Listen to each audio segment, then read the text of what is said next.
எனக்காக செய்த தியாகம் யோகானந்தபுரி, விபுதானந்தபுரி. இவர்களுடைய மிகப்பெரிய தியாகம் என்னன்னா, சில நேரத்தில் நான் விரும்பினாலும் சில நேரத்தில் நான் விரும்பாவிட்டாலும் கட்டாயப்படுத்தி எனக்கு செய்ய வேண்டிய நல்லதை எனக்கு செய்து விட்டார்கள். அதுதான் இவர்கள் மீது நான் கொண்டிருக்கும் மாளாத நன்றிக்கு காரணம். நல்லா புரிஞ்சுக்கோங்கயா. ஒரு சீடன் விரும்பும் பொழுது அவனுக்கு பாடம் சொல்லி கொடுத்துறது ரொம்ப சுலபம். அவன் விரும்பாத பொழுதும் கட்டாயப்படுத்தி தன்னை வெறுக்கின்றான் என்று தெரிந்தும் அதை பற்றி கவலைப்படாமல் நான் பார்த்திருக்கேன். சில நேரத்துல ரகுபதி யோகி விபுதானந்தபுரிகிட்ட புலம்புவாரு. குப்பம்மாள் என்னுடைய பாட்டியோட ஃப்ரெண்டு, அதனால ரகுபதி யோகியை விட குப்பம்மாள் எனக்கு ஒரு துளி கொஞ்சம் அதிகம் நம்பிக்கைக்குரியவர்கள். அதனால ரகுபதி யோகி சொன்னா செய்யாத சில விஷயத்தை குப்பம்மா சொன்னா செஞ்சிருவேன். ரகுபதி யோகி குப்பம்மாட்ட புலம்புறாரு, சொன்னா செய்யறானா, இவனை என்ன பண்றது? அப்ப குப்பம்மா சொல்லுவாங்க, அடிச்சு செய்ய வச்சிருங்க, புலம்புறத பத்தி கவலைப்பட வேண்டாம். இப்ப அவனுக்கு புரியுதோ இல்லையோ கவலைப்பட வேண்டாம், அடிச்சு செய்ய வச்சிருங்க.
ஒரு குருவின் மிக பெரும் தியாகம், இதை எழுதி வைத்துக் கொள்ளுங்கள். ஒரு குருவின், நல்ல குருவின் மிக பெரும் தியாகம், சீடன் தன்னை வெறுப்பதையும் மீறி அவன் உயிர் மீது கொண்ட நேர்மையான காதலால், பெரும் கருணையினால் தொடர்ந்து சீடனுக்காக உழைப்பது. அதுதான்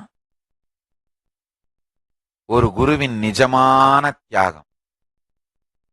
என்னுடைய குருமார்கள் நிஜமான தியாகிகளாக இருந்தார்கள். கட்டாயப்படுத்தியாவது என்ன மலை சுத்த வச்சிருவாங்க. என்ன ட்ரைனிங் பண்ணணுமோ அத்தனை ட்ரைனிங்கும் பண்ணிடுவாங்க. கட்டாயப்படுத்தியாவது. ஒரு தரம் ஒரு சின்ன பேட்டன் மாதிரி சொசைட்டியில் இருக்கவங்களாம் என்னை பத்தி என்ன நினைப்பாங்கன்னு ஏதோ ஒரு ஐடியா ஒரு பேச்சுவாக்குல எக்ஸ்பிரஸ் பண்ணிட்டேன். குப்பம்மாள்கிட்ட, விபுதானந்தபுரி. உடனே மறுநாளே எனக்கு பட்டைய நாமம் போட்டு, புரட்டாசி மாசம் சனிக்கிழமை கரெக்டா அந்த நேரத்துல வந்தது. மறுநாளே எனக்கு பட்டைய நாமம் போட்டு நாராயண கோபாலா கோவிந்தா சொல்லி விடு விடா பிச்சை எடுத்துட்டு வா போ அப்படின்னு அனுப்பிச்சிட்டாங்க. திருவண்ணாமலையிலே ஒரு பழக்கம் உண்டு. குழந்தைகள் எல்லாம் இந்த புரட்டாசி மாசம் சனிக்கிழமையிலே திருமன் நாமம் போட்டுக்கொண்டு கையில ஒரு பித்தளை சொம்போ இல்ல செப்பு சொம்போ, அந்த சொம்புக்கும் நாமம் போட்டு அது மேல ஒரு மஞ்சள் துணி கட்டி அந்த சொம்பை எடுத்துட்டு வீடு வீடா போய் நாராயண கோபால கோவிந்தான்னு சத்தம் போட்டு நாராயணனுக்காக பிச்சை ஏந்தி அதை சமைச்சு 4 பேருக்கு அதை சமைச்சு பெருமானுக்கு நைவேத்தியம் பண்ணிட்டு, திருவண்ணாமலையில பூதநாராயண பெருமாள்னு ஒரு கோவில் இருக்கு பெரிய தெருவில், அந்த நாராயணனுக்கு கொண்டு போய் படைச்சு அத எல்லாருக்கும் பிரசாதமா விநியோகம் பண்ணிட்டு, பணம் காசு ஏதாவது அதுல வந்ததுன்னா அதை மஞ்சள் துணியில முடிஞ்சு வீட்டுல பெருமாள் படத்து மேல மாட்டி வச்சு திருப்பதிக்கு போகும்போது அதை உண்டியில போட்டு வரணும். இது ஒரு சம்பிரதாயம். யார் யாருக்கெல்லாம் திருப்பதி பெருமாள் அவர்களுடைய குலதெய்வமாக இருக்கிறாரோ அவர்கள் எல்லாம் செய்வார்கள். பெரும்பாலான சைவ வேளாளர்கள், திருவண்ணாமலை சைவ வேளாளர்கள் நேரடியாக திருப்பதி பெருமாள் குலதெய்வமாக இருந்தாலும் இல்லாவிட்டாலும் இந்த திருப்பதிக்கு செல்லுகிற இந்த சடங்கை செய்வார்கள். நான் பிறந்து வளர்ந்த வீட்லையும் திருப்பதிக்கு போற அந்த பழக்கம் உண்டு. திருப்பதி பெருமாள் மீது பெரிய பக்தி உண்டு.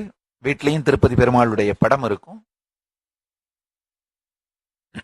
உடனே மறுநாளே இந்த அம்மா எனக்கு நாமம் போட்டு கையில நாமத்தோட சொம்ப கையில கொடுத்து நாராயண கோபால கோவிந்தா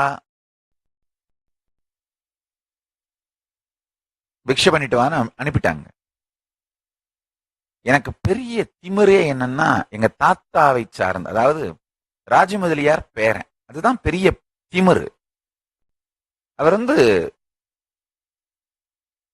அவருடைய பெருமை என்னன்னா, பணம் இருந்தது மட்டுமல்ல, தேவைக்கு அதிகமாக நல்லாவே பணம் வச்சிருந்தார். அது மட்டும் இல்ல, ஒரு நல்ல மனிதர், சமூகத்திலே ஒரு நல்ல மனிதர் என்கின்ற லட்சணத்திற்கு அச்சு மாறாமல் வாழ்ந்தவர். அது போக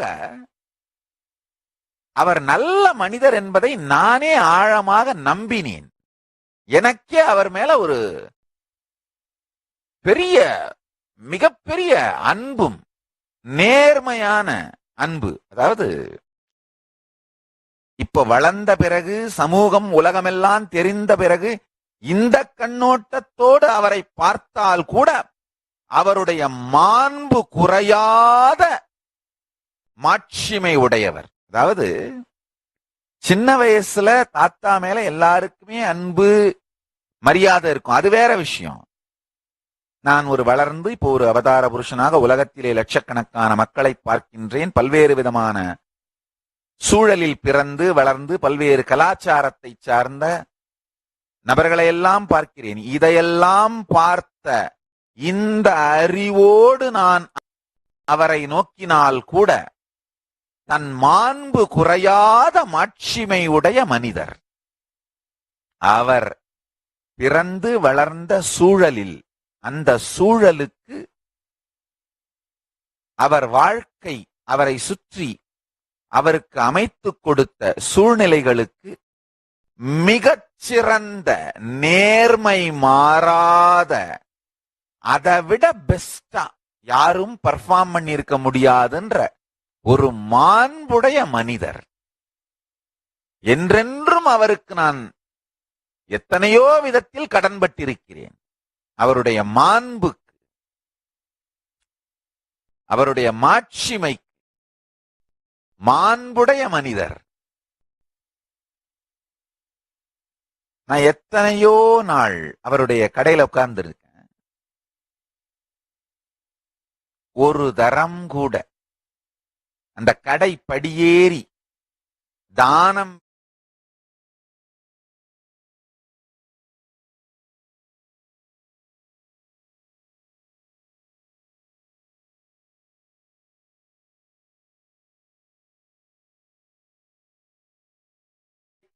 காரர்களோ, வழிப்போக்கர்களோ ஏழைகளோ இந்த கோவில் கும்பாபிஷேகங்கள், இறைபணி மன்றம், கிருத்திகை திருவிழா, ஏதாவது ஆன்மீக காரியத்திற்கு இதுக்காக இல்ல, சில நேரத்துல இந்த கிராமத்தில் இருக்கிற விவசாயிகள் தங்களுடைய மகளுக்கு திருமணம்,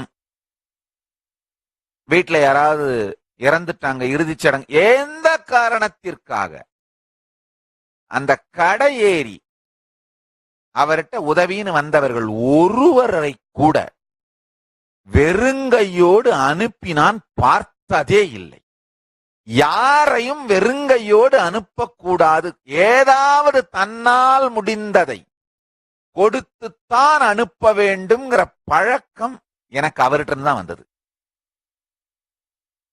யார் வந்தாலும் வெல்லமும் பொரியும் கலந்து ஒரு பிளாஸ்டிக் பக்கெட்ல ஓரமா வச்சிருப்பாரு எப்பவுமே.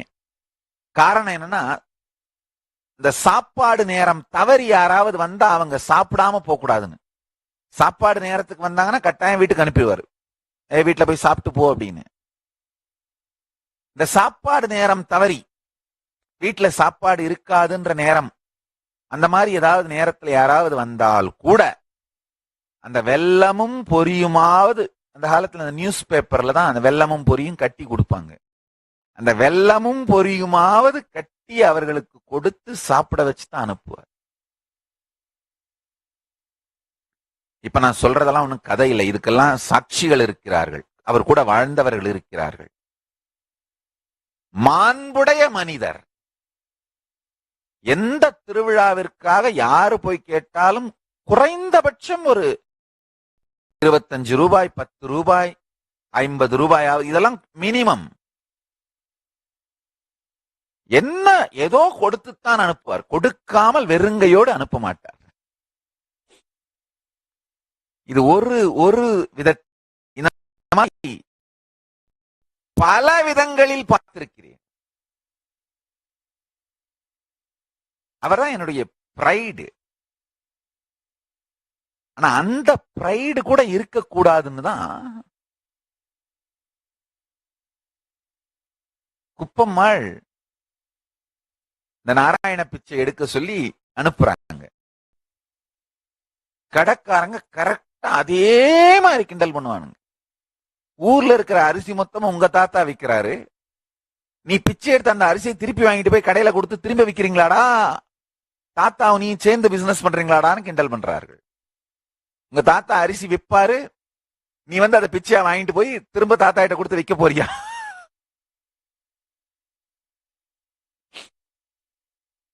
இல்லன்னு பாட்டி பிச்சை எடுக்க சொல்லுச்சுன்னு அதுக்காக வந்தேன்னு. திருவண்ணாமலையில எல்லா அதாவது ஒரு 20 இருந்து 30 வயசுக்குள்ள இருக்கிற எல்லா ஆண்களும் அண்ணன், 30 இருந்து 50 வயசுக்கு இருக்கிற எல்லா ஆண்களும் மாமா, நடுத்தர வயது எல்லா பெண்களுமே அக்கா தான், அவ்வளவுதான். இதுதான் உறவு முறை. என்னுடைய குருமார்களுடைய மிகப்பெரிய தியாகம் என்னன்னா,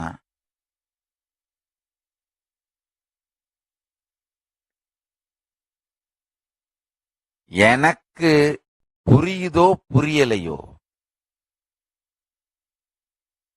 சில நேரத்துல புரிய வைக்க முயற்சி பண்ணுவாங்க. ஆனா புரியலைங்கிறதுக்காக என் சோம்பல் தனத்தை,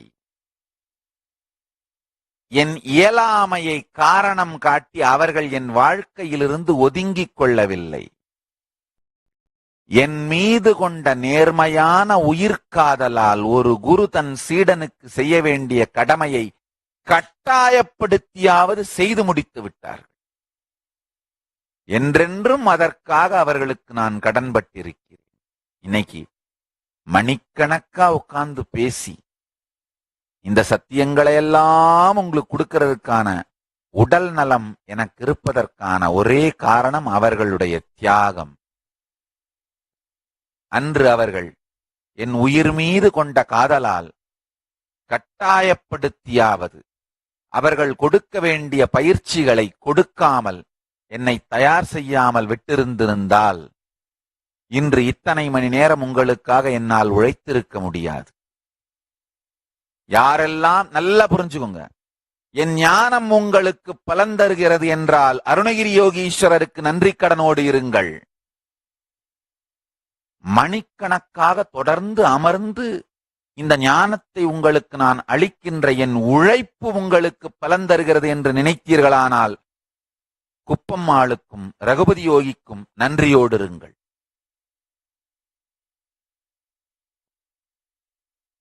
அயராத உழைப்பை செய்யக்கூடிய உடம்பை எனக்கு செய்து வைத்தவர்கள் ரகுபதி யோகியும் குப்பம்மாளும். ஆழ்ந்து கேளுங்கள். என் குருமார்களுடைய மிகப்பெரிய தியாகம்.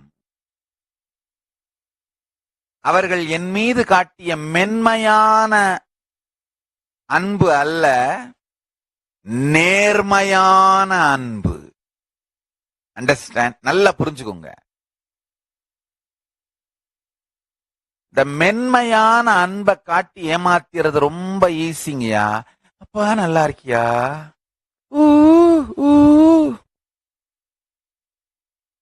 இந்த மென்மையான அன்பை காட்டி ஏமாற்றி விடுவது. எப்பவுமே உங்க வீட்டுக்கு விடுமுறை காலத்துல மாமாவும் மாமியும் வந்தாங்கன்னா அவங்க ரொம்ப மென்மையா தான் இருப்பாங்க. ஏன்னா அவங்களுக்கு இருக்கிற 2-3 நாள் உங்களோட சிரிச்சு ஜாலியா பேசிட்டு இருந்துட்டா போயிட்டா போதும். நிறைய கிஃப்ட்ஸ் வாங்கிட்டு வருவாங்க. நீங்க கேட்கறதெல்லாம் சாப்பிடறதுக்கு வாங்கி கொடுப்பாங்க. உங்க ஹெல்த்தை பத்தி அவங்க கவலைப்பட வேண்டிய அவசியம் இல்லை. உங்களை ஜாலியா வச்சிருந்துட்டு போயிடுவாங்க. ஆனா அப்பா அம்மாவுக்கு தான் நேர்மையான அன்பு இருக்கணும். இந்த காலத்துல அப்பா அம்மாங்களே மாமா மாமி மாதிரி இருக்க ஆரம்பிச்சிட்டாங்க. அது இன்னொரு கொடுமை. நேர்மையான அன்புனா தன்னுடைய பொறுப்புக்கு தான் செய்ய வேண்டியதை செய்கின்ற அன்பு.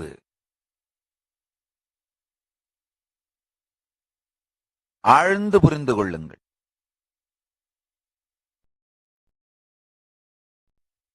அருணகிரி யோகீஸ்வரர் எனக்கு காட்டிய ஒரு அடிப்படையான சத்தியம், உங்களை சுத்தி இருக்கிற வாழ்க்கை உங்களுக்கு சுகம் கொடுக்கிறதுக்காகன்னு நீங்க அன்கான்சியஸா நம்பினீங்கன்னா வாழ்க்கையே நரகமா இருக்கும். டிமாண்ட் பண்ணுவீங்க. You will demand from life left right centre. ஒரு நபர், சூழ்நிலை, பொருள் எதுவாக இருந்தாலும் அது உங்களுடைய சுகத்திற்காக அப்படின்னு நினைக்க ஆரம்பிச்சீங்கன்னா வாழ்க்கையே நரகமாயிடும். சுயநலத்தால் அழிந்து போவீர்கள்.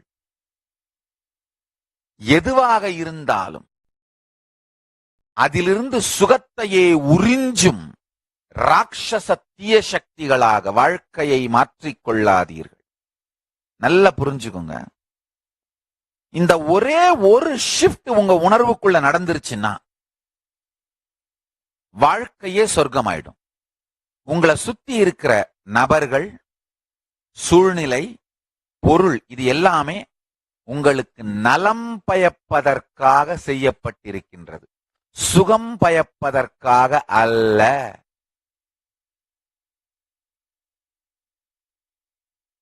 அப்போ ஒவ்வொரு நபரும் உங்களை எப்படி கம்ப்ளீஷனுக்கு எடுத்துட்டு வராரு, ஒவ்வொரு சூழ்நிலையும் உங்களை எப்படி ரெஸ்பான்சிபிளா மாத்துது, ஒவ்வொரு பொருளும் உங்களை எப்படி வாழ்க்கையின் குறிக்கோளை நோக்கி செலுத்துகிறது.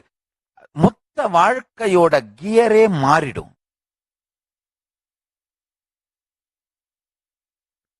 மொத்த வாழ்க்கையோட கியரே மாறிடும்.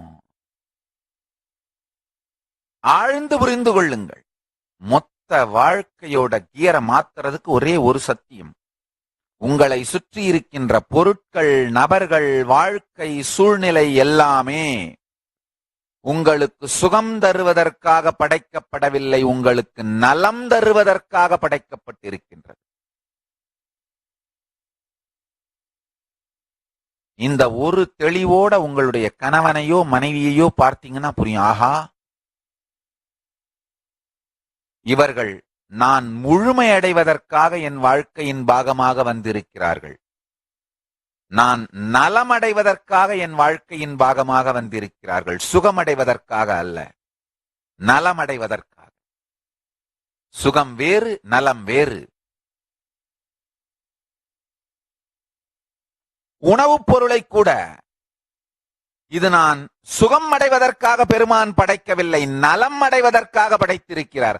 அப்ப அளவோடு தேவையானதை சரியானதை சாப்பிடுவீங்க.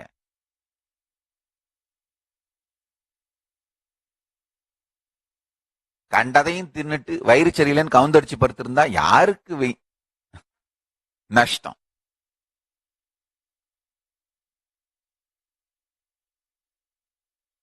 கண்ல படுறதெல்லாம் திங்கிறது. ரோட்ல போறதுல பஸ்ஸுக்கார விட்டு, கடல்ல போறதுல கப்பலை விட்டு, மீதி எல்லாத்தையும் திங்கிறது.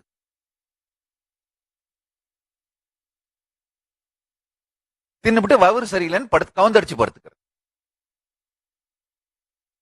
பொருட்களோ மனிதர்களோ சூழலோ உங்களுக்கு நலம் தர படைக்கப்பட்டிருக்கிறது, சுகம் தர அல்ல. நல்லா புரிஞ்சுக்குங்க. நீங்கள் தான் பரமசிவம். இந்த சத்தியத்தை கேளுங்கள். இந்த உலகமாக நீங்கள் விரிந்து மலரும் பொழுது உங்களை நீங்களே பரமசிவத்துவத்தில் அனுபவிப்பதற்காகத்தான் நீங்கள் உலகமாக வாழ்க்கையாக மலர்ந்தீர்கள். அதனால உங்களை சுத்தி இருக்கிற வாழ்க்கை, நீங்க தான் உங்க வாழ்க்கையா மலர்ந்தீர்கள். நீங்க உங்களுக்கு நலம் கொடுத்துக் கொள்வதற்காக, உங்களுடைய பரமசிவத்தன்மையை ரசிக்கவும் ருசிக்கவும் கொண்டாடவும் தான் உங்களை சுற்றி இருக்கிற நபர்களாக, பொருட்களாக, வாழ்க்கையாக மலர்ந்திருக்கிறீர்கள்னு மட்டும் புரிஞ்சுக்கிட்டீங்கன்னா, இந்த தெளிவு உங்களுக்குள்ள இந்த கிளிக் ஆயிருச்சுன்னா, உங்களை சுத்தி இருக்கிற எல்லாத்தையுமே கரெக்ட் தானே, என்னை சுத்தி இருக்கிற ஒவ்வொருத்தருமே என்னை, என் பரமசிவத்துவத்தை, என் முழுமை நிலையை, உச்ச நிலையை உணர்வதற்காக, அனுபவிப்பதற்காகத்தான் என்னை தூண்டிவிட்டுக் கொண்டிருக்கிறார்கள். அதை நோக்கித்தான் என்னை செலுத்துகிறார்கள், என் நலத்தை நோக்கி செலுத்துகிறார்கள். ஆனா நான் சுகத்தை நோக்கி தேடிக்கொண்டிருக்கிறேன். அங்கதான் கான்ஃபிளிக்ட். உங்கள் வாழ்க்கை உங்களுடைய நலன் நோக்கியது, ஆனால் நீங்களோ உங்கள் வாழ்க்கையை சுகம் நோக்கியதாக பார்க்கிறீர்கள். பிரச்சனையே அங்கதான். நீங்க சுகம் நோக்குறீங்க, வாழ்க்கை நலம் நோக்குது. விழித்துக் கொள்ளுங்கள். நபர்களும் பொருட்களும்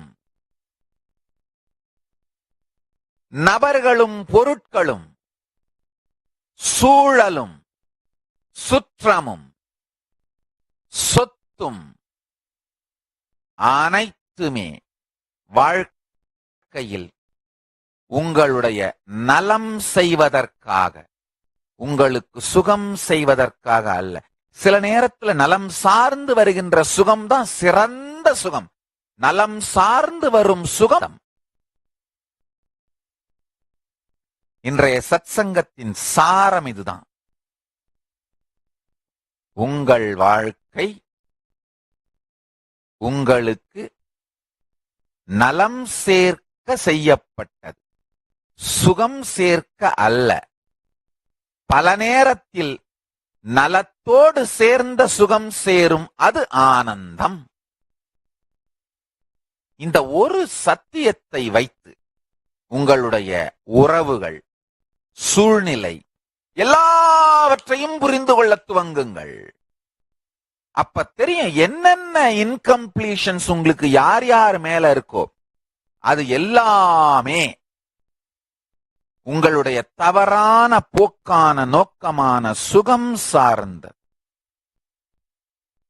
உங்க எல்லாருக்குள்ளேயும் இருக்கிற அந்த ராட்சசத்தன்மையான தீய சக்தி சார்ந்த.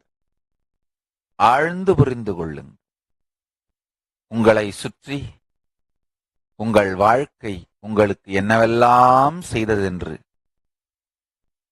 சுகம் சார்ந்து பார்த்தால் உங்கள் வாழ்க்கை உங்களை ஏமாற்றி விட்டதாக நினைப்பீர்கள். நலம் சார்ந்து பார்த்தால் உங்கள் வாழ்க்கை உங்களை எவ்வளவு பதப்படுத்தி இருக்கிறது, மேம்படுத்தி இருக்கிறது என்று புரிந்து கொள்வீர்கள். சுகம் சார்ந்தான் நரகம் சேர்வான், நலம் சார்ந்தான் கையிலை சேர்வான். சுகம் சார நரகம், நலம் சார கையிலை. இன்னைக்கு இனிய ஒரு அருமையான இன்னொரு விருந்து உங்களுக்காக காத்துக் கொண்டிருக்கிறது. ஜீவா அச்சகத்தினுடைய உரிமையாளர் நலமோடு உயிரோடு இருக்கின்றார் என்று கேள்விப்பட்டு மிகப்பெரிய ஆனந்தம். அவருடைய படமும் மற்றும் அவர் என்னோடு வாழ்ந்த காலங்களை பற்றி பகிர்ந்து கொண்ட சிறு வீடியோ குறிப்பும் கிடைத்திருக்கிறது. அதை உங்களோடு பகிர்ந்து கொள்ளுகிறேன். தொடர்ந்து சத்சங்கத்தில் இணைந்திருங்கள்.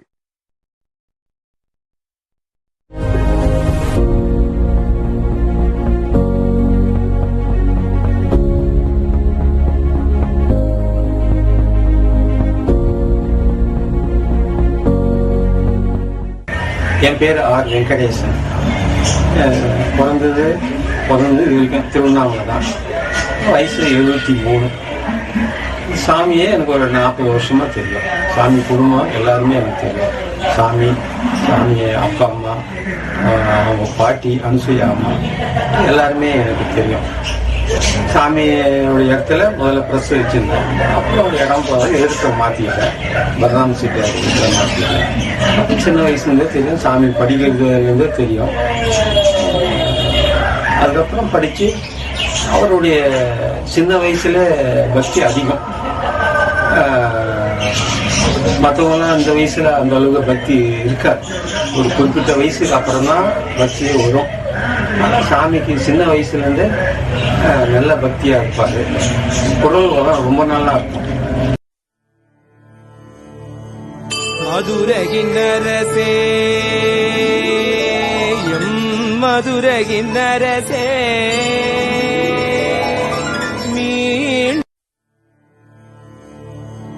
மதுரகின்னரசே மதுரகின்னரசே மதுரகின்னரசே மதுரகின்னரசே மீண்டும் வந்து இந்த புவியினை ஆண்டிடும். மீண்டும் வந்து இந்த புவியினை ஆண்டிடும்.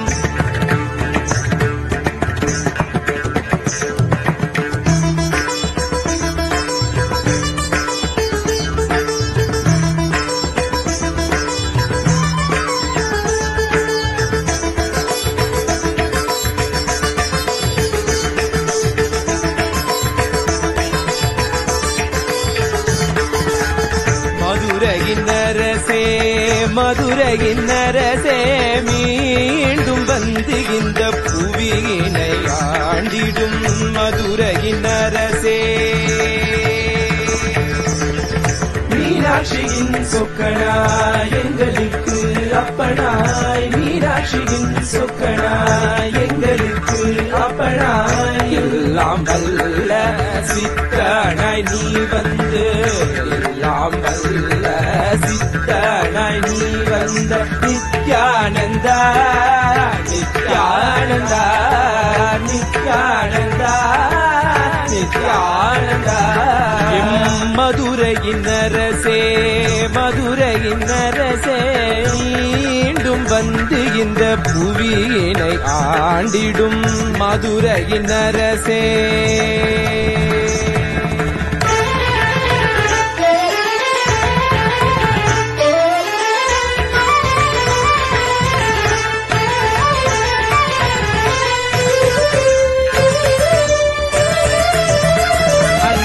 மீனாட்சியாய் வந்தபோது உலகினை வென்றாய். மீனாட்சியாய் வந்தபோது உலகினை வென்றாய். சொக்கனாய் வந்தபோது உள்ளம் வென்றாய். சொக்கனாய் வந்தபோது உள்ளம் வென்றாய். இன்று இரண்டும் சேர்ந்து ஒன்றாகி நித்யானந்தனாய் வந்தாய். இன்று இரண்டும் சேர்ந்து ஒன்றாகி நித்யானந்தனாய் வாழ்ந்தாய். உன்னிடத்தில் ஆசை கொண்டோம், உள்ளத்தில் வைத்துன்னை பூஜை செய்தோம்.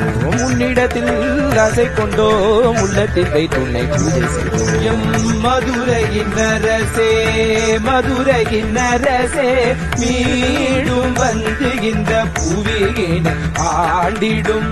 மதுரையின் அரசே, மதுரையின் அரசே, மீண்டும் வந்து இந்த புவியினை ஆண்டிடும்.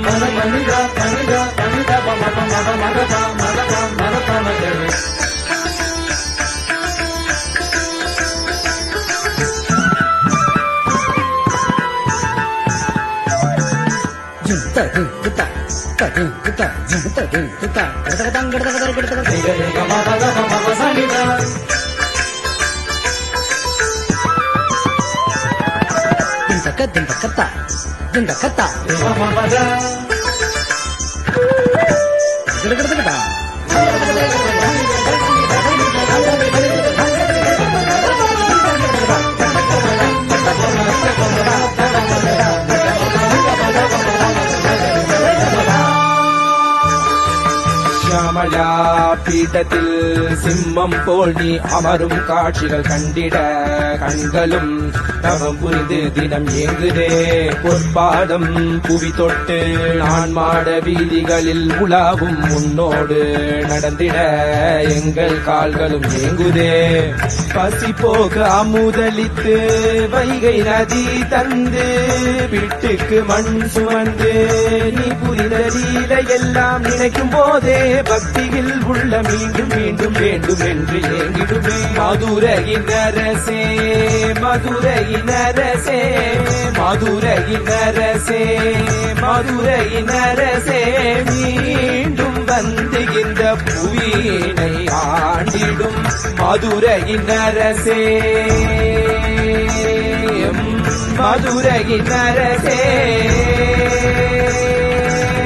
மதுரையின் அரசே.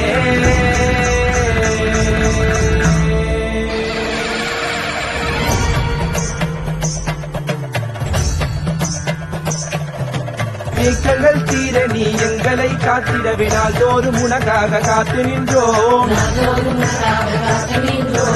ஆயிரம் லீலைகளை மீண்டும் நீ புரிவதை பக்தி கொண்டு நாங்கள் பாட வந்தோம்.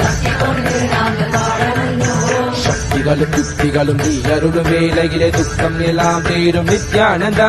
பக்தியோடு உனை நாடிய ஜீவனை முக்தனாக்கி வாழும் நித்யானந்தா. அருணையின் புதல்வனே, மதுரையின் மருகனே, அம்மையின் நாயகனே, மீண்டும் வந்தாய். அருளாட்சி புரிந்திட ஆன்மீகம் தழைத்திட உலகமெல்லாம் ஆளும் நித்யானந்தா. மதுரையின் அரசனே, மதுரையின் அரசனே, மதுரையின் அரசனே, உங்கள் மதுரையின் அரசனே.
நித்யானந்தம் பகவான் ஸ்ரீ நித்யானந்த பரமசிவம் அவர்களின் அருளாசியோடு இன்று கைலாசா தொலைக்காட்சியில் நேரலையில் நாம் இப்பொழுது பார்த்துக் கொண்டிருப்பது சித்திரை பெருவிழாவின் அருள்மிகு ஸ்ரீ மீனாட்சி அம்மன் ஆலயத்தின் பிரம்மோற்சவமான சித்திரை பெருவிழாவின் 2ஆம் நாளான இன்று நாம் நேரலையில் இப்பொழுது தரிசனம் செய்கின்றோம். இரண்டாம் நாளான இன்று மதுரையில் கோலாகலமாக கொண்டாடப்படும் இந்த சித்திரை பெருவிழாவில் மதுரை வாழ் மக்கள் மட்டுமல்ல, உலகம் முழுவதும் இருந்து மீனாட்சி அம்மனின் பக்தர்கள் இங்கு ஒன்று கூடியிருக்கிறார்கள். கைலாசா மதுரையில் நாம் இப்பொழுது நேரலையில் பார்த்து கொண்டிருக்கின்றோம்.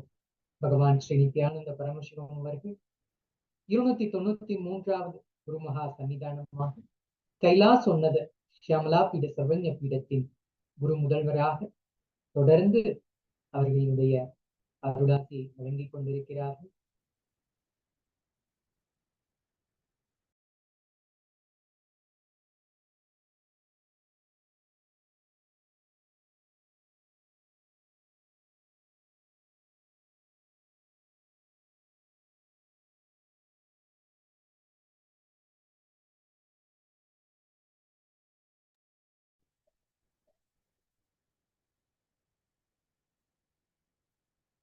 கைலாசா மதுரை ஷியாமலா பீட சர்வஞ பீடத்திலிருந்து இப்பொழுது நேரலை காட்சியாக சித்திரை பெருவிழாவின் 2ஆம் நாளான இன்று ஸ்ரீ சோமசுந்தரேஸ்வர பெருமான் இன்று பூத வாகனத்தில் எழுந்தருளி தரிசனம் தரும் காட்சியை நாம் இப்பொழுது பார்க்க இருக்கின்றோம். பகவான் ஸ்ரீ நித்யானந்த பரமசிவம் அவர்கள் 293வது குருமகா சன்னிதானம் கைலாஸ் உன்னத ஷியாமலா பீட சர்வஞ பீடத்தின் குருமகா சன்னிதானம் அவர்கள் சாநித்தியத்தில் இன்று சொக்கநாத பெருமான் அவர்கள் எழுந்தருளும் இந்த வேளையில் பகவான் அவர்களினுடைய அருளாசியோடு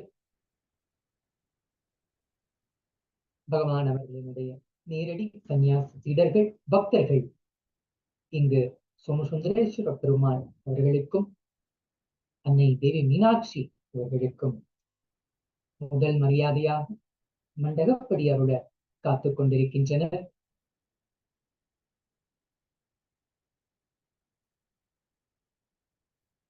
அருள்மிகு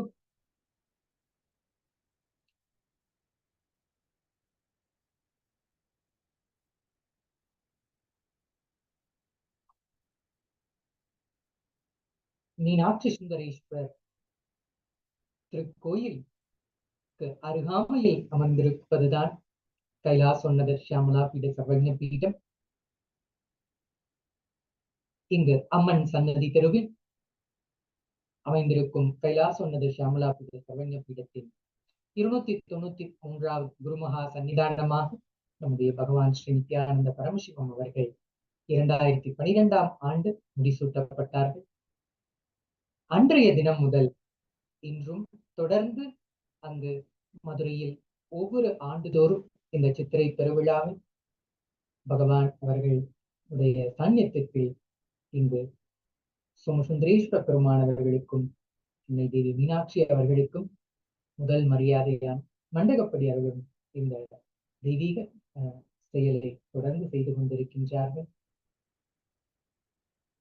அதில் முதன்மையான சேவையாக இங்கு மதுரை மீனாட்சி அம்மனை தரிசிக்க வருகின்ற பக்தர்கள் ஒவ்வொருவரையும் வணங்கி வரவேற்று அவர்கள் அனைவருக்கும் ஔஷத அன்னதானத்தை மிகவும் சிறப்பான முறையில் தொடர்ந்து இங்கு அவர்களுக்கு அன்னதான சேவை செய்து வருகிறார்கள். இதுவரை கைலாசாவின் மூலமாக உலகம் முழுவதும் தொடர்ந்து நடைபெற்றுக் கொண்டிருக்கும் இந்த ஔஷத அன்னதான சேவை 100 கோடி அன்பர்களுக்கு மேல் இந்த சேவையின் மூலம் பயனடைந்திருக்கிறார்கள். இன்றும் தொடர்ந்து ஒவ்வொரு உற்சவ காலங்கள் மட்டுமல்லாமல் தினந்தோறும் இங்கு மீனாட்சி அம்மனை தரிசனம் செய்ய வருகின்ற பக்தர்கள் ஒவ்வொருவருக்கும் இந்த ஔஷத அன்னதானம் வழங்கப்படுகின்றது. பகவான் அவர்கள் கூறும் பொழுது இங்கு இந்த ஔஷத அன்னதானத்தின் சிறப்பாக மருந்தே உணவா, உணவே மருந்தாக இங்கு கிடைக்கப்பெறுவதனால் இதை உட்கொள்ளும் ஒவ்வொரு பக்தர்களுக்கும் அவர்களுக்கு ஆரோக்கியமான நிலை கிடைக்கப் பெறுவது நாம் எல்லோரும் அனுபவமாக அவர்கள் கூறும் பொழுது கவனித்திருக்கின்றோம். சாதாரணமான நோயிலிருந்து மிகப்பெரிய நோய்கள் வரை அனைத்தையும் குணமாக்கக்கூடிய சக்தி இந்த ஔஷத அன்னதானத்திற்கே உண்டு. இன்றும் இந்த சித்திரை பெருவிழாவின் 2ஆம் நாளான இன்றும் தொடர்ந்து நாம் பார்த்துக் கொண்டிருக்கின்றோம். கைலாசா மதுரை கைலாசம் ஷியாமலா பீட சர்வங்க பீடத்திலிருந்து தொடர்ந்து இந்த ஔஷத அன்னதான சேவை நடைபெற்று வருகின்றது. இப்பொழுது நாம் எல்லோரும் ஆழமான பக்தி உணர்வோடு இங்கு சோமசுந்தரேஸ்வர பெருமான் அவர்கள் திருவீதி உலா வரும் வேளையில் அவரை வரவேற்க காத்துக் கொண்டிருக்கின்றோம். நேரலையில் இப்பொழுது பார்க்கின்றோம் சோமசுந்தரேஸ்வர பெருமான் அவர்கள் இன்று பூத வாகனத்தில் எழுந்தருளி நம் எல்லோருக்கும் தரிசனம் தருவதை நேரலையில் பார்க்கின்றோம். அன்னை தேவி மீனாட்சி அவர்கள் அன்ன வாகனத்தில் இங்கு திருவீதி உலா வரும் இந்த காட்சியையும் நமக்கு விருந்தாக பார்க்கும் ஒவ்வொரு நபருக்கும் ஆனந்த கழிப்பை தரும் விதமாக அமைந்திருக்கின்றது. அருள்மிகு மீனாட்சி சுந்தரேஸ்வரர் ஆலயத்தின் அருகாமையிலே அமைந்திருப்பதுதான் கைலாசா மதுரை ஷியாமலா பீட சர்வங்க பீடம். ஒவ்வொரு உற்சவ காலங்களின் போதும் இங்கு ஸ்ரீ சோமசுந்தரேஸ்வர பெருமான் அவர்களுக்கு முதல் மரியாதையாக நம்முடைய கைலாசா மதுரையிலிருந்து மண்டகப்படி அருளும் இந்த பாக்கியத்தை நாம் பெற்றிருக்கின்றோம். இன்று பகவான் ஸ்ரீ நித்யானந்த பரமசிவம் அவர்களின் அருளாசியோடு இங்கு கைலாசாவின் மதுரையிலிருந்து முதல் மரியாதையான மண்டகப்படி அருளும் வைபவத்திற்குள் நுழைகின்றோம்.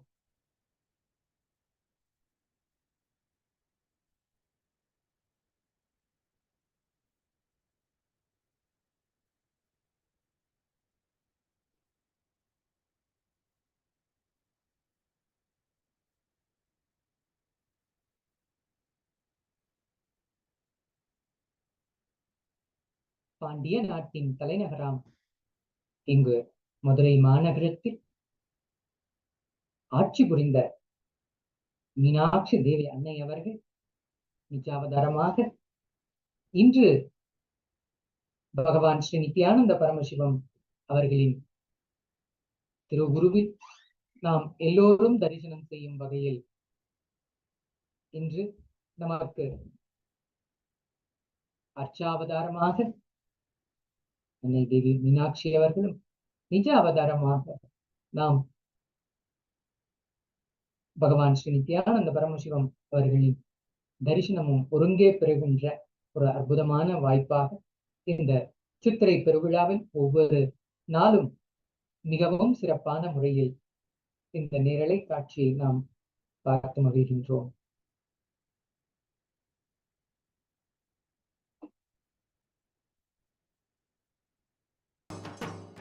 பூதகணங்களுக்கெல்லாம் தலைவராம்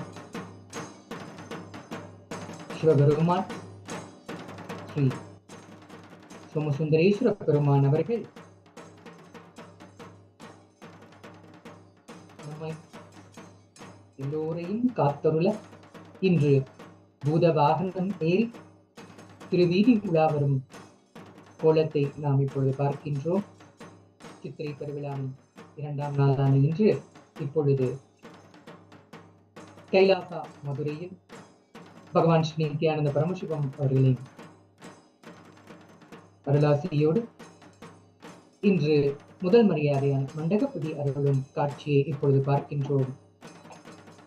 ஸ்ரீ சோமசுந்தரேஸ்வர பெருமான் அவர்களுக்கு மலர் மாலைகள் காட்சி அவர்களுக்கு வஸ்திரங்களும் அணிவித்து அவர்களுக்கு தனி வகைகள் பழங்கள் அவைகளை நைவேத்தியங்களாக படைத்து ஆராதனை செய்யும் இந்த காட்சியை இப்பொழுது நாம் தரிசனம் செய்கின்றோம்.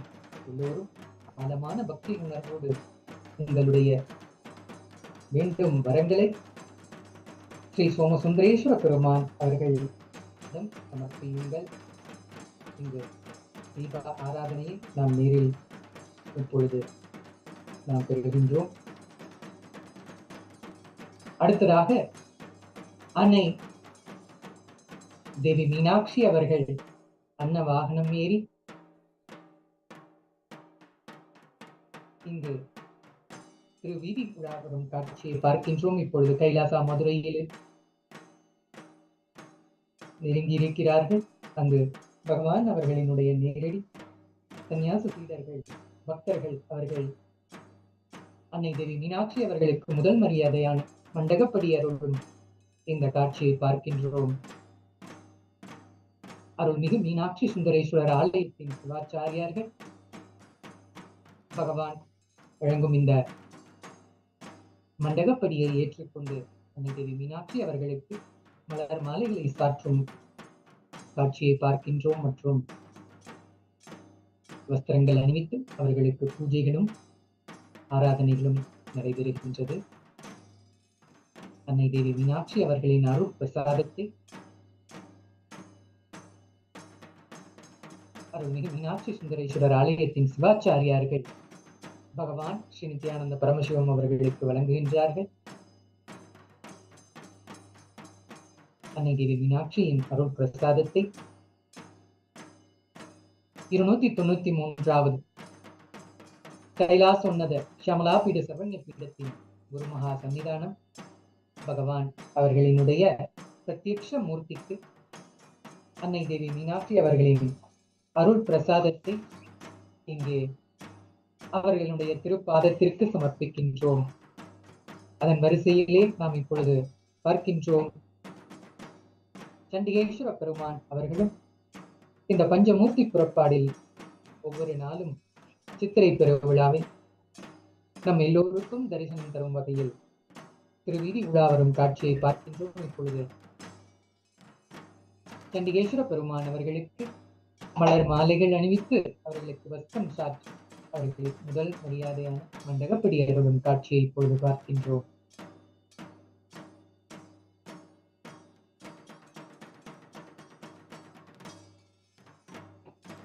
சித்திரை பெருவிழாவில் லட்சக்கணக்கான மீனாட்சி அம்மனின் பக்தர்கள் இங்கு ஒன்று கூடி கொண்டாடும் ஒரு அற்புதமான வேலை இந்த கைலாசாவில் மதுரையில் அங்கு ஒவ்வொரு நபரையும் அன்போடு வணங்கி வரவேற்று அவர்களுக்கு பகவான் அவர்களின் அருளாசியையும் பெற்று அங்கு பகவான் வழங்கும் இந்த ஔஷத அன்னதானத்தையும் பெற்று ஆனந்தமாக செல்லும் காட்சியை பார்க்கின்றோம். அன்னை தேவி மீனாட்சி அவர்களின் அருள் பிரசாதத்தை இப்பொழுது பகவான் ஸ்ரீ நித்யானந்த பரமசிவன் அவர்களுக்கு பிரத்யக்ஷ மூர்த்தி அவர்களுடைய திருப்பாதத்திற்கு சமர்ப்பித்து அவர்களுக்கு ஆராதனை நடைபெறும் அந்த காட்சியை இப்பொழுது பார்க்கின்றோம். தீபா ஆராதனையை பகவான் அவர்கள் ஏற்றுக்கொண்டு அன்னை தேவி மீனாட்சி அவர்களின் அருள் பிரசாதத்தை பெற்றுக்கொண்டார்கள்.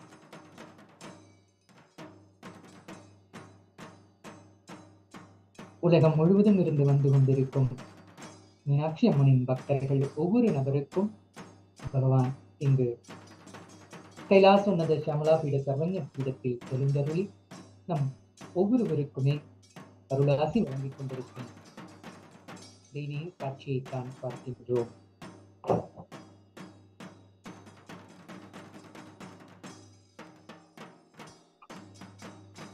நேற்றைய முன்தினம் சித்திரை பெருவிழாவின் முதல் நாளாக துவஜாரோகணத்தில் துவங்க பெற்று நேற்று முதல் நாள் ஸ்ரீ சோமசுந்தரேஸ்வர பெருமான் அவர்கள் கல்ப விருட்ச வாகனத்தில் எழுந்தருளும் போது அவருக்கு முதல் மண்டகப்படி அருளிய காட்சியை பார்த்தோம். இன்று இரண்டாவது நாளான இன்று சித்திரை பெருவிழாவின் இரண்டாவது நாளான இன்று ஸ்ரீ சோமசுந்தரேஸ்வர பெருமான் அவர்கள் பூத வாகனம் எழுந்தருளி அன்னை தேவி மீனாட்சி அவர்கள் அன்ன வாகனத்தில் எழுந்தருளி கொண்ட காட்சியை இப்போது தரிசனம் செய்தோம். தொடர்ந்து நம்முடைய கைலாசத்தில் இந்த மீனாட்சி அம்மனை தரிசிக்க வந்திருக்கும் ஒவ்வொரு பக்தர்களையும் வணங்கி வரவேற்று அவர்களுக்கு ஔஷத அன்னதானத்தை தொடர்ந்து வழங்கிக் கொண்டிருக்கும் காட்சியை இப்போது நேரடியில் பார்த்து இருக்கின்றோம். பரமசிவ பரம்பொருளின் சாநித்தியம் இங்கு மதுரை மீனாட்சி அம்மன் ஆலயத்தில் இந்திர விமான தரிசனத்தின் மூலம் நாம் 24 மணி நேரமும் தொடர்ந்து கைலாசாவின் தொலைக்காட்சியில் நாம் நேரலையில் தரிசனம் செய்ய பெரும் பாக்கியம் பெற்றிருக்கின்றோம்.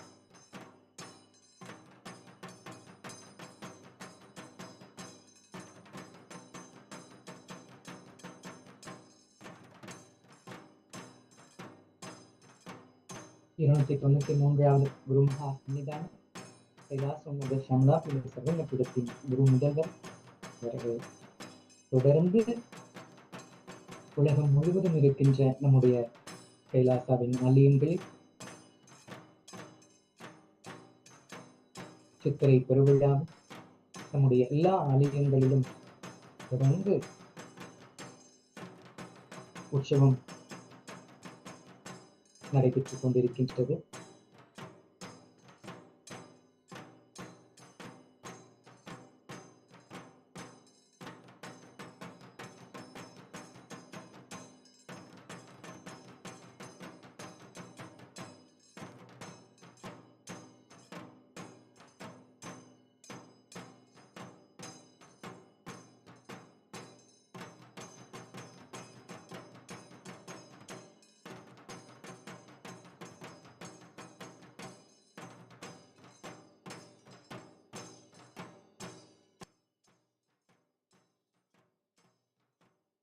பகவான் அவர்களின் அருளாசியோடு இன்று அன்னை தேவி மீனாட்சி அம்மனை தரிசிக்க வந்திருக்கும் பக்தர்கள் ஒவ்வொருவருக்கும் இந்த ஔஷத அன்னதானம் இந்த சேவை நடைபெறுவதை நாம் இப்போது பார்க்கின்றோம். இந்த ஔஷத அன்னதான சேவையில் தொடர்ந்து பகவான் அவர்கள் ஒவ்வொரு நாளும் சிறப்பான முறையில் இந்த சேவையை செய்து வருகிறார்கள்.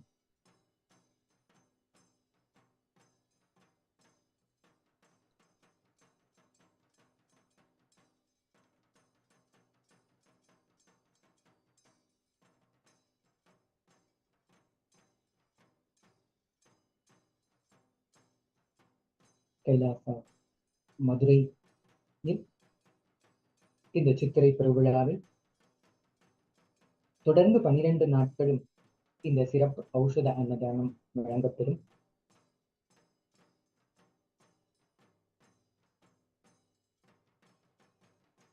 தொடர்ந்து இந்த அன்னதான சேவையில் தினந்தோறும் ஆயிரக்கணக்கான மீனாட்சி பக்தர்கள் வந்து இந்த ஔஷத அன்னதானத்தை பெற்று ஆனந்தத்தோடு செல்கிறார்கள். இந்த பகவான் ஸ்ரீ நித்யானந்த பரமேஸ்வரம் அவர்களின் நேரடி சந்நியாச சீடர்கள் மற்றும் அவருடைய நேரடியாக தீட்சை பெற்ற பக்தர்கள் இங்கு மீனாட்சி பக்தர்கள் ஒவ்வொருவரையும் அன்போடு வணங்கி வரவேற்று அவர்களுக்கு இந்த ஔஷத அன்னதானத்தை வழங்குகிறார்கள். இந்த ஔஷத அன்னதானத்தின் சிறப்பே உணவே மருந்தாகவும் மருந்தே உணவாகவும் இங்கு இயற்கை காய்கறிகள் கனிகள் கொண்டு சமைக்கப்பட்ட உணவு என்பதனால் இது எல்லா விதமான நோய்களையும் தீர்க்கக்கூடிய சக்தி படைத்தது இந்த ஔஷத அன்னதானம்.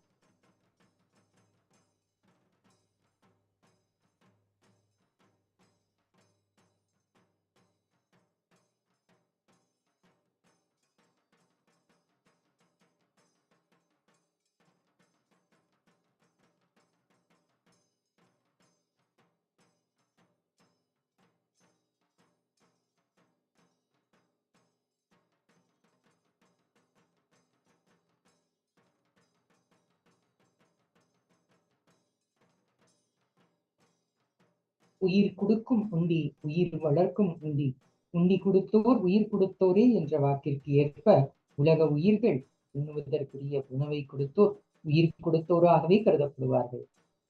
அவ்வாறு இருக்க இங்கு கைலாசா மதுரையின் மூலம் தொடர்ந்து இங்கு மீனாட்சி அம்மனை தரிசிக்க வருகின்ற பக்தர்கள் ஒவ்வொருவருக்கும் இந்த உணவை வழங்குவதன் மூலமாக பகவான் அவர்கள் உயிர் கொடுக்கும் அந்த சேவையவே செய்து வருகிறார்கள்.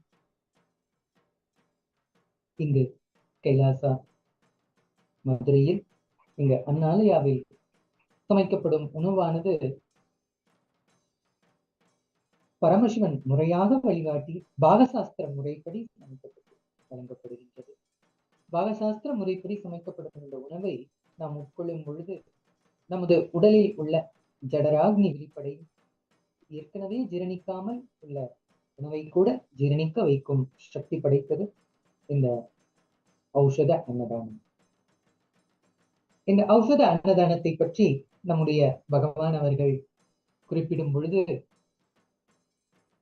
இந்த ஔஷத அன்னதானமானது அண்ணாமலையார் பிரசாதத்தை அன்னை மீனாட்சி முந்தானிகள் மூலம் பகவான் நித்யானந்த பரமசிவம் அவர்களுக்கு ஊட்டிவிட, இந்த உணவை எல்லோருக்கும் கொடுக்கலாமா என்று சுவாமிஜி கேட்கும் பொழுது, உலக உயிர்கள் எல்லோருக்கும் கொடுக்க சொல்லி அன்னை மீனாட்சி கொடுக்க, அந்த அருட்பிரசாதத்தை எல்லோருக்கும் வழங்க நம்முடைய பகவான் ஸ்ரீ நித்யானந்த பரமசிவம் அவர்கள் ஆரம்பித்ததே இந்த ஔஷத அன்னதான சேவை. உணவே மருந்தாக, மருந்தே உணவாக வழங்கப்படும் இந்த ஔஷத அன்னதானம் வருகின்ற எல்லா பக்தர்களுக்கும், இந்த உணவை உட்கொள்கின்ற ஒவ்வொரு நபருக்கும் ஆரோக்கியமான நீண்ட நாள் ஆனந்தமாக வாழ்வதற்கான வழியை வகுக்கின்றது.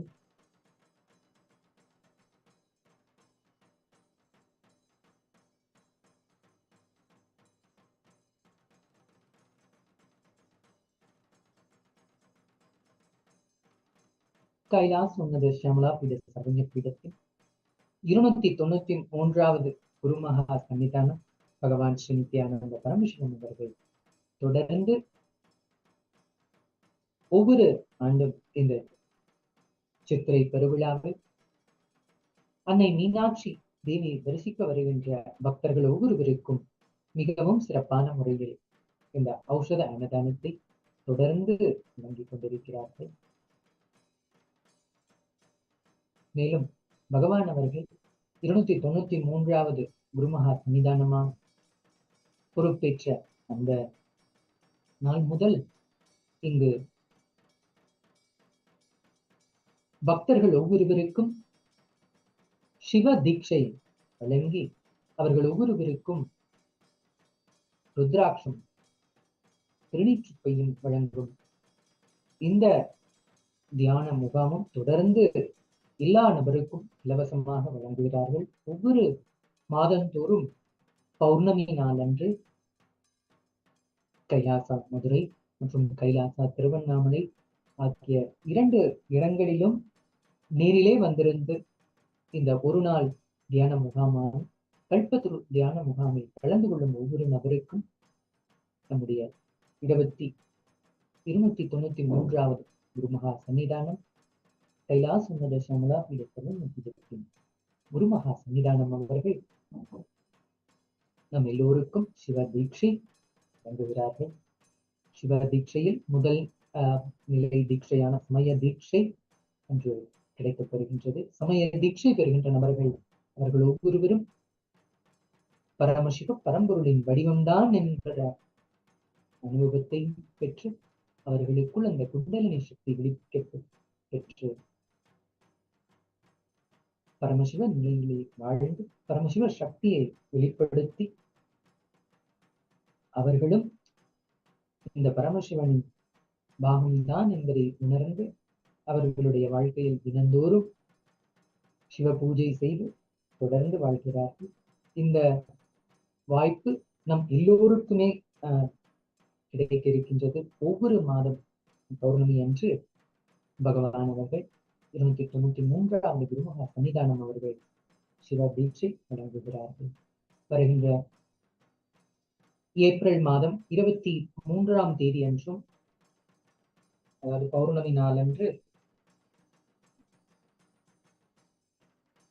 இந்த கல்பத்ரு தியான முகாமில் கலந்து கொள்ளும் ஒவ்வொரு நபருக்கும் சிவ தீட்சை என்று வழங்கப்படுகின்றது. இந்த தியான முகாம் முழுக்க அனைவருக்கும் இது கிடைக்க வேண்டும் என்பதற்காகவே இந்த தியான வகுப்பை இலவசமாக பகவான் அவர்கள் வழங்குகின்றார்கள்.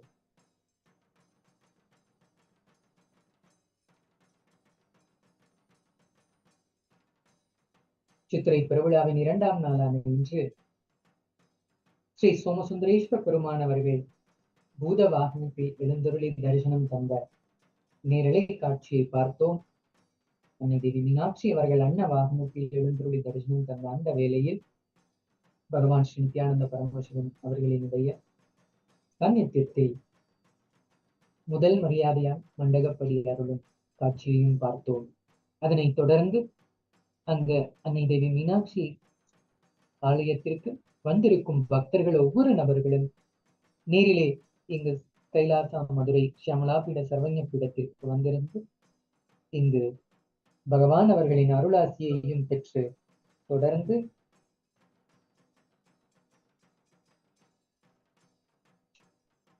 இங்கு ஔஷத அன்னதானத்தையும் பெற்றுக் கொண்டிருக்கிறார்கள்.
உயிர் கொடுக்கும் உண்டி, உயிர் வளர்க்கும் உண்டி, உண்டி கொடுத்தோர் உயிர் கொடுத்தோரே என்ற வாக்கிற்கு ஏற்ப உலக உயிர்கள் உண்ணுவதற்குரிய உணவை கொடுத்தோர் உயிர் கொடுத்தோராகவே கருதப்படுவார்கள்.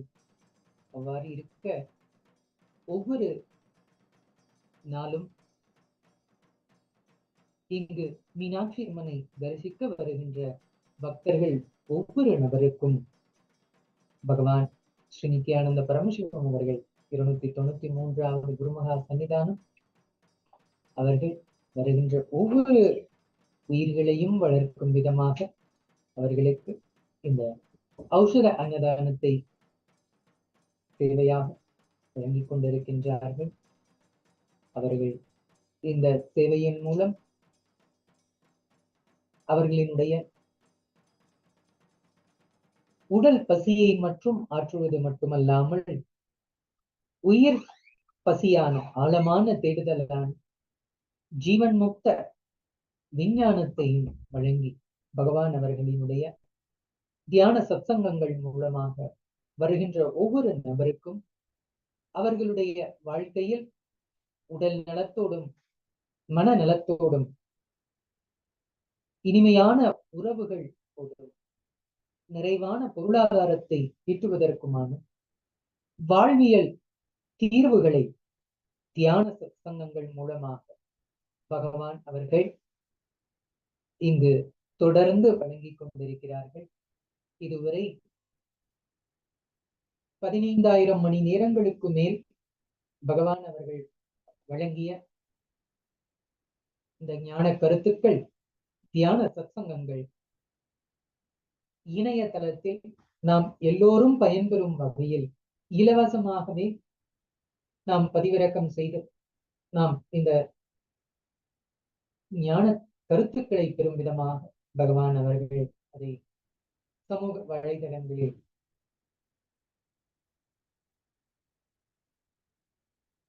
அதை வெளியிட்டிருக்கிறார்கள். கைலாயத்தின் பகவான் நித்யானந்தர் யூடியூப் மற்றும் Kailasa SPH Nithyananda YouTube channel மற்றும் இன்ஸ்டாகிராம், ஃபேஸ்புக் போன்ற சமூக ஊடகங்களில் தொடர்ந்து பகவான் வழங்கிக் கொண்டிருக்கும் நேரலை தரிசனமும் மற்றும் தியான சத்சங்கங்களும் நீங்கள் இருந்த இடத்திலிருந்தே பெறும் வகையில் அதை ஏற்பாடு செய்திருக்கிறார்கள்.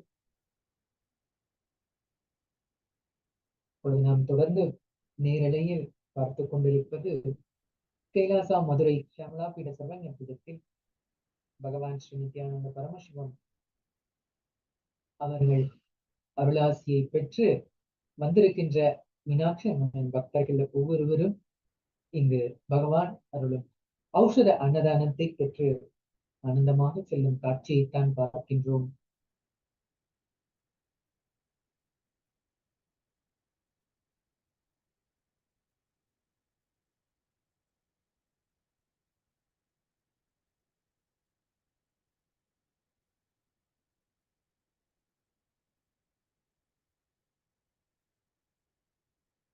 சித்திரை பெருவிழாவின் பிரம்மோற்சவமான இந்த 12 நாட்களும் தொடர்ந்து இங்கு அருள்மிகு மீனாட்சி சுந்தரேஸ்வரர் ஆலயத்திற்கு தரிசனம் செய்ய வருகின்ற பக்தர்கள்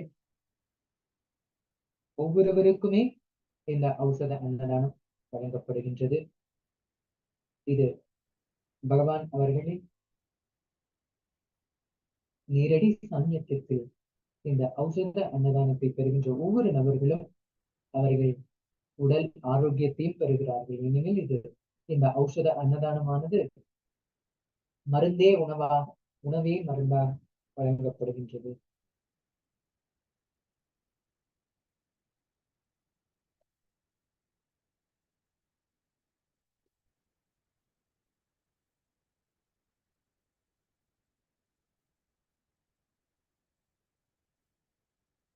உலகம் முழுவதும் இருந்து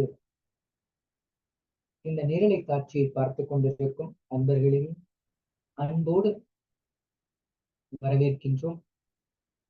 இந்த ஔஷத அன்னதான சேவையில் நீங்களும் நேரிலே வந்திருந்து இங்கு கைலாசா மதுரைக்கு வந்திருந்து நீங்களும் இந்த சேவையில் பாகமாக மாறலாம். உங்களுடைய கைகளாலே அங்கு வருகின்ற ஆயிரக்கணக்கான மக்களுக்கு இந்த ஔஷத அன்னதானத்தை வழங்கி மிகப்பெரிய இந்த புண்ணியத்தை நீங்களும் பெற்றுச் செல்லலாம். இங்கு நேரிலே வர இயலாத அன்பர்கள் இந்த ஔஷத அன்னதானம் இன்னும் பல ஆயிரக்கணக்கான மக்களுக்கு தொடர்ந்து கொண்டு போய் சேர்க்கும் சேவையில் நீங்களும் பாகமாக மாறலாம். இந்த ஔஷத அன்னதான சேவைக்கு நன்கொடை வழங்கியும் உங்களுடைய அன்பை நீங்கள் வெளிப்படுத்த வாய்ப்பாக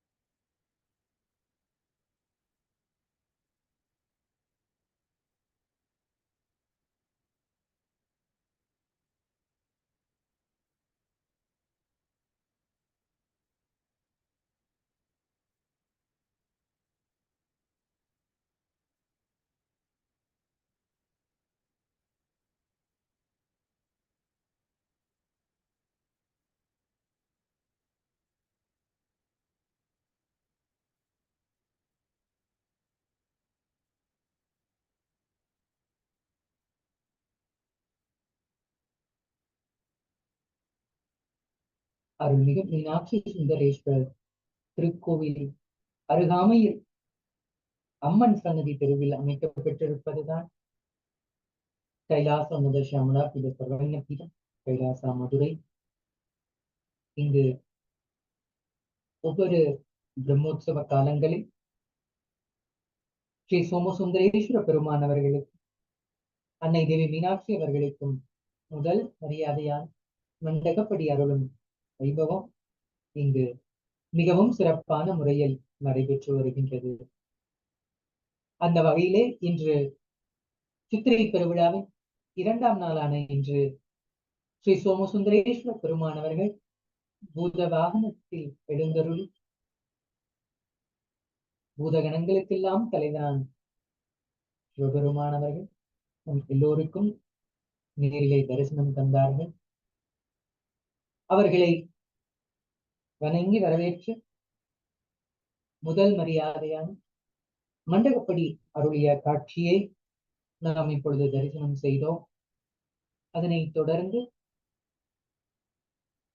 293வது குருமுகா சன்னிதானம் அவர்களின் அருள்வாசியை பெற்ற மீனாட்சி அன்னையின் பக்தர்கள் இங்கு திரளாக வந்திருந்து பகவான் அருளும் அருள் பிரசாதமான ஔஷத அன்னதானத்தை பெற்று ஆனந்தமாக செல்கின்றார்கள்.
இருநூத்தி 93வது குருமகா சன்னிதானம் கைலாசோன்னத ஷமலாபீட சர்வஞ பீடத்தின்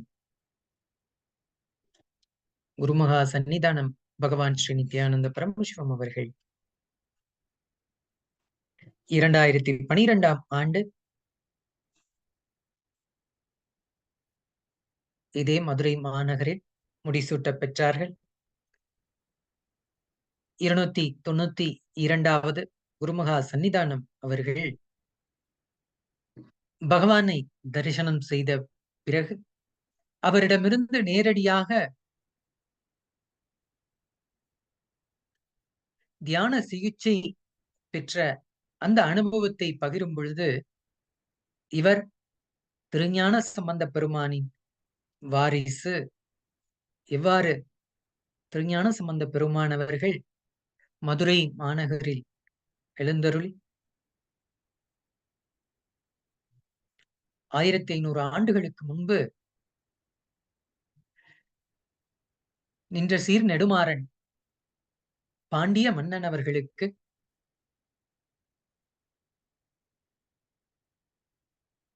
எதனாலும் தீர்க்கப்பட முடியாத வியாதியான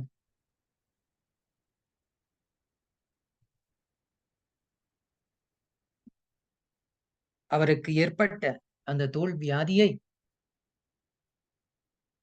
திருஞான சம்பந்த பெருமானவர்கள் திருநீற்று பதிகம் பாடி அவர்களுக்கு நோயை குணப்படுத்தினாரோ, அதேபோல் இன்று திருஞான சம்பந்த பெருமானின் வாரிசாக பகவான் ஸ்ரீ நித்யானந்த பரமசிவம் அவர்கள் நமக்கு கிடைத்திருக்கிறார்கள். அவர்கள்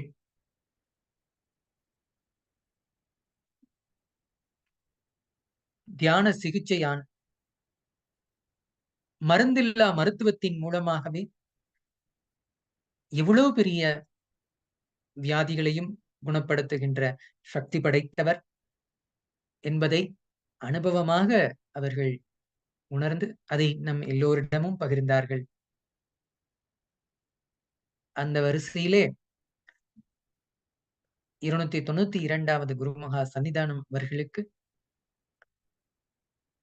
அன்னை தேவி மீனாட்சி சோமசுந்தரேஸ்வர பெருமான் அவர்களும் தரிசனம் தந்து அவர்களுக்குள் உணர்த்திய சத்தியம் அடுத்து இங்கு மதுரை கைலாசோன்னத சியாமலா பீட சர்வஞ பீடத்தின் அடுத்த வாரிசாக 293வது குருமகா சன்னிதானமாக பகவான் ஸ்ரீ நித்யானந்த பரமசிவம் அவர்களே முடிசூட்ட வேண்டும் என்று கட்டளை பிறப்பித்த அந்த ஒரு வேளையில் அவர்கள் இதை நிறைவேற்றியே தீர வேண்டும் என்ற முழு உறுதி பாட்டோடு 2012ஆம் ஆண்டு ஏப்ரல் மாதம் 27ஆம் தேதி அவர் பகவான் ஸ்ரீ நித்யானந்த பரமசிவம் அவர்களே 293வது குருமுகா சன்னிதானமாக முடிசூட்டினார்கள். பகவான் அவர்கள் பொறுப்பேற்ற அந்த நாள் முதல் கடந்த 12 வருடங்களாகும் தொடர்ந்து இங்கு மதுரையில் இருக்கின்ற ஒவ்வொரு மீனாட்சி அம்மன் பக்தர்கள் ஒவ்வொருவருக்கும் எல்லா விதமான சேவைகளையும் தொடர்ந்து பகவான் அவர்கள் செய்து வருகிறார்கள். குருமகா சன்னிதானத்தின் முழுமுதற் பொறுப்பான வருகின்ற பக்தர்கள் ஒவ்வொருவருக்கும் சிவ தீட்சை வழங்கி அவர்களுக்கு மந்திர தீட்சையும் சிவ தீட்சையும் வழங்க வேண்டியதை தொடர்ந்து செய்து கொண்டிருக்கிறார்கள். இதுவரை 12 லட்சம் பக்தர்களுக்கு மேல் பகவான் அவர்களிடம் இந்த சிவ தீட்சையையும் பெற்று அவர்கள் ஒவ்வொரு நாளும் சிவ பூஜை செய்து வருகிறார்கள்.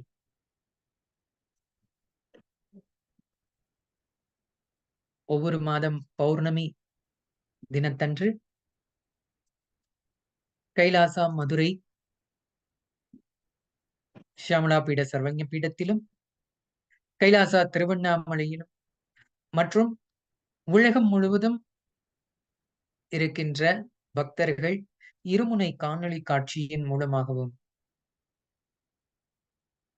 அவர்கள் இந்த கல்பத்தரு தியான முகாமில் கலந்து கொண்டு பகவான் ஸ்ரீ நித்யானந்த பரமசிவம் அவர்களிடம் சிவ தீட்சை பெறுகின்றார்கள். வருகின்ற 23 ஏப்ரல் மாதம் 23ஆம் தேதி அன்றும் பௌர்ணமி நன்னாளான அன்று சிவ தீட்சை பெற இவர்கள் எல்லோருக்கும் பாக்கியம் அமைக்க பெற்றிருக்கின்றது.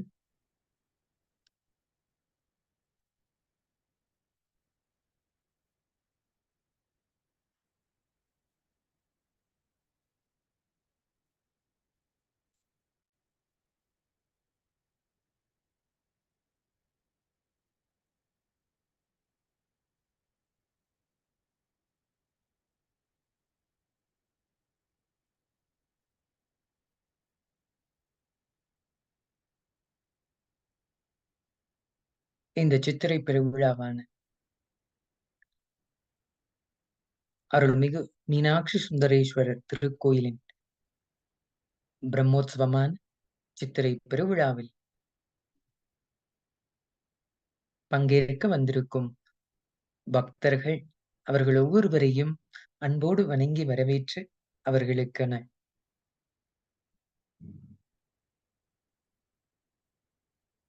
ஔஷத அன்னதானத்தையும் மிகவும் சிறப்பான முறையில் இங்கே கைலாசா மதுரையில் பகவான் ஸ்ரீ நித்யானந்த பரமசிவம் அவர்களின் அருளாசியோடு தொடர்ந்து இந்த ஔஷத அன்னதானத்தை வழங்கிக் கொண்டிருக்கிறார்கள்.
சித்திரை பெருவிழாவின் 2ஆம் நாளான இன்று ஸ்ரீ சோமசுந்தரேஸ்வர பெருமான் அவர்கள் பூத வாகனத்தில் எழுந்தருளி தரிசனம் தந்த அந்த வேளையில் கைலாசா மதுரை ஷியாமலா பீட சர்வஞ பீடத்திலிருந்து முதல் மரியாதையா மண்டகப்படி அருளிய அந்த காட்சியை நாம் தரிசனம் செய்தோம். அதன் வரிசையில் தொடர்ந்து இங்கு மீனாட்சி அம்மனை தரிசிக்க வந்திருக்கும் பக்தர்கள் ஒவ்வொருவருக்கும் ஔஷத அன்னதானத்தை வழங்கி கொண்டிருக்கும் இந்த காட்சியை இப்பொழுது நேரலையில் பார்க்கின்றோம். தொடர்ந்து அடுத்து 12 நாட்களுமே இந்த சித்திரை பெருவிழாவில் கைலாசா மதுரையில் தொடர்ந்து இந்த ஔஷத அன்னதானம் வழங்கப்படும் என்பதை ஆனந்தத்தோடு தெரிவித்துக் கொள்கின்றோம். இந்த 12 நாள் உற்சவங்களும் நேரலை கைலாசா தொலைக்காட்சியின் மூலம் நீங்கள் தரிசனம் செய்யலாம். அன்னை மீனாட்சி தேவியின் பட்டாபிஷேக விழா மற்றும் அன்னை மீனாட்சி தேவியின் திருக்கல்யாண வைபவம் மற்றும் சித்திரை பெருவிழாவின் அனைத்து பூஜைகளும் விழா காலங்களிலும் இங்கு நேரலை காட்சியாக தரிசனம் செய்யலாம்.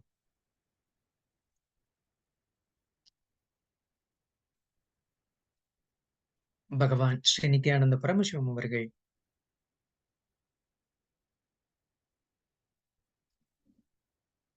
தினந்தோறும்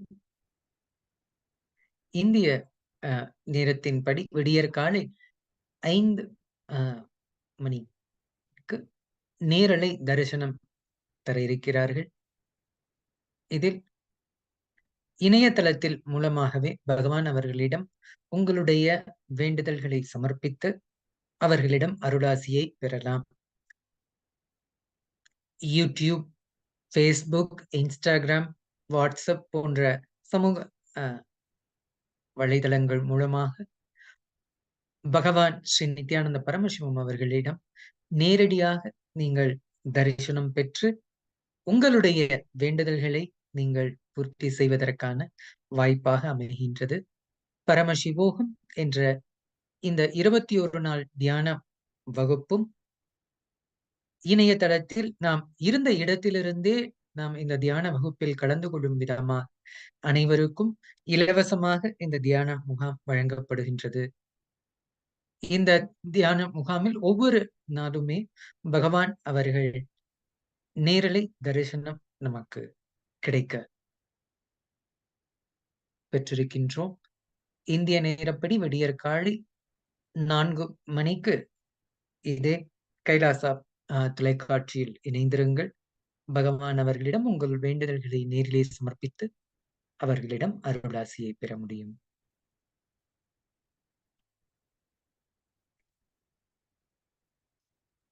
கைலாசா மதுரை ஷமலா பீட சர்வஞ பீடத்தில் தொடர்ந்து 12 நாட்களும் இந்த சித்திரை பெருவிழா காலங்களில் நேரில் நீங்களும் வந்திருந்து இங்கு அன்னை தேவி மீனாட்சி அவர்களின் அருளாசியை பெற உங்கள் அனைவரையும் அன்போடு அழைக்கின்றோம்.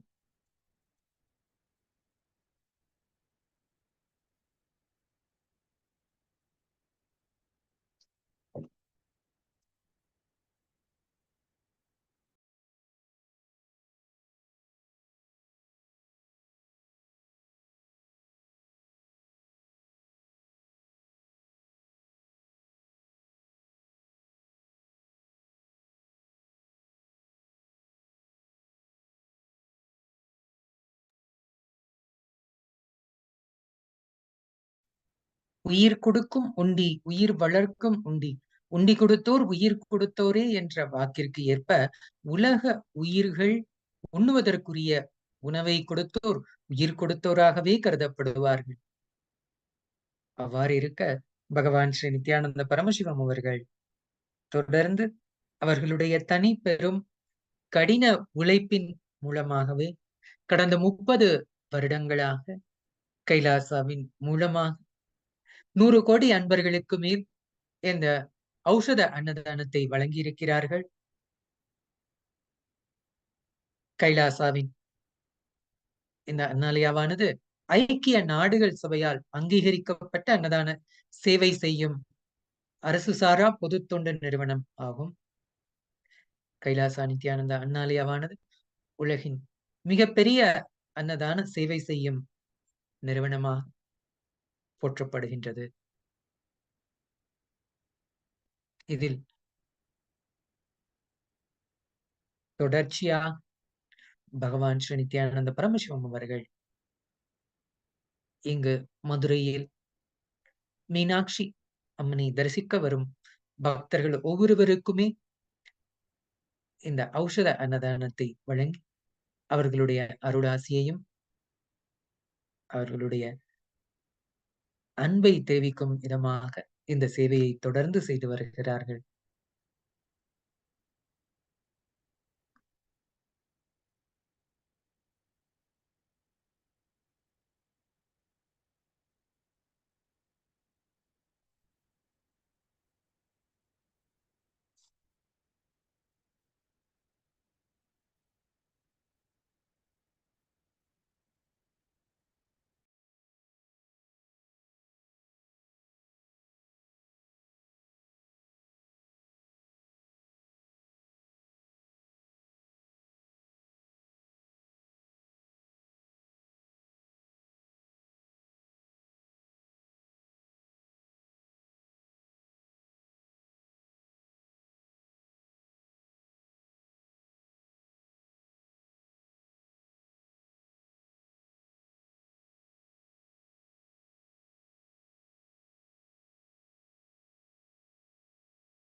Nityanandam.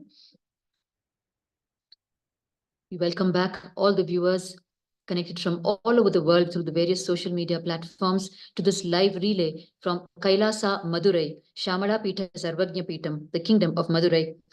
We are watching the live relay from Kailasa, Madurai, with the grace and blessings of the Supreme Pontiff of Hinduism, Bhagwan Nityananda Paramashivam. We are watching this live relay of the auspicious second day of the Chittirai Peruvizha Brahmotsavam, a grand 13-day festival celebrating the life, glories, and message of Devi Meenakshi of Madurai.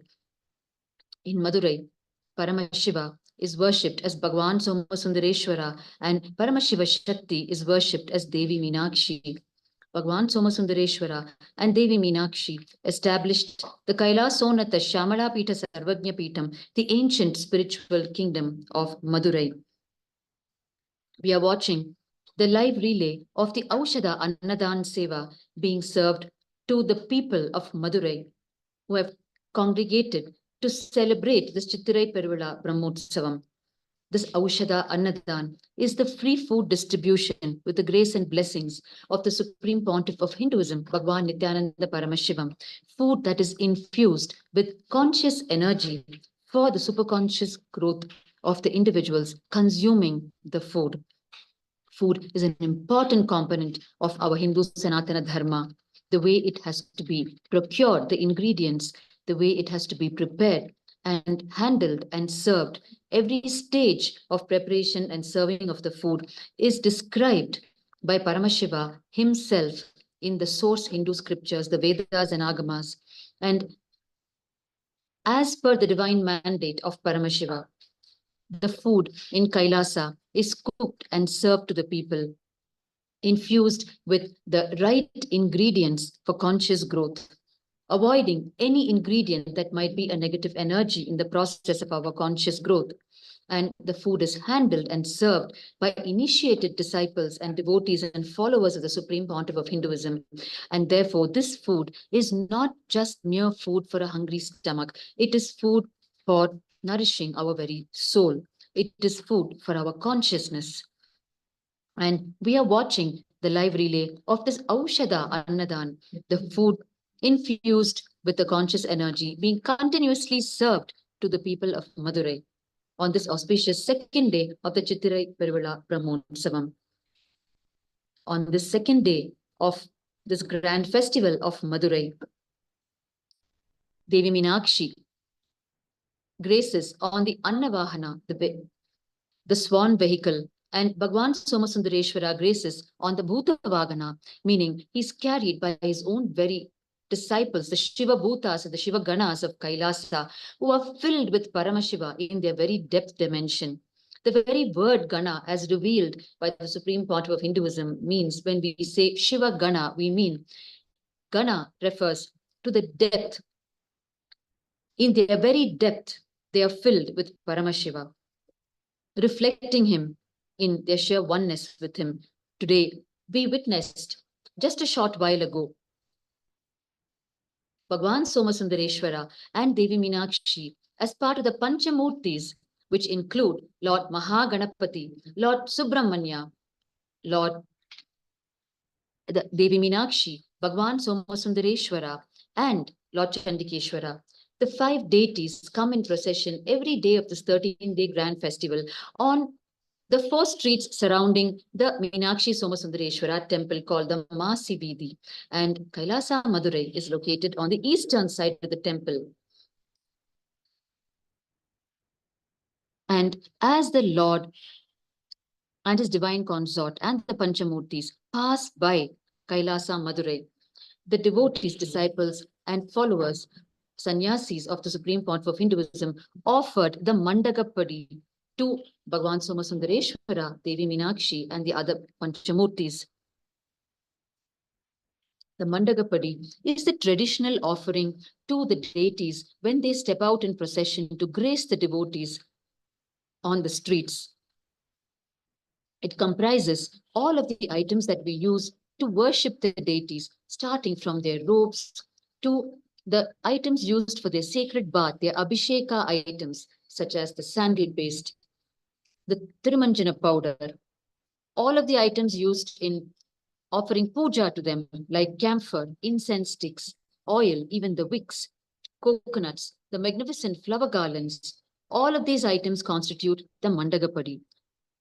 It is one of the most wonderful traditions of Sanatana Hindu Dharma, revived by the Supreme Pontiff of Hinduism as part of our mainstream lifestyle. Following the Kailasavasis, diligently offering the Mandagapadi to the main deities, the people of the ecosystem touch base back with this ancient tradition and follow suit in offering the Mandagapadi to the Lord when he steps out on the streets. The Kailasa ecosystems around the world are the model ecosystems built by the Supreme Pontiff of Hinduism for the entire humanity to follow suit and revive the ancient Kailasa lifestyle, which is a pure temple-centric lifestyle. The lifestyle where we wake up to the temple bell and we retire after the last ritual in the temple is complete. This is the pure Adi Shaivism lifestyle, which is the original organic indigenous lifestyle established by Bhagwan Paramashiva and Devi Paramashiva Shakti herself in all of the ecosystems around the world. And it is this organic Adi Shaivism, indigenous lifestyle, which happened even before the word religion was coined on the planet. Therefore, Adi Shaivism is not a religion. It is the enlightening lifestyle, the temple-centric lifestyle, which, if followed, will take us to our own superconscious breakthrough and empower us to live as pure reflections of Paramashiva.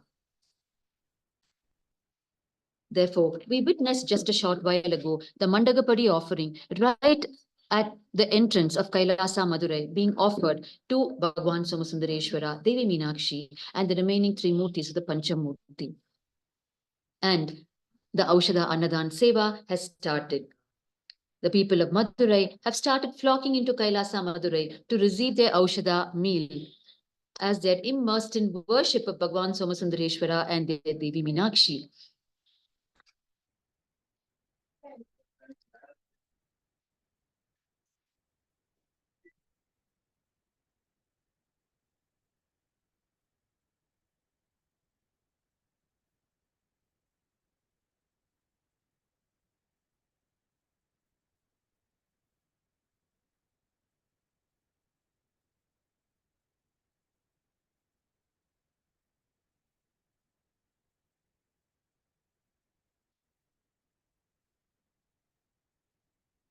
Merely participating in this second day festival of the Chittirai Peruvizha Brahmotsavam and witnessing the Panchamurti procession and receiving the grace of Bhagwan Somasundareshwara and Devi Meenakshi and the other Murtis bring us immense spiritual benefit. Today, specifically the second day festival is designed as per the Hindu tradition to help us move past our emotions stored in our physical and etheric energy bodies. We have 7 energy bodies in us related to our 7 deep emotions, such as pain, guilt, desires, fears, and so on. The physical body is related to our bodily pains, our fear of death, and the laziness that is inherent in us, while the etheric body, the etheric layer in us, is related to our deep mental pains and agony. Merely by witnessing the second day festival and immersing ourselves in the presence of Bhagwan Somasundareshwara and Devi Meenakshi, we can simply be freed from the physical bodily pains and the deep mental pains and agony, our very fears of death, fears of the unknown, and the deep laziness that we experience in us. The Sanatana Hindu Dharma is the tradition of celebration, where every day is a celebration. And the celebration and each of the rituals constituting the celebration is all aimed towards our own conscious growth. Every ritual we offer, each time we participate, it is with the pure agenda of raising our consciousness. That is the beauty and the purpose of Sanatana Hindu Dharma, which the Supreme Pontiff of Hinduism, Bhagwan Nityananda Paramashivam, is untiringly reviving as the science of living enlightenment for humanity at large. Working day and night the Supreme Pontiff of Hinduism, over the last 4 decades, has continuously reached to the people countless traditions of Sanatana Hindu Dharma, countless techniques, countless powerful cognitions to help humanity come to the living enlightenment lifestyle and remain on the path of conscious sovereignty, of conscious living, which is the only solution for whatever we may be seeking in the world today at the level of nations where they're seeking for global peace, or at the level of individuals who are struggling with our own mundane day-to-day struggles. For both scenarios, the only one-stop shop solution is the secrets hidden in Sanatana Hindu Dharma, the science of enlightened living, which, if followed by each individual, will ultimately lead to individual and global peace and individual and global breakthrough, where each individual starts living, abiding by cosmic principles rather than mere morality or conscience-based moral values taught to us today. Once each individual starts abiding by cosmic principles, then the entire humanity stands for a breakthrough, with each individual radiating the pure eternal consciousness, what we call Paramashiva, the primordial cosmic principle. Every effort of the Supreme Pontiff of Hinduism, including this Aushadha Annadan Seva that we are witnessing, is only towards giving a conscious breakthrough to individuals. By continuously feeding people with Aushadha food, the Supreme Pontiff of Hinduism is executing his divine avataric mission of infusing the living enlightenment software into humanity at large. Through this Aushadha Annadan, through the food component, he achieves infusing the conscious software into each individual. In this fashion, every service of Kailasa, designed by the Supreme Pontiff of Hinduism, Bhagavan Nityananda Paramashivam, is to infuse conscious software into human beings. And today, where we are having this large congregation of devotees of Paramashiva in the temple city of Madurai in South India, this Aushadha Annadan Seva is being offered for the entire 13 days of this Chittirai Peruvizha Brahmotsavam, ensuring that each devotee of Bhagavan Somasundareshwara and Devi Meenakshi are completely taken care in their basic needs of food and cool purified drinking water and a place to rest if they need to during their spiritual practice and worship of Bhagavan Somasundareshwara and Devi Meenakshi.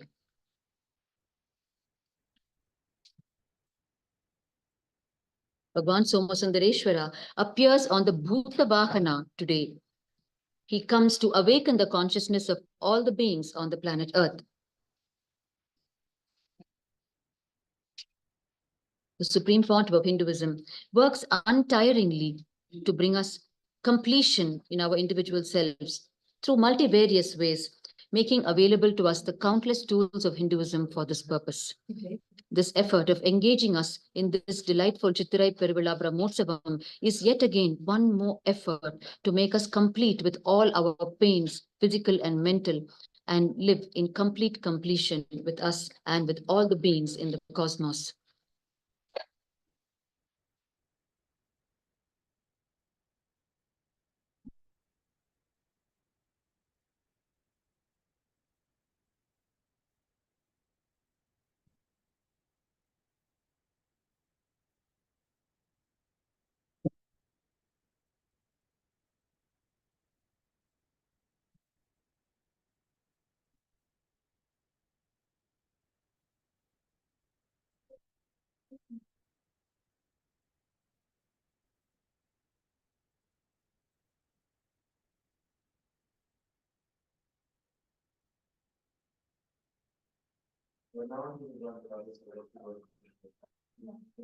The devotees, disciples, sannyasis of the Supreme Pontiff of Hinduism work untiringly round the clock through day and night, sparing no effort in making this Aushadha Annadan service available to the devotees of Bhagavan Somasundareshwara and Devi Meenakshi here in Madurai.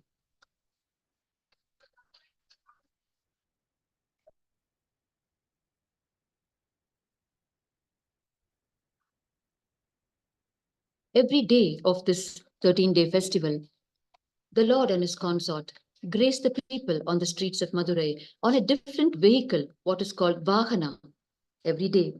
And as we saw today, just a short while ago, they graced us on the divine swan vehicle and the Bhuta Vahana. We will be witnessing on day 8 the grand Pattabhishekam, the coronation ceremony of Devi Meenakshi. And we will be witnessing on day 9 the celebration of Devi Meenakshi's Dig Vijayam, which is her conquering all the directions, all the cardinal directions, and bringing the entire 56 nations that existed during her time period under her single rule. And finally, directly facing Paramashiva himself in Mahakailasa, ready to conquer Mahakailasa itself. And she defeats Nandi Bhagwan, the sacred bull of Paramashiva, and comes face to face with Paramashiva himself. Whereupon, instead of waging war with him, she finally merges unto him in his divine love and oneness. We will be witnessing on day 10 the marriage ceremony of Bhagwan Somasundareshwara with Devi Meenakshi. And on day 11, we'll be witnessing the chariot procession, the grand chariot procession of the deities of Bhagwan Somasundareshwara and Devi Meenakshi. And on day 12, we will be witnessing the Kallalahar festival, where we will be celebrating Lord Mahavishnu, known as Kallalahar, who is the cosmic brother of Devi Paramashiva Shakti, Devi Meenakshi, who's supposed to give her in marriage to Bhagwan Somasundareshwara. And in order to do so, he crosses the Vaigai river to reach Madurai and join the marriage celebrations. This is celebrated on day 12 of this festival.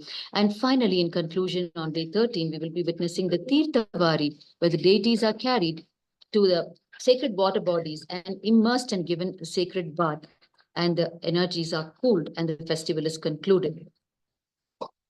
This constitutes the 13-day festival, the Chittirai Peruvizha.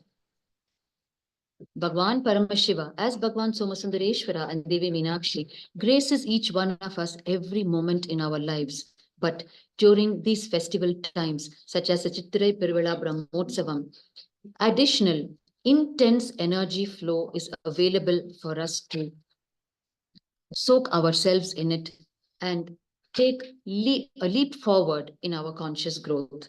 That is the speciality of these Brahmotsavams, these 13-day festivals that happen almost every month in all the major temple towns around the world, such as Madurai, Tiruvannamalai, Kanchipuram, and so on.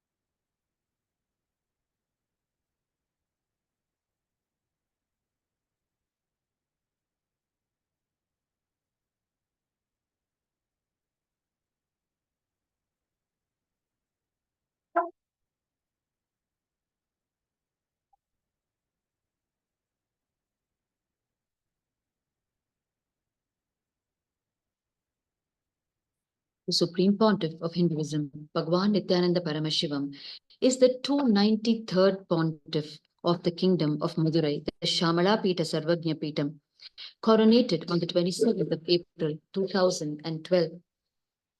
Ever since then, the Supreme Pontiff of Hinduism has untiringly worked to revive the ecosystem of Madurai, which was originally established by Bhagwan Paramashiva himself and revived through the several incarnations who ruled Madurai during their various time periods, starting from Devi Meenakshi, who came down along with Bhagwan Paramashiva as Bhagwan Somasundareshwara, and the divine couple ruled this temple city of Madurai.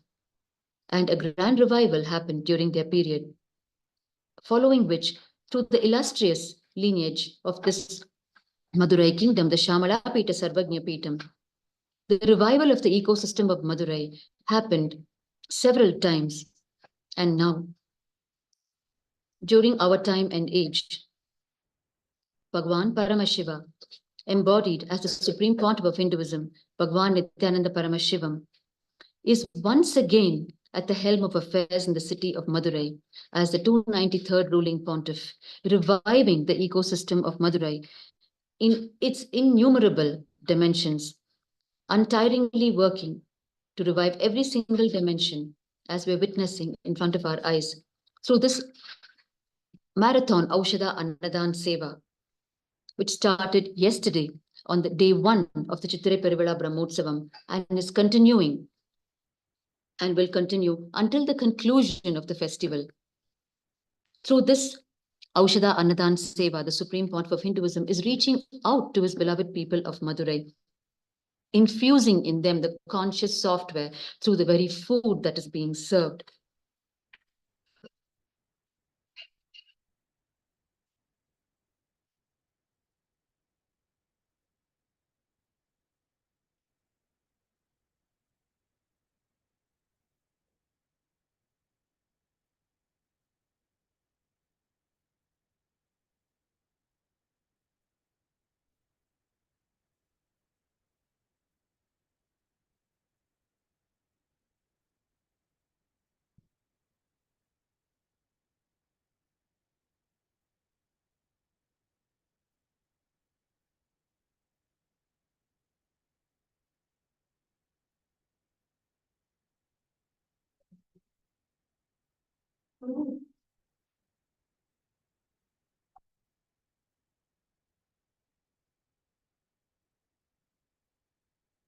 It is the infinite compassion and love of the Supreme Pontiff of Hinduism for us, humanity, that he makes available in multivarious ways the energy of Paramashiva, which is our only hope and solution for our superconscious breakthrough. Merely by witnessing through the live channels that is being made available from Kailasa, Madurai, just by witnessing these grand celebrations of the Chittirai Peruvizha Brahmotsavam, our very consciousness takes a leap forward and keeps us immersed in continuous remembrance of Bhagavan Paramashiva as Bhagavan Somasundareshwara and Devi Meenakshi. When we look at the history of Madurai, it is the very history of the current day human civilization itself. After the roots of Sanatana Hindu Dharma, its various dynasties and scriptural injunctions were formed eons ago, the Sanatana Hindu civilization went through tests of infinite measures to stay alive in a rapidly changing world. Frequent flooding and volcanic eruptions were again and again molding the earth and its inhabitants. And one such deluge happened at the dawn of the epoch we are living in now, an event that has clearly been recorded in the Hindu Puranas not only as an earthly inundation, but as a cosmic deluge of otherworldly proportions, known as the Pralaya, which happened around 11,275 BCE. To save humanity from the Pralaya and the great enlightenment sciences to preserve these sciences, a grand cosmic intervention took place once again. Before the onset of the Pralaya, Mahavishnu assumed the form of the Matsya Avatara, the fish incarnation, and appeared to guide Vaivasvata Manu, the progenitor of mankind, to build a ship to safeguard life in all of its unique forms from being destroyed. After the deluge, Vaivasvata Manu and his divine companions deboarded the ship and began to re-establish the civilization once again on the earth. And this happened in the modern-day region of Madurai or Kumarikandam. Mahavishnu promised that when the Pralaya happens, a great ark or ship will be sent to Vaivasvata Manu to protect life on the planet. He instructed him to collect all the seeds, animals, herbs, various life forms, unique life forms, and be ready to board the ship along with the illustrious Sapta Rishis, the 7 great sages. And he promised that he himself would come to guide the ship. Vaivasvata Manu received this divine mandate when he ruled as King Satyavrata in an earlier period. This divine mandate from the Matsya Avatara of Mahavishnu is recorded in the Srimad Bhagavatam. In Canto 8, Chapter 24, in verse 32, it is recorded The Supreme Personality of Godhead said, O King, who can subdue your enemies, on the seventh day from today, the three worlds, Bhur, Bhuva, and Swa, will all merge into the waters of inundation. And further, in the verse 41, the translation goes, Thereafter, O king, you shall collect all types of herbs and seeds and load them on that great boat. Then, accompanied by the seven rishis and surrounded by all kings of living entities, you shall get aboard that boat, and without moroseness, you shall easily travel with your companions through the ocean of inundation, the only illumination being the effulgence of the great rishis. Following this divine mandate, several more years passed on the earth, and over time, as Mahavishnu had foreseen, the sea level started rising. The clouds began pouring water unlike ever seen before, and a huge ark appeared before the king. And he boarded the ship with all the unique life forms he had gathered, and along with the illustrious seven great sages and other divine beings, he set afloat on the ship. Mahavishnu, as the Matsya Avatara, true to his promise, assumed the form of a humongous and divine fish and pulled the ship through the waters of inundation. The place that the Matsya Avatara safely harbored the ship is the current day Madurai, where the human civilization would begin all over again. Thus began the recorded history of the entire Tamil heritage and culture of Hinduism. Madurai is a cultural capital of Hinduism where the Tamil culture and heritage flourished. At this primary stage, Bhagwan Paramashiva himself established the civilization in Madurai. The oldest known human DNA discovered thus far also traces back to this region of Madurai as we know it today. Out of the deep gratitude to the Matsya Avatara, the great fish avatar of Bhagwan Mahavishnu, who saved the civilization, the people of this primordial civilization raised their flag with the symbol of the fish and came to be known as the Pandya civilization. Vaivasvata Manu received the science of enlightenment from Mahavishnu in his form as the Matsya Avatara, and life on the earth was to grow again from zero. With the seeds saved by Manu, the agriculture began, and the people followed a lifestyle dictated by Manu with the grace of Paramashiva. His lifestyle guidance is compiled in what we know today as the Manuvadi Dharma Shastra. Vaivasvata Manu is referred to in many texts as Dravideshwara, the king of the Dravidas, which goes to show that the civilization that he founded started in South India. The people of a civilization were known as the people whom the great fish brought to land, and they raised their flag with the symbol of the fish. This civilization was later ruled by Devi Meenakshi herself, the incarnation of Paramashiva Shakti, whose name literally means, Archi means ruler, ruler of the people of the fish, Meen being fish. Thus came the Pandya civilization. The archaeological evidence found of the Pandya dynasty as the earliest human civilization predates the Mesopotamian and Egyptian civilizations by several thousand years. Following this grand preservation and revival of the civilization, it is to be noted that during the crowning ceremonies, the rulers of the civilization would take their oath on the Manuvadi Dharma Shastra book, that thereafter they would follow the Manuvadi Dharma Shastra as the law of the land, which is the law of the very cosmos. In the recordings of the entire Pattabhishekam, the coronation ceremony of Devi Meenakshi, it is clearly recorded that she takes the oath on the Manuvadi Dharma Shastra, Manu's laws. She declares that she will run the kingdom, run the entire world based on the dharma of non-duality, oneness, Advaita, which is the foremost cosmic principle, and therefore the foremost in Manu's laws.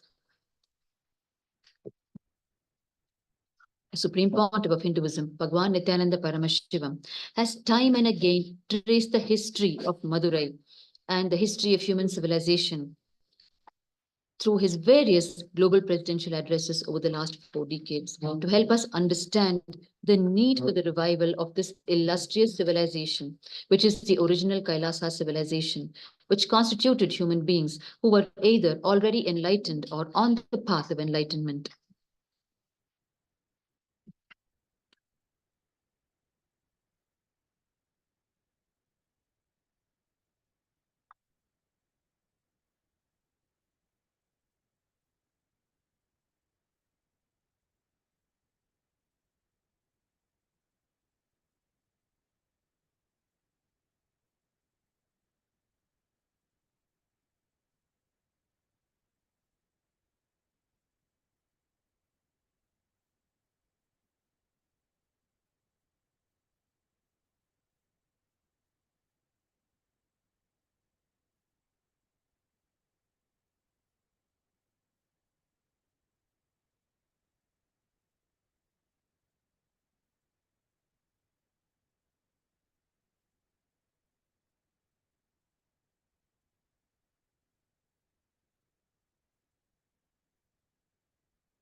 with the grace and blessings of the 293rd Guru Mahasannidhanam of Shamalapita Sarvagnya Peetam, the Supreme Pontiff of Hinduism, Bhagavan Sri Nityananda Paramashivam, Kailasonatha Shamalapeetam, Kailasa Madurai offers the traditional Mandagapadi to Nityanandeshwara Paramashiva Somasundareshwara, gracing on Bhuta Vahana, and Nityanandeshwari Paramashiva Shakti Devi Meenakshi, gracing on the Anna Vahana on this auspicious second day of the Chittirai Peruvizha Brahmotsavam.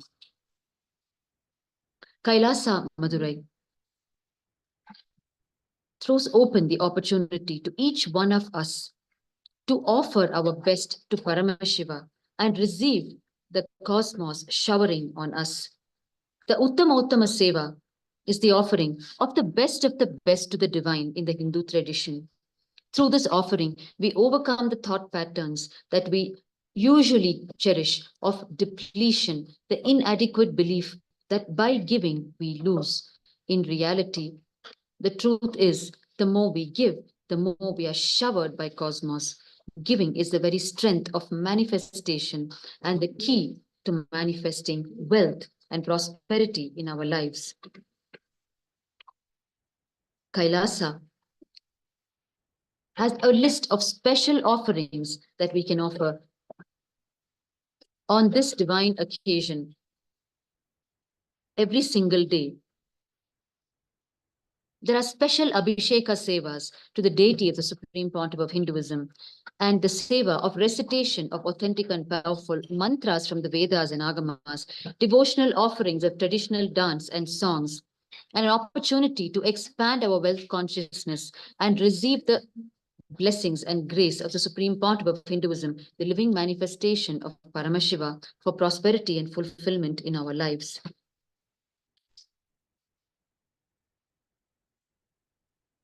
The Uttamottama Seva is available to each one of us every single day.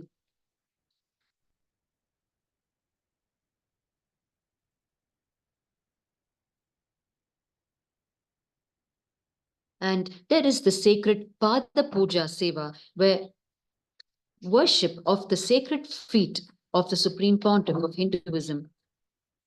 The Pada Puja, which is one of the most sacred traditions of Hinduism, is available to each one of us, along with the Abhisheka Seva, which is offering of the sacred bath to the deity of the Supreme Pontiff of Hinduism and receive his boundless blessings. The Abhisheka is a sacred ritual where we offer the sacred bath to the Guru or the deity, unlocking a stream of divine blessings.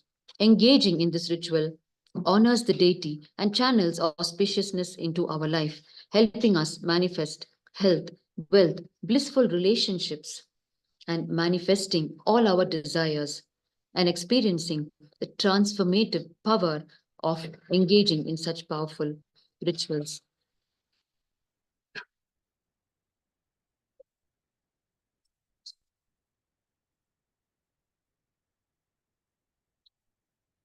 We then have the Naivedya Seva, which is the offering of food to the Guru. This offering helps us overcome the root causes of our deep-seated patterns and emotional pains, facilitating deep emotional healing and spiritual liberation and joy in our lives.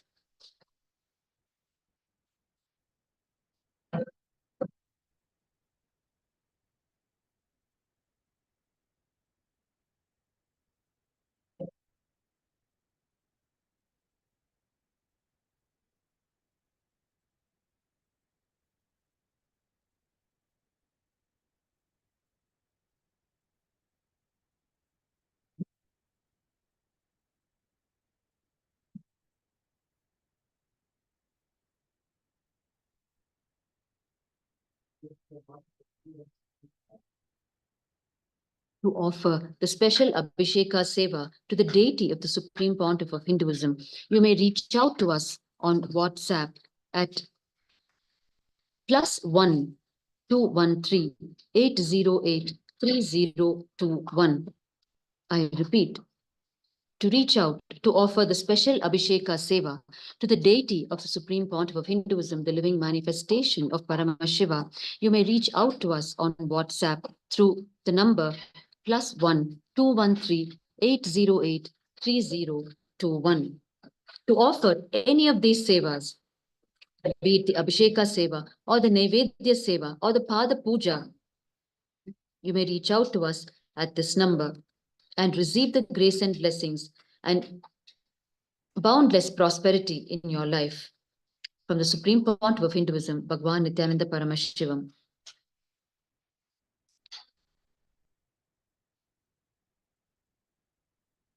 The location of Kailasa, Madurai, where we are witnessing this Aushadha Annadan Seva being served today, is hugely significant. During the reign of the Pandya king Malayadwaja Pandyan around 3162 BCE, the Madurai kingdom faced the pressing challenge of securing a worthy successor for him to carry forward the legacy of the Pandya lineage. The king and his wife Kanchanamala performed the Putra Kameshti Yajna and prayed to Paramashiva for the birth of a child of grand fire ritual. From the fire of the Homakunda appeared the form of Paramashiva Shakti, Devi Meenakshi, as a 3-year-old divine child. A beautiful and divine baby girl with a mysterious third breast appeared from the fire. She was named Tadadakai. She did not stay in the womb of her mother. She simply walked out of the Chidakni Kunda, the fire of this Putra Kameshti Yajna. It is revealed by the Supreme Pontiff of Hinduism, Bhagwan Nityananda Paramashivam, that the location of this Kailasa Madurai is the very location where the historic Putra Kameshti Yajna was performed by King Malayadwaja Pandyan and his wife Kanchanamala, out of which Devi Meenakshi emerged. Tadadagai grew to be Devi Meenakshi and was coronated duly as her father's successor. Devi Meenakshi was trained like a prince would be trained. She gained proficiency in all the 64 arts of the Hindu tradition and emerged as a valorous queen. She was coronated as the Queen of Madurai. With her powerful army, soon after the coronation, Devi Meenakshi traveled in all the cardinal directions and conquered the 56 nations of human settlements prevalent at that time and brought them under her single rule. She finally entered Mahakailasa, the abode of Paramashiva himself, and defeated Nandideva, the sacred bull of Paramashiva, who guards Kailasa. And she stood face to face with Paramashiva himself. At that moment, true to the predictions at the time of her birth, her third breast disappeared, which indicated that the person in front of whom she was standing was none other than her divine consort. Such was the prediction at the time of her birth. At that time, at that very moment, she submitted to the supremacy and divine love of Bhagwan Paramashiva. She expressed her divine proposal to her Lord, who commanded her to go back to Madurai and followed her with his entourage. And the divine marriage ceremony happened in Madurai, celebrated by all the beings in all the worlds. And it is this marriage ceremony of Bhagwan Paramashiva as Bhagwan Somasundareshwara and Devi Meenakshi that is celebrated annually every year in all the temples worldwide as the Meenakshi Tirukalyanam on that particular auspicious Vedic day when it occurs annually. And this day is the 10th day of this Chittirai Peruvizha festival, where we will be watching the celebrations, the grand marriage ceremony of Bhagwan Somasundareshwara and Devi Meenakshi in the Meenakshi Somasundareshwara temple, where they themselves ruled the city of Madurai as a divine couple. In Madurai's most glorious period of power and prosperity. The civilization of Madurai was thus originally established by Bhagwan Paramashiva himself and is the oldest known human DNA discovered thus far. It was this Pandya civilization that constituted a breakthrough in the human DNA with a unique combination of the intelligence of the Surya Vamsa, the lineage of the sun god Surya, which stemmed from Paramashiva, represented by Bhagavan Somasundareshwara, and the power of the Shiva, represented by Devi Meenakshi, and the power of the Shiva Bhutas and Ganas, the disciples of Paramashiva from Kailasa itself, represented by Bhagavan Somasundareshwara. The combination, the unique combination of the intelligence of the Surya Vamsa and the power of the Shiva Bhutas and Ganas, the disciples of Paramashiva from Kailasa, constitutes the DNA of the Pandya civilization. Kanchanamala, the mother of Devi Meenakshi, is from the Surya Vamsa lineage.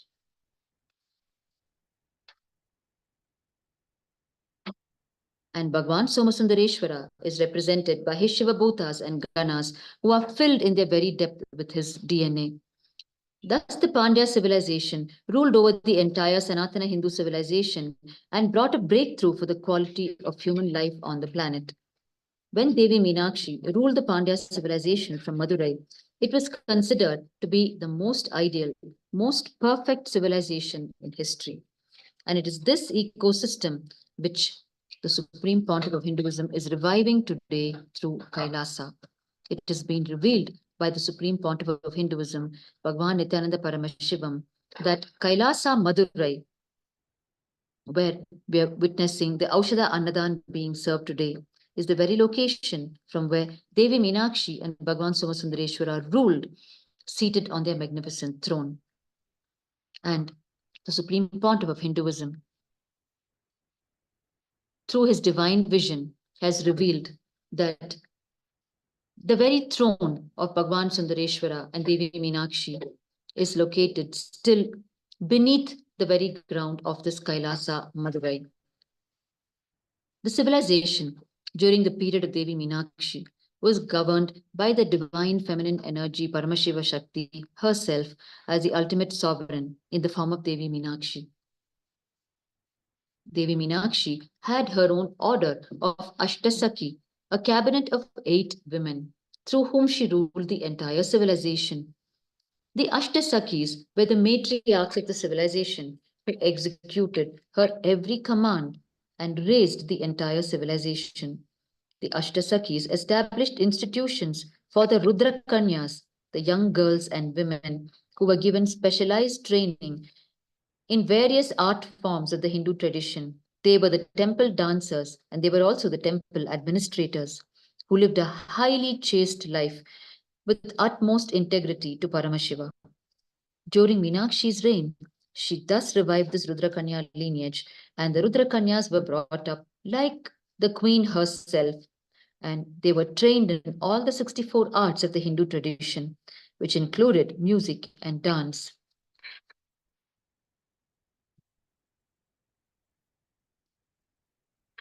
Meenakshi's kingdom was known for its advanced health care based on the brilliant Hindu sciences of Siddha and Ayurveda. With the Ashtasaki and the Rudrakanya trained as the doctors of the kingdom, the health care of this entire civilization was given a priority, eradicating most diseases and increasing the longevity of the people, which made it possible for intense creation and advancement of the entire civilization. Though the Madurai city was already established, Devi Meenakshi personally supervised the reconstruction of the city of Madurai to what it is today. The city became the model for many cities to come. She not only governed, but attended to her subjects daily as their very cosmic mother. She provided for each of them not only their physical needs, but the needs of their very consciousness, their very soul. There were times that she even went into the city in disguise to better understand her subjects and understand their needs. And she personally attended to every single family who was in her rule, and therefore earned her place in their hearts for generations into the future, even until today. Her people feel her just alive as she was then.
We are watching the steady increase in the number of devotees walking into Kailasa Madurai to receive the Aushadha Annadan on this second day of the Chittirai Peruvizha Brahmotsavam.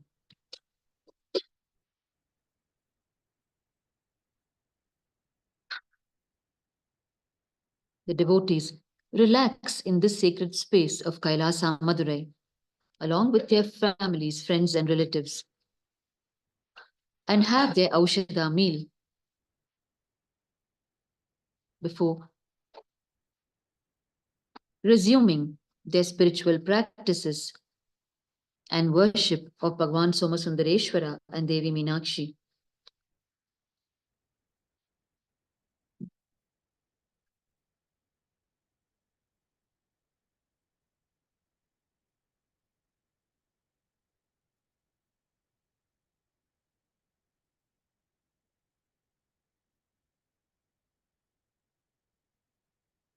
On the 8th day of this grand festival, which is the 19th of April, the Pattabhishekam celebrations of Devi Meenakshi will be telecast live, a grand ritual celebrating the coronation of Devi Paramashiva Shakti Meenakshi as the Parabhattarika, the royal queen of the whole cosmos. Each one of you is invited to witness this grand celebration and offer whatever you may wish to at the feet of Devi Paramashiva Shakti herself, under the grace and auspices of the Supreme Pontiff of Hinduism, Bhagwan Nityananda Paramashivam, the very living manifestation, the living energy of Bhagwan Paramashiva himself. A tremendously unique and rare opportunity in our lifetime awaits us during this Chittirai Peruvizha Brahmotsavam to be able to offer at the feet of Devi Meenakshi and Bhagwan Somasundareshwara, when we have amongst us the living energy of Paramashiva happening as the Supreme Pontiff of Hinduism, Bhagwan Nityananda Paramashivam. An opportunity of lifetimes is available for us during this Chittirai Peruvizha Brahmotsavam, where we can offer directly at the physical feet of Paramashiva himself and receive the tremendous grace in our lives.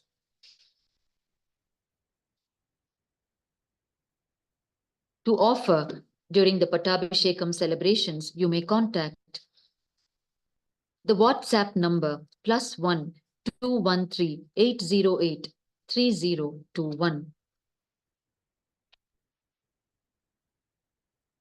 Further, on the 21st of April, during the Chittirai Peruvizha Brahmotsavam, is the Meenakshi Tirukkalyanam, the traditional ritual that vividly reenacts the celestial wedding ceremony of Devi Meenakshi and Bhagwan Somasundareshwara, as it originally unfolded in the cosmos eons ago. This sacred ceremony brings to life the divine union that marks a significant moment in cosmic history. And once again, we have the lifetime opportunity to offer at the very feet of Bhagwan Paramashiva during this Meenakshi Tirukkalyanam our offerings of deep gratitude to Bhagwan Somasundareshwara and Devi Meenakshi.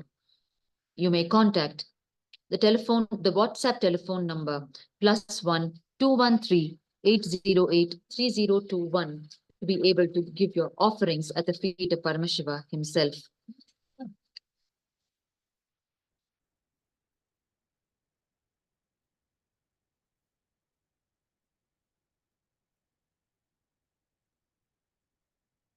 The young and old alike are continuing to walk into Kailasa Madurai to have their Aushadha meal.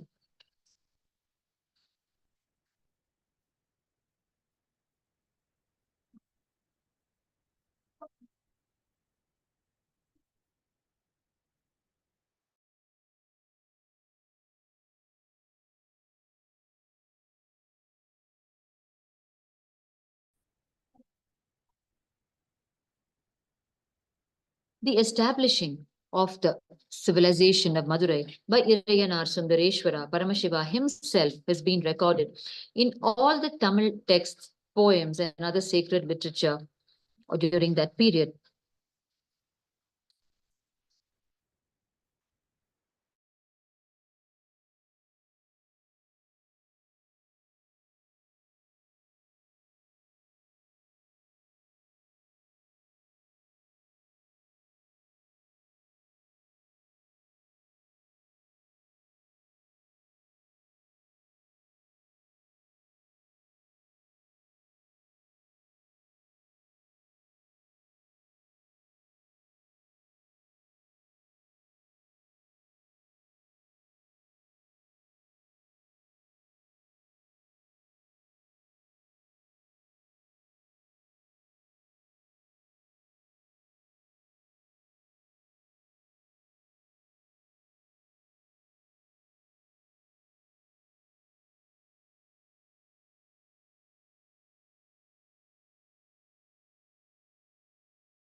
As evidence that Bhagwan Paramashiva himself originally established the civilization of Madurai is The oldest text available, the Irayanar Agapurul, authored directly by Bhagwan Paramashiva himself.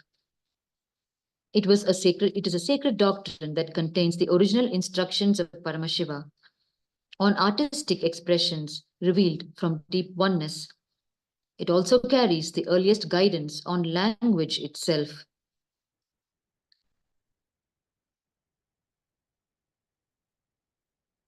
It is here in Madurai that Paramashiva, as Bhagwan Somasundareshwara, even after shedding his physical body, assumed the form of a Siddhar, an enlightened mystic with the name Yellam Valla Siddhar, and manifested countless powers through countless divine leelas for the people of Madurai, alleviating them from their sorrows and grievances in their day-to-day lives. Therefore, as Bhagwan Somasundareshwara and as Yellam Valla Siddhar, and until now, as the Supreme Pontiff of Hinduism, Bhagwan Nityananda Paramashivam, Paramashiva continues to be available in physical form to the people of Madurai, unfailingly answering their calls.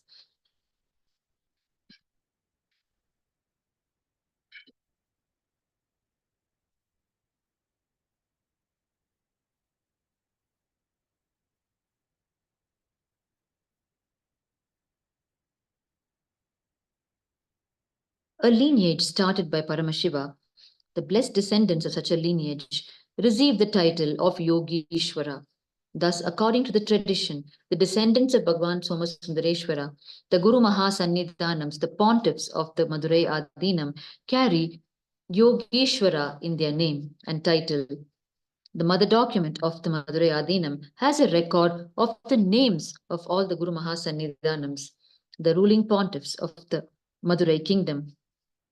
The earliest records exist after the revival of the kingdom of Madurai, the Madurai Adinam, by Tirujnana Sambandar,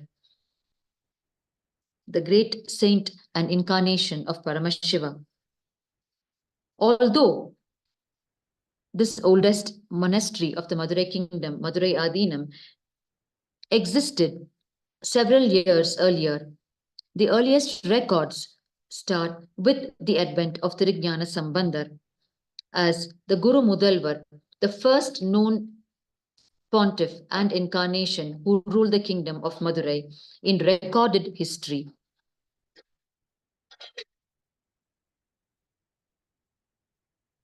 The title Yogeshwara indicates that the lineage of Madurai belongs directly to Paramashiva. It is Paramashiva's own lineage.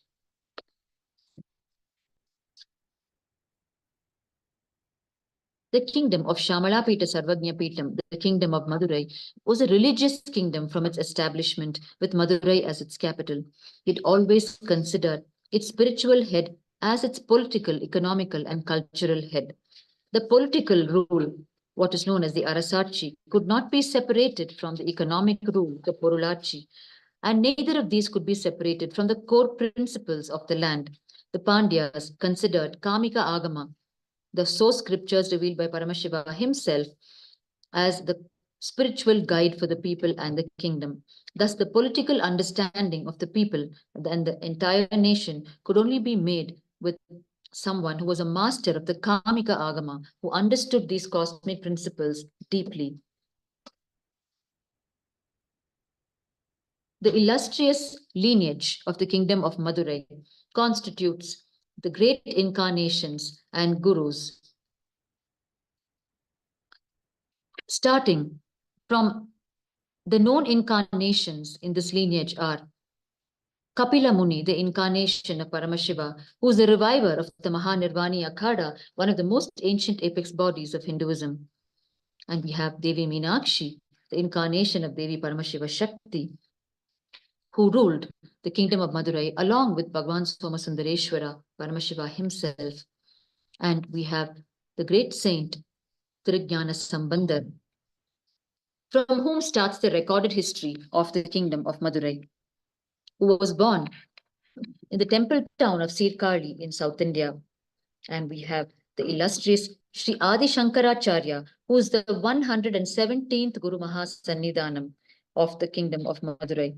who's the incarnation of Paramashiva, and who's the Shanmata Sthapakacharya, the reviver of the 6 ancient traditions of Hinduism, which includes the traditions of worship of Paramashiva, the worship of Paramashiva Shakti, the worship of Lord Mahaganapati, the worship of Lord Subramanya, the worship of Lord Mahavishnu, and the worship of Lord Surya. This constitutes the Shanmata, the 7 primordial traditions of worship in Sanatana Hindu Dharma.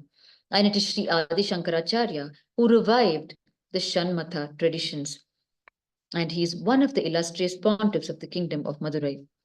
And we have Sri Kanta Shivacharya, who is a 203rd Guru Mahasannidhanam of the kingdom of Madurai. Following him are the remaining pontiffs of this kingdom, right up to the 292nd Guru Mahasannidhanam, Srila Shri Arunagirinatha Shri Jnanasambandha Deshika Paramacharya Swamigal, the predecessor of the Supreme Pontiff of Hinduism, who recognized the Supreme Pontiff of Hinduism as the very living incarnation of Paramashiva and duly coronated him as the 293rd Pontiff, as Guru Mahasannidhanam, Bhagavan Sri Shri Nityananda Paramashivam, Shri Jnanasambandha Deshika Paramacharya Swamigal. Thus, the current ruling pontiff of the kingdom of Madurai is Bhagavan Paramashiva himself, once again seated, embodied as the Supreme Pontiff of Hinduism, Bhagavan Nityananda Paramashivam.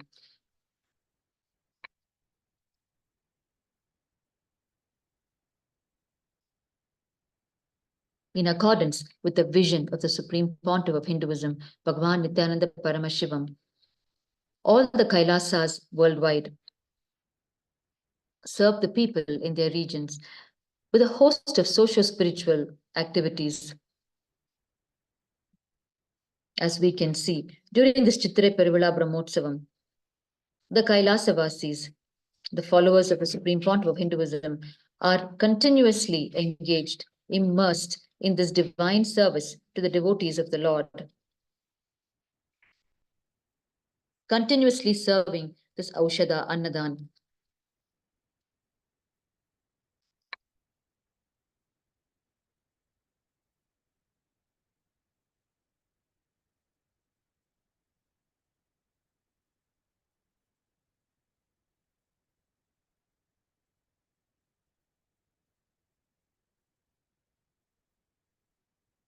It is the vision of the Supreme Pontiff of Hinduism to completely take care of the devotees of the Lord, especially during their spiritual practices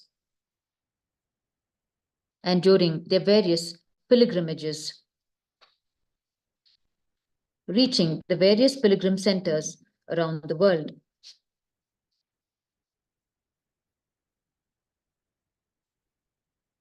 The Supreme Pontiff of Hinduism has revealed as his vision to his disciples, devotees, and followers that whether it is the Kumbh Mela in Prayag, or the Thaipusam festival in Palani, or the Kartika Deepam festival in Tiruvannamalai, or Devi Meenakshi's marriage ceremony in Madurai, or the Char Dham Yatra, which is the pilgrimage undertaken by devotees of the Lord to the 4 destinations in the Himalayan Ghat regions.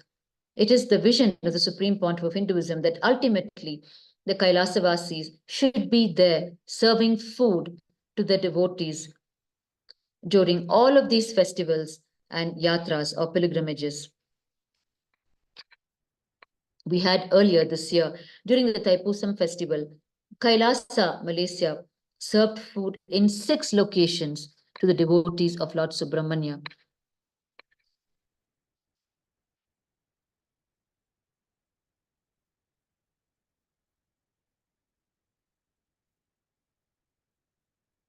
In Tiruvannamalai, the Kailasas serve food for up to 36 hours every month during the auspicious full moon night, when the devotees of Paramashiva of Annamalayar circumambulate the Arunachala hill every full moon night. Lakhs of them converge in Tiruvannamalai every full moon night and the Kailasas in Tiruvannamalai undauntedly serve the Aushadha Annadan for up to 36 hours non-stop. In all the Kailasa ecosystems, the Annadan happens every day. Here in Kailasa, Madurai, the everyday Annadan happens from this very location of Kailasa. And this Aushadha Annadan Seva is stepped up during the festive occasions, with non-stop Annadan being served, not just 3 times a day, but 24/7 round the clock.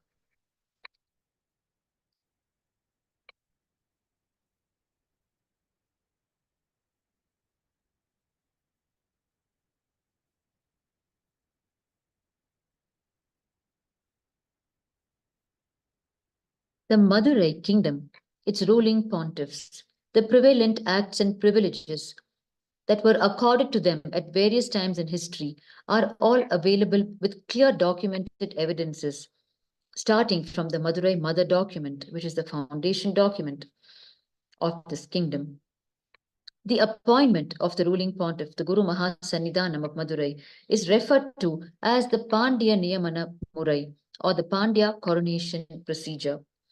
All the successors are crowned with a ruling staff, a crown, and given the right to conduct all administration known as the Sakala Nirvahangalayum Vahikiradu in Tamil.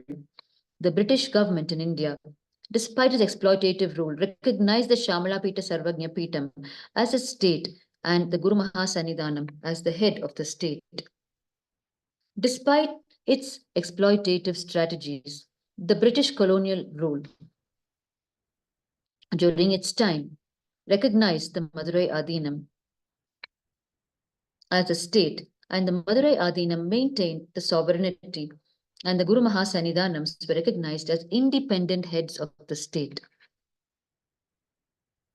To the extent when the 289th pontiff of Madurai Adhinam left his body in 1904, his son and successor was only 11 years old, and the British rule invoked the Regency Act used for kings to take the young pontiff, the minor pontiff, under their protection. And when the child turned 12, which was recognized as the age when the child majored, the coronation was duly performed for him by the district judge of the government, and the kingdom of Madurai was handed back to the pontiff.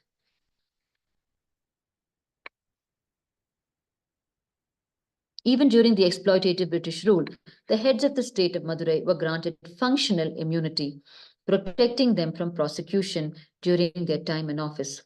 Under the British government, such a recognition was given specifically to the Guru Mahasannidhanam of the Madurai Adhinam. The governor and council exempted the pontiff from personal appearance in the courts of the presidency. Therefore, the heads of the Madurai kingdom were also recognized as the heads of the state, and they were not subject to prosecution and were not required to appear in front of any court of law.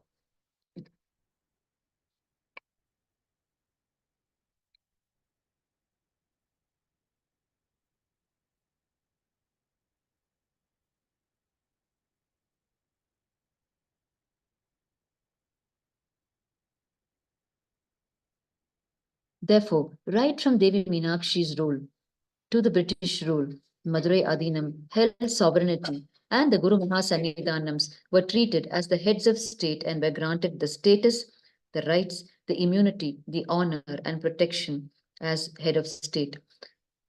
It was only in the 19th and 20th centuries that the legacy of the Madurai Adhinam began to diminish with continuous interference from deep state elements. At the time when its survival was threatened to the brink of destruction, Paramashiva himself came down to protect this ancient heritage, embodied as the supreme pontiff of Hinduism, Bhagavan Nityananda Paramashivam.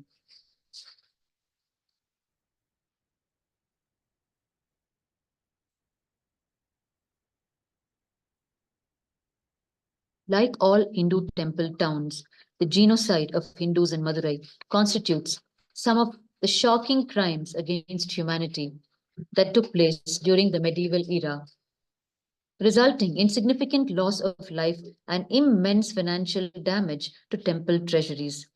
This tragedy was driven by religious intolerance, leading to the destruction of numerous temples and the theft of billions of dollars from the temple treasuries. The British colonial government sought ways to dispossess Hindus of their wealth and property. Until 1865, this world-famous Meenakshi Amman temple of Madurai and the world-famous Ramanatha Swami temple in Rameshwaram were under the direct administration of the Madurai Adinam. Both the temples are ancient Hindu heritage and form an essential part of the kingdom of the Shamala Pita Sarvagnya Pitam. In 1865, both these temples were brought under the British control, and upon the independence of India, they were handed over to the state government of Tamil Nadu.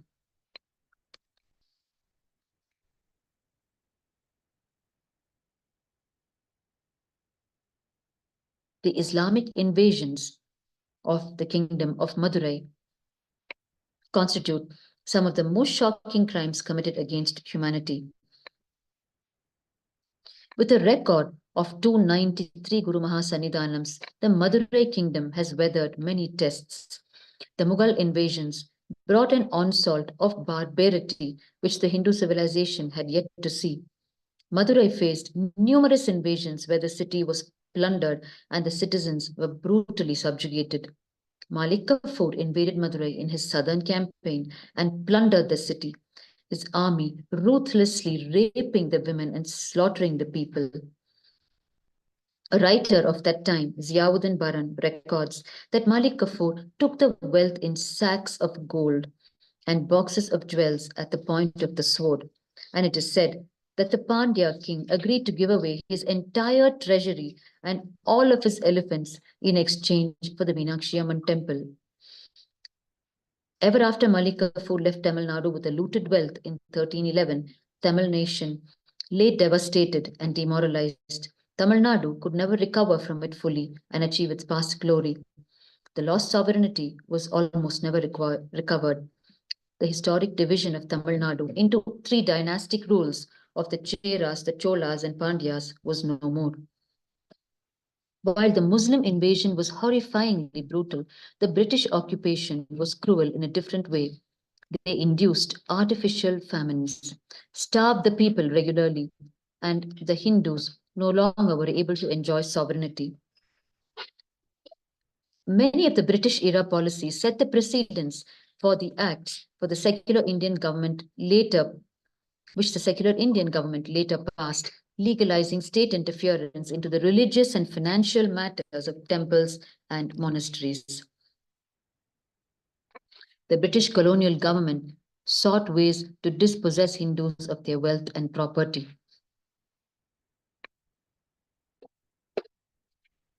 After centuries of destruction, as a huge ray of hope for the kingdom of Madurai, on the 27th of April 2012, in a landmark event in the history of Hinduism and the history of humanity, the Supreme Pontiff of Hinduism, Bhagavan Sri Nityananda Paramashivam, was coronated as the 293rd Pontiff of the Shamala Pita Sarvagnya Pitam. The 292nd Guru Mahasannidhanam, his predecessor, who was well acquainted with the Supreme Pontiff of Hinduism for many decades, conveyed to the Supreme Pontiff of Hinduism that he had received a divine mandate from Bhagavan Somasundareshwara and Devi Meenakshi to crown the Supreme Pontiff of Hinduism as his successor.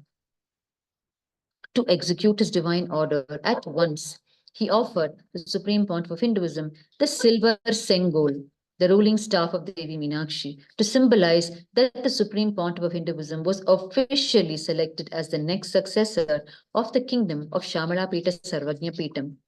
And within a month, the legal and functional arrangements were made, and as a result, a huge change in the course of history was masterfully orchestrated. And this Madurai lineage that started with Paramashiva himself and revived by Devi Meenakshi was once again in the hands of Paramashiva himself, embodied as the Supreme Pontiff of Hinduism, Bhagavan Nityananda Paramashivam.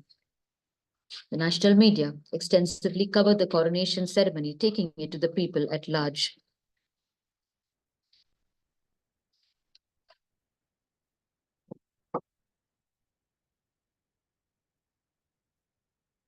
The mother document of the Shamalapita Sarvagnapitam explicitly states the details of the succession to the revered seat as Supreme Pontiff of the entire kingdom.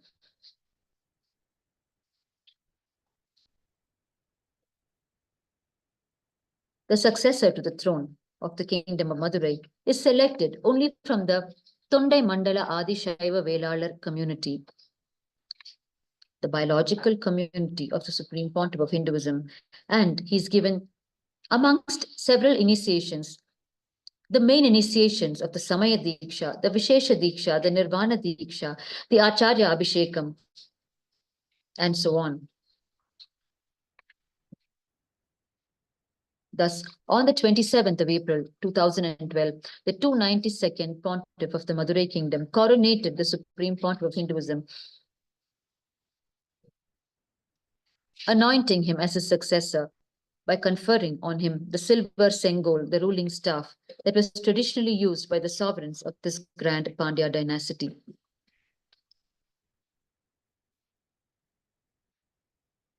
The 292nd Pontiff, while addressing the people during the coronation ceremony, revealed the sequence of events and divine orchestration that led to the coronation of the Supreme Pontiff of Hinduism.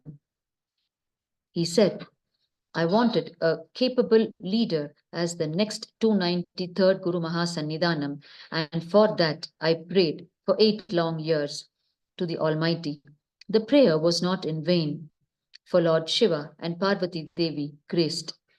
Paramashiva and Paramashiva Shakti entered into me and told me that the next successor is in Bangalore. He is the incarnation from Tiruvannamalai, and they told me to go to Swamiji and order him to assume the responsibility as the 293rd Guru Mahasannidhanam, as Srila Shri Nityananda Swami, who is worthy of our eternal praise and blessing. And I announced him as the 293rd Guru Mahasannidhanam. These are the very words of the 292nd Pontiff of the Madurai Kingdom, predecessor of the Supreme Pontiff of Hinduism. He thus performed all the rituals as per the tradition of the kingdom, the Acharya Abhishekam, the Mantra Kashayam, and the Nirvana Diksha, and announced to the people the Supreme Pontiff of Hinduism, Bhagwan Nityananda Paramashivam, as his successor to the Shamala Pita Sarvagnya Pitam, the kingdom of Madurai.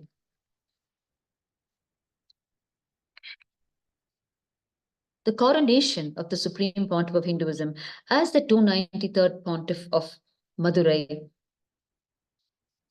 caused great celebrations all over the world. Prominent Hindu pontiffs traveled from all over India to felicitate the Supreme Pontiff of Hinduism and pledge their allegiance in front of the international media. These pontiffs included Sri Chakrapani, the president of the Akhila Bharata Hindu Mahasabha, Sri Atma Chaitanya Maharaja of Tiruchendur, Srila Shri Subramanya Swamigal of Tiruparangkundram, Sri Vijayendra Saraswati Swamigal, and many such prominent Hindu leaders who expressed their heartfelt gratitude and happiness at the Supreme Pontiff of Hinduism coming to the seat of the Madurai Kingdom.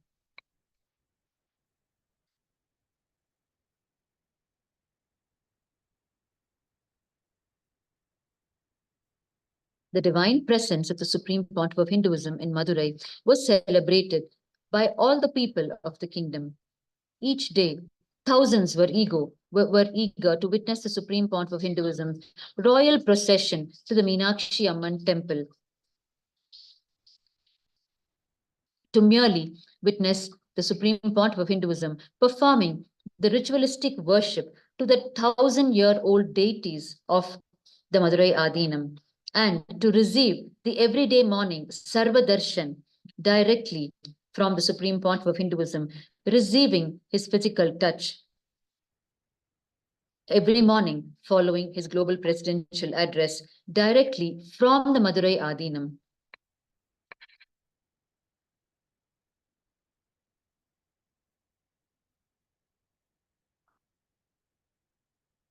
As the duly coronated pontiff of the Madurai Adinam, the Supreme Pontiff of Hinduism initiated several projects to revive the spiritual epicenter of Hinduism, which included physical restoration of land and heritage, social welfare through free service of food and medical camps, spiritual upliftment through various meditation programs, spiritual discourses, and direct darshan from the Supreme Pontiff of Hinduism.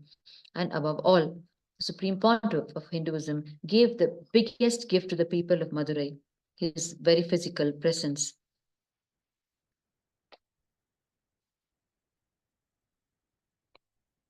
The Supreme Pontiff of Hinduism personally commenced the restoration process of the four main temples belonging to the Madurai Adinam soon after his coronation. The Agneshwara temple in Kanjanur, the Pannaga Parameshwara temple in Pannagatheru, the Sakshinadeshwara temple in Tirupurambiyam, Tanjavur, and the Kachineshwara temple in Kachanam. Being an establishment that was centuries old, the Madurai Adinam's construction needed special attention and repair. The Supreme Pontiff of Hinduism, along with hundreds of his devotees, disciples, followers, and sannyasis, stayed at the Madurai Adinam soon after the coronation for several months, and under the direct supervision and auspices of the Supreme Pontiff of Hinduism, the grand revival work commenced from the Madurai Adinam.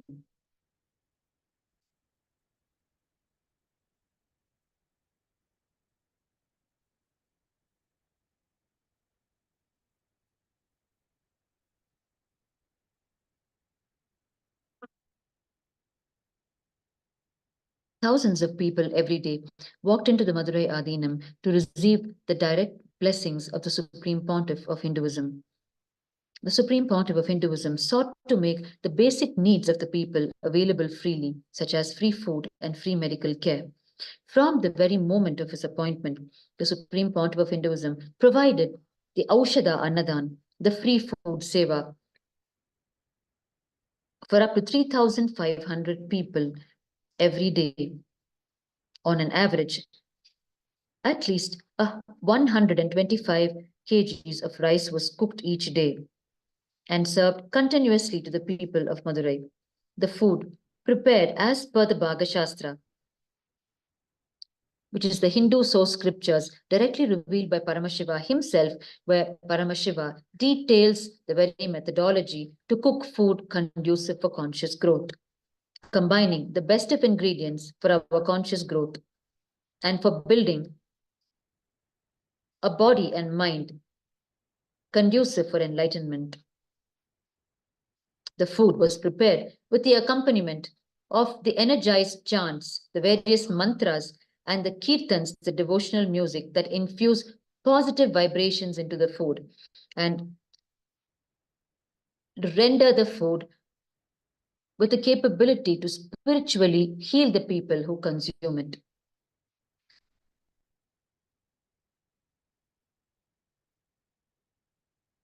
The Supreme Pontiff of Hinduism launched several multi-speciality free medical camps during the period soon after his coronation, right in the Madurai Adinam, opening the doors to a free multi-speciality medical camp, which included a free 24-hour dialysis clinic to service the large numbers of renal failure cases occurring in Madurai due to the excessive hard water in the region.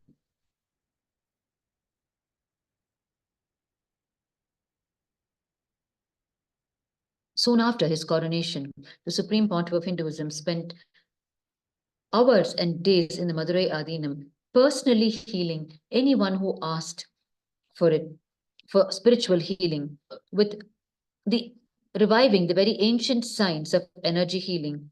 And the Supreme Pontiff of Hinduism provided personal spiritual counseling and guidance to the people of Madurai. He held various spiritual conventions, programs, and offered his books, and addressed the people of Madurai through the everyday morning global presidential address.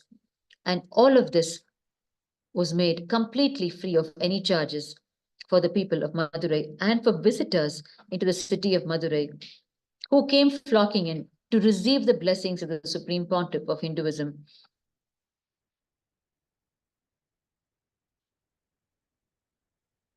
Every single day during his stay in the Madurai Adinam, the Supreme Pontiff of Hinduism started the day early in the morning, offering the Parartha Puja, the worship in the main Garbha Mandir, the Sanctum Sanctorum, offering the worship to the 3,000-year-old deities that have been worshipped since the time of Tirujnana Sambandar. After offering of the Parartha Puja, Supreme Pontiff of Hinduism would accept the devotees' Pada Puja, the traditional offering of gratitude to the holy feet of the Guru. And upon the conclusion of the Pada Puja, the people, melting in a space of devotion, were ready to receive the powerful cognitions from the Supreme Pontiff of Hinduism through his global presidential address. Every day, the Supreme Pontiff of Hinduism unleashed spiritual truths, revelations, with the people's rapt attention and open inner space. The Supreme Pontiff of Hinduism began to sow the seeds of the powerful cognitions from the great Hindu scriptures, such as the Bhagavad Gita, and he described the various leelas of Bhagavan Somasundareshwara and Devi Meenakshi in this very city of Madurai for the people to understand and recall and soak themselves in the leelas of Bhagavan Paramashiva in this very city. Not just the residents of Kailasa, but the entire townspeople of Madurai and visitors into Madurai came to receive the grace and blessings of the Supreme Pontiff of Hinduism. At the end of his global presidential address, the Supreme Pontiff of Hinduism came down and met personally each one in the gathering, each one of his kingdom subjects, and listened to their prayers, healed them, and blessed them individually through the Sarva Darshan, which happened every single day after his global presidential addresses, which gave the opportunity for each one gathered to have his direct physical touch.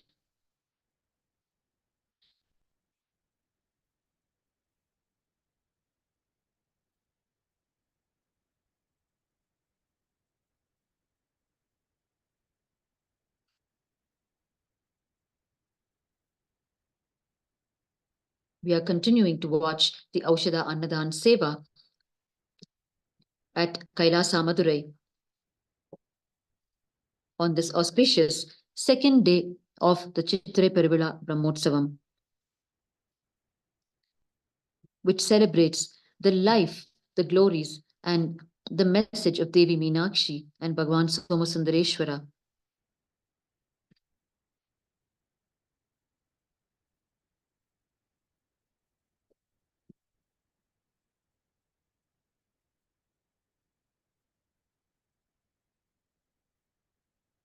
Kailasa Madurai is located on the eastern side of the Meenakshi Somasundareshwara temple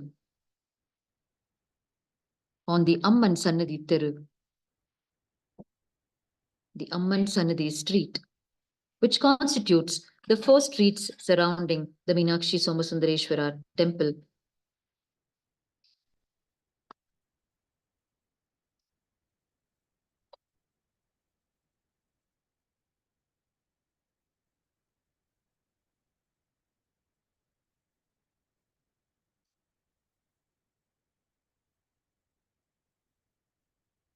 While the Supreme Pontiff of Hinduism was immersed in reviving the ecosystem of Madurai soon after his coronation in April of 2012, barely within 2 months, growing Hindu media extremists in Madurai were perplexed at the appalling success of the Supreme Pontiff of Hinduism mission in Madurai. Within just a few weeks of the Supreme Pontiff of Hinduism, residents in Madurai, and the flood of refreshing and active energy. The people were seeing the effects of being emancipated from contemporary forms of slavery. Hindu media forces started a campaign of hate propaganda and started spreading the false narratives against the Supreme Pontiff of Hinduism and the ongoing activities at the Madurai Adinam. Deterring attention away from the thousands of people being fed entirely free of cost, the pure spiritual sentiment and wholehearted effort to revive the indigenous tradition, the Hindu media influenced sections of media and started hurling baseless and false accusations against the Supreme Pontiff of Hinduism. Patiently enduring the attacks, the Supreme Pontiff of Hinduism hosted a series of press meets along with the 292nd Pontiff, his predecessor,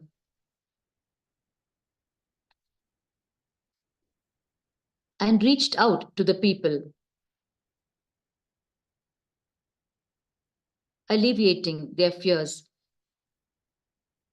and continuing to inspire them to be part of this grand revival of Kailasa, the ecosystem of Madurai.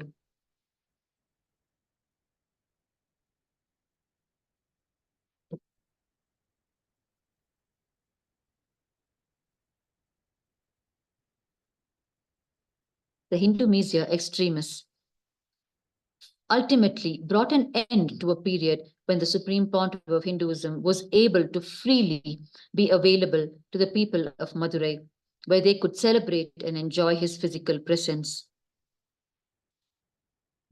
On the 20th of May 2021, despite the bombarding hate propaganda and false narratives being spread by certain sections of the media, the Hindu public and their leaders were completely supporting the Supreme Pontiff of Hinduism. On one occasion, 52 Hindu representatives from various communities gathered in solidarity, recognizing the immense contribution of the Supreme Pontiff of Hinduism towards Sanatana Hindu Dharma. Regardless of the persecution and the onslaught of attacks, the Supreme Pontiff of Hinduism did not forsake the promises that he had made for the people of Madurai. The services continued in Shamalapita Sarvagnya Peetam, Kailasa, Madurai, and continues until today. In 2019, as an expansion of the kingdom of Shamalapita Sarvagnya Peetam, the Supreme Pontiff of Hinduism inaugurated the Raja Vidya, Rajaguhya, Gurukul, the training center for the next generation of leaders who are going to be the inheritors of the only authentic living tradition from Devi Meenakshi herself. The Gurukul was inaugurated in front of the Meenakshi Amman temple in the very place where Devi Meenakshi walked out of the Chitakni Kunda, the Putrakameshti Yajna fire, and assumed the human form. Today, Kailasa Madurai serves a population of 13 million people of Madurai as a spiritual embassy of Kailasa, upholding the rights and decrees given to us by Bhagavan Paramashiva himself. It is the grand saga of the history from Paramashiva himself through the Pandya civilization and continuing today through Kailasa.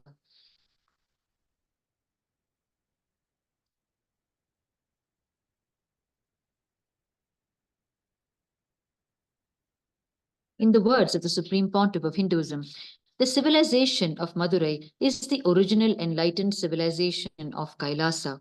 The word Kailasa means source, ultimate source. We all came from Kailasa. We all have to reach Kailasa. While we are in this human frame on the planet, if we live, radiate the lifestyle of Kailasa, not only we will be making sure that we will be reaching Kailasa, but even while we are living, we will be living Kailasa.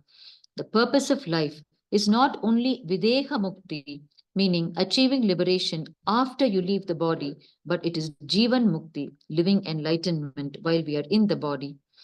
Madurai is living enlightenment, Jivan Mukti. One of the greatest successful experiments of Paramashiva is mapping Kailasa on planet Earth to Madurai, Shamalapita Sarvagnya Peetam. It is such a great, powerful success.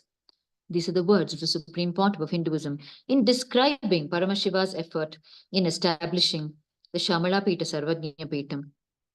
Further, the Supreme Pontiff of Hinduism reveals exactly how in Kailasa beings are living around Paramashiva, the same food, clothes, lifestyle, thought currents, inner space, everything as it is, Paramashiva mapped onto planet Earth's conditions and its physicality. And that civilization is the Madurai civilization. That Pita, ruling seat, is the Shamala Pita Sarvajna Pita.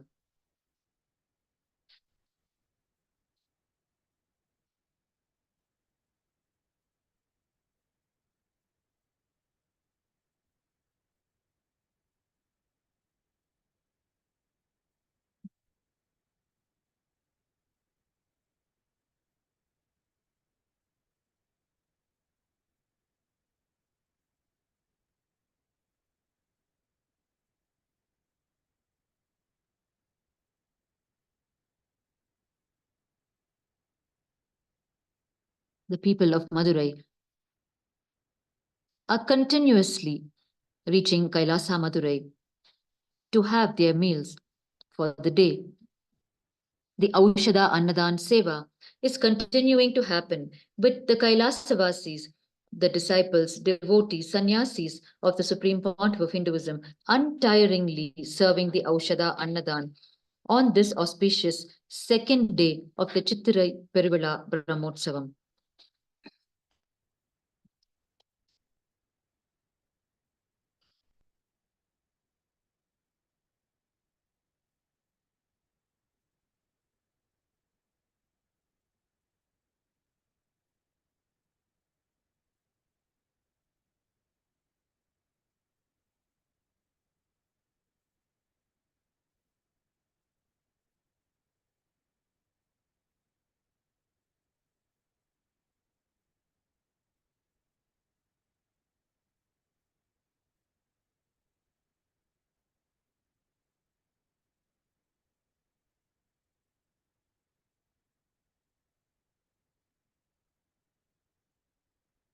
The Supreme Pontiff of Hinduism has time and again urged humanity to embrace the Kailasa lifestyle that he is promoting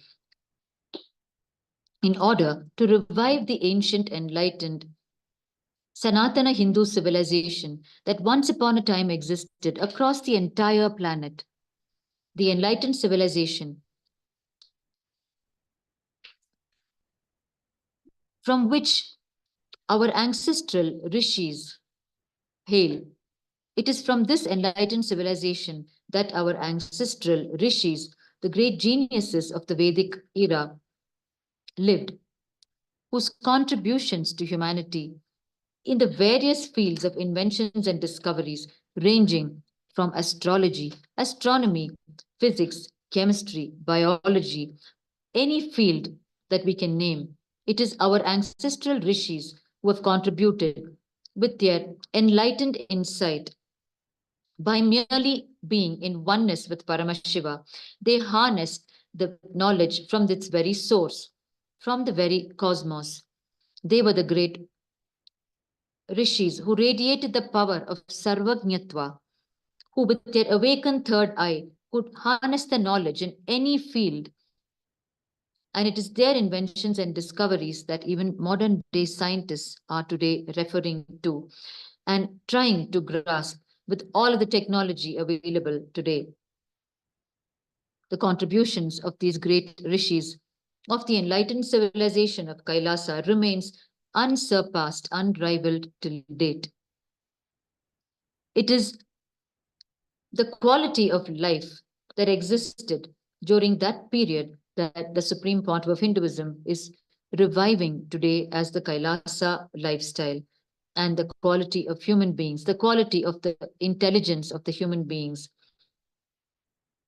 It is this that the Supreme Pontiff of Hinduism is reviving today through establishing the only Hindu nation of the world today, Kailasa.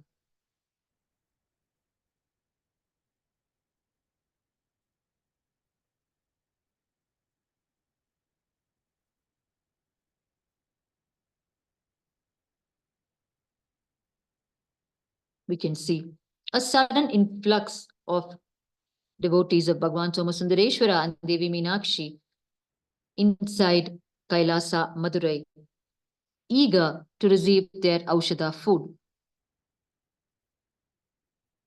As they soak themselves in worship of Bhagwan Somasundareshwara and Devi Meenakshi.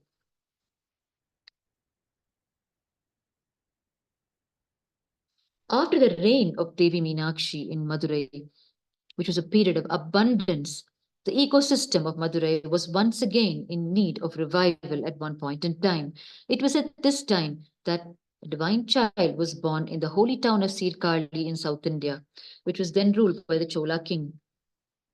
He was none other than the incarnation of Paramashiva, the great saint Sri Tirujnana Sambandar. When Tirujnana Sambandar was barely 3 years of age, at a temple in Sirkali, he was left by his father standing all alone while his father went to take a dip in the temple pond. Tirujnana Sambandar was crying, standing all by himself, whereupon Devi Parvati herself appeared along with Bhagwan Paramashiva, seated on the Rishabha Vahana, the sacred bull vehicle. She appeared and fed him with a cup of her own breast milk and enlightened him. Devi Paramashiva Shakti's breast milk to Tirujnana Sambandar is revered as the Jnana Pal, the very milk of enlightenment. Living in the human body for a mere 16 years, Sri Tirujnana Sambandar's mission was to rid the sacred land of Madurai from the persecuting forces who had grossly mistranslated the Jain texts to spread violence through sheer manifestation of spiritual powers. Tirujnana Sambandar healed people in their deathbeds, brought the dead back to life, caused countless miracles in people's lives in response to their pleas, and etched in history an unparalleled period of Shaivism's glory that stands till date. During his period, Tirujnana Sambandar restored Shaivism in Madurai by disillusioning the ruling Pandya king Goon Pandyan, who had started moving away from Shaivism, lured by the evil forces who were posing to be Jain monks. While Jainism is one of the most authentic traditions for enlightenment, these evil forces were disguised in the garb of Jain monks with the ulterior motive of destroying Shaivism in Madurai through her ruling king Goon Pandyan. Mangayar Karasi Ammal, the wife of Goon Pandyan, sought the grace of Tirujnana Sambandar. Tirujnana Sambandar took on these evil forces directly and through a series of miraculous incidents contested them and drove them to cause their own destruction and leave Madurai once for all. In the 64 Leelas, what is known as the Tiruvilayadar Puranam of Bhagavan Somasundareshwara in Madurai, is included these glorious acts of Tirujnana Sambandar in restoring Shaivism in Madurai. And Tirujnana Sambandar healed the Pandya king Goon Pandyan of his painful hunchback. Tirujnana Sambandar thus reinstated the Vedic Dharma, what is called the Vedanari in Madurai. He is the first known Guru Mahasannidhanam in the recorded history of Madurai. He carried on the tradition of incarnations ruling Madurai as both the spiritual and state heads. And from Tirujnana Sambandar starts the recorded history of the kingdom of Madurai.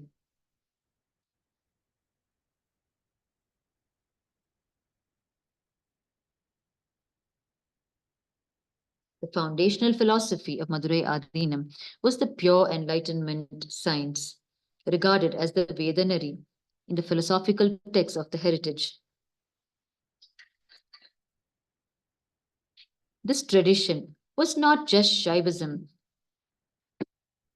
or rather it encompassed all traditions that fall under the Vedic knowledge. The quintessence of the whole philosophy was the deep feeling connection, or Mahabhava, the oneness that one must feel with the divine.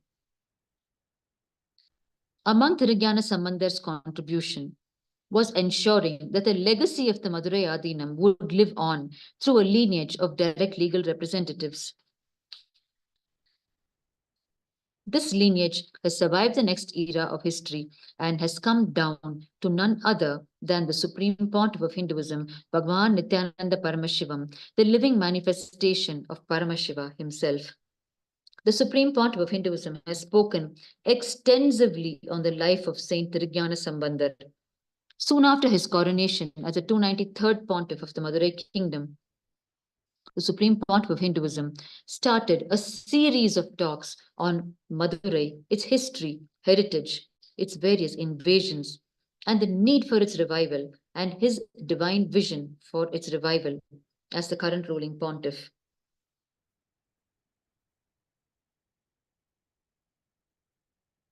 On the 5th of June 2012, Madurai grandly celebrated the Tirujnana Sambandar Guru Puja festival. Weeks after the coronation of the Supreme Pontiff of Hinduism, this is the annual celebration of Devi Parvati feeding the Jnana Pal to Tirujnana Sambandar. The Supreme Pontiff of Hinduism, along with the 292nd Pontiff, his predecessor, observed the festivities of this celebration of the Tirujnana Sambandar Guru Puja festival traditionally from inside the Meenakshi Sundareshwara temple. The divine presence of the Supreme Pontiff of Hinduism was cherished and cheered by thousands of the townspeople of Madurai and the people from the neighboring regions. Soon after the coronation, the Supreme Pontiff of Hinduism ensured that the distribution of hundreds of liters of Jnana Pal to the people of Madurai happened every single day, along with the Aushadha Annadan that was served to them. The Supreme Pontiff of Hinduism has revered Tirujnana Sambandar right from his golden childhood days in Tiruvannamalai, his birthplace. When the Supreme Pontiff of Hinduism was around 11 years of age, a divine incident unfolded on this very Tirujnana Sambandar Guru Puja festival celebration day that was being celebrated inside the Arunachaleshwara temple in Tiruvannamalai.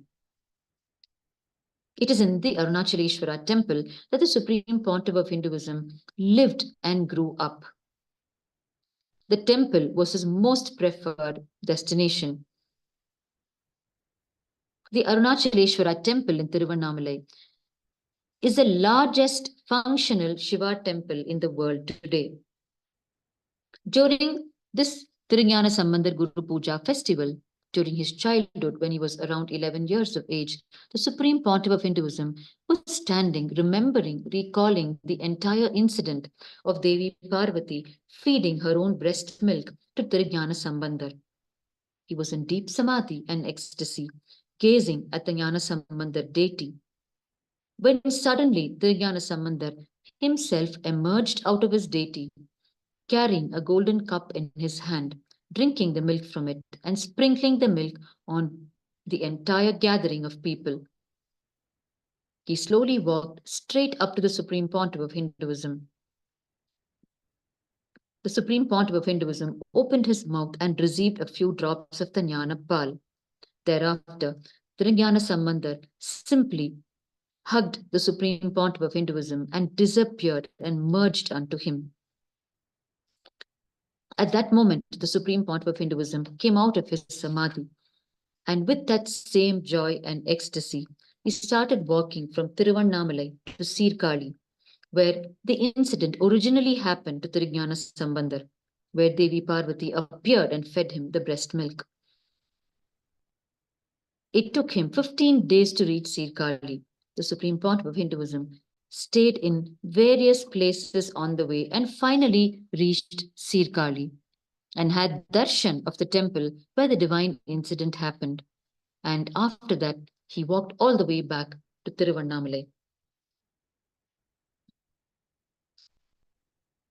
The entire life of the Supreme Pontiff of Hinduism is a life of parivrajaka, a life of journeying by foot across the length and breadth of India. Right from his childhood years, the Supreme Pontiff of Hinduism has lived a life of spiritual wandering, reaching the people where they are, understanding society, understanding human beings, so he can better serve them with the enlightenment software. The Supreme Pontiff of Hinduism has continuously enriched the lives of people, embarking on various journeys by foot across the length and breadth of India. The most arduous of these journeys being a period of over 9 years from 1995 to 2001, when he walked the length and breadth of India from Rameshwaram, the tip of South India, right up to the Himalayan Ghats, and from Dwaraka to Ganga Sagar. The Supreme Pontiff of Hinduism has journeyed by foot, enriching millions of lives, living amongst the people, understanding their needs, understanding how he has to cater to them and enlighten them.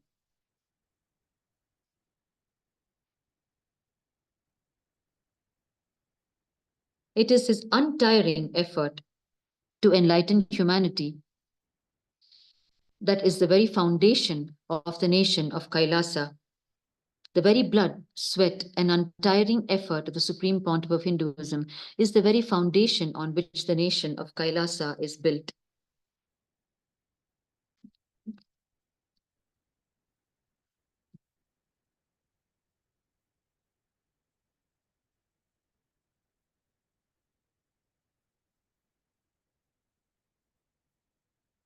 It is the divine vision of the Supreme Pontiff of Hinduism to continuously serve humanity in all possible ways, to enlighten humanity, to build the Kailasa lifestyle into the mainstream lifestyle of humanity. As we see in front of our eyes, Kailasa Madurai continues to offer the Aushadha Annadan to the people of Madurai who are congregating in the Meenakshi Somasundareshwara temple to celebrate the second day of the Chittirai Peruvizha Brahmotsavam, which is the 13-day celebration, the flagship festival of the Meenakshi Somasundareshwara temple, which celebrates the life, the glories, and the message of Devi Meenakshi and Bhagwan Somasundareshwara.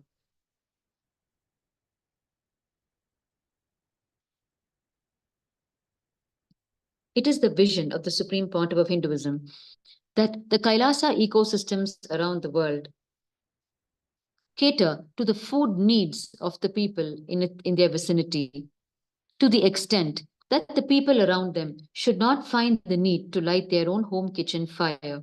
They should simply know that food is available in the Kailasa ecosystems near them, and they can walk in at any time of the day and partake of the food. And it is not just ordinary food for a hungry stomach, but food that aids the very conscious growth, that supports them in their very conscious growth.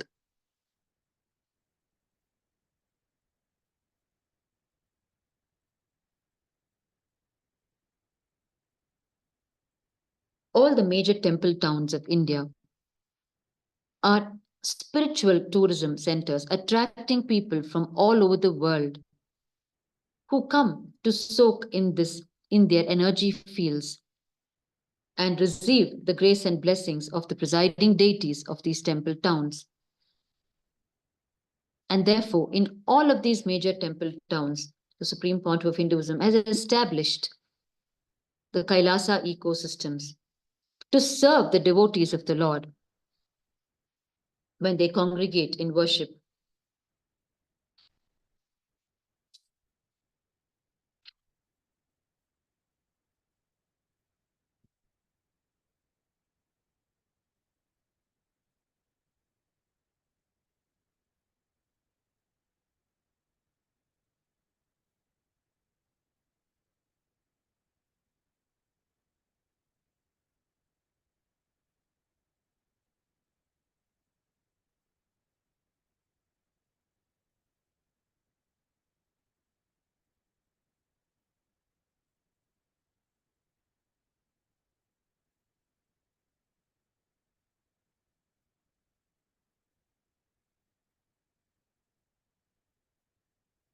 Non-violence is Kailasa's core principle Ahimsa paramo dharmaha. It means non-violence is the ultimate cosmic law.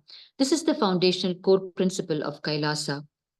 And this Aushadha Annadan, the food that is being served, is strictly vegetarian, non-violent, and infused with conscious energy, and served with the intention of growing conscious sovereignty in each being who consumes it. The sankalpa, the conscious resolution behind serving this Aushadha Annadan, is directly the sankalpa of the Supreme Pontiff of Hinduism himself. And this is the greatest and best news for those consuming this food. As the living manifestation of Paramashiva, the eternal sankalpa of the Supreme Pontiff of Hinduism for us humanity is each one of us manifesting the space of Shivoham in us. It is only this that will fulfill the purpose of us as human beings, bringing to us excellence beyond our imagination in our inner and outer worlds. The intention of the Supreme Pontiff of Hinduism directly, therefore, starts manifesting in each one of us consuming this food, this Aushadha meal. Merely by consuming this Aushadha Annadan on a regular basis, human beings can build individual peace within them, which is what will ultimately flower as global peace. As each individual moves to the space of nonviolence and conscious sovereignty, global peace will start happening as a natural consequence. The Hindu source scriptures, the Upanishads say, Go Brahmanebhya Shubhamastu Nityam, Loka Samasta Sukhino Bhavantu. It means, the word go means not just cows, but refers to all animals, all beings.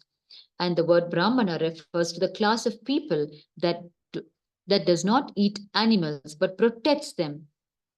This verse says, the not just cows, but all animals and the class of the Brahmanas both need to be kept happy and blissful. Only then humanity will flourish. The Supreme Pontiff of Hinduism has revealed Paramashiva's words in the Kamika Agama on an ideal ecosystem which he is reviving today through the nation of Kailasa.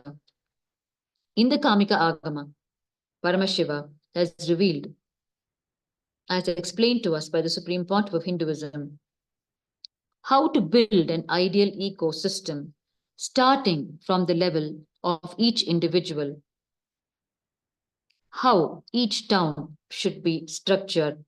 The Kamika Agama says it names 10 trees, which includes the drumstick tree, the papaya tree, and 8 more such trees to be grown in our houses, where we should also keep cows and care for them. The produce from these trees and the produce from the Goshala, the cow shelters, will contribute to keeping the place as a self-sustaining unit. And then we will never need to sleep in hunger, as our house itself will be a unit complete in itself, self-sustaining in all its fundamental needs. In this context, the Supreme Pontiff of Hinduism recalls seeing his own maternal grandfather, Sri Raja Mudalyar, carrying bags of cotton with cotton seed and giving it away and taking in return cotton clothes. For all basic needs, a small unit becomes self-sustaining when we operate in this fashion. In fact, it is this self-sustaining model that shocked the Britishers during their rule of India. When they were studying the ecosystem of India on how to penetrate and invade it, they were shocked at the self-sustaining models that successfully existed. The Supreme Pontiff of Hinduism explains, because of the self-sustaining model, the roads were literally made only for pilgrimage purpose, not for transportation of goods, because every village was self-sufficient. Further, the Supreme Pontiff of Hinduism explains the nuances of an ideal ecosystem of peaceful coexistence amongst the various beings, including human beings. He reveals the kitchen water of such an ecosystem, when drunk by the hens and the ducks, should keep them healthy. Only then it means that the whole system is organic, with no chemical used in the cooking for day-to-day living. And each village should have naturally formed honeycombs. For a bee to survive, a few things are required. One, the land cannot be polluted. If the flowers grow in polluted land, and if the bees drink that honey, they will die within just a few seconds. Second, for the flowers to be pure, the air has to be pure. Third, the water source has to be pure. Only then the flowers will be pure. When the bees suck the honey from such flowers, they will flourish and build the natural honeycombs. Further, the Supreme Pontiff of Hinduism has revealed from the Kamika Agama that we must hang mango flowers, neem flowers, and rice paddy on our door frames, and the sparrows must come and eat them. Only then it means that the air is pure and conducive for living. Sparrows have very sensitive lungs. Only if the air pollution is minimum and the air is pure, they will even come and live in the area. Therefore, sparrows chirping is an indication of pure living air in the area. Paramashiva is further revealed in the Kamika Agamas, as explained by the Supreme Pontiff of Hinduism, that one must walk barefoot without shoes. Only then Mother Earth, Bhuma Devi, will scan our body and whatever minerals, vitamins, and important ingredients that are required for our body, which we may lack, she will add to our food by growing it in that very area. And therefore, the very food that grows in our area becomes essential medicine for us. The Supreme Pontiff of Hinduism explains that in this fashion, in Hinduism, geography is biology. Mother Earth is not geography, but biology for us. Mother Earth, Bhuma Devi, is conscious, alive. She does the whole thing for us. And that is why she is worshipped ritualistically in Hinduism.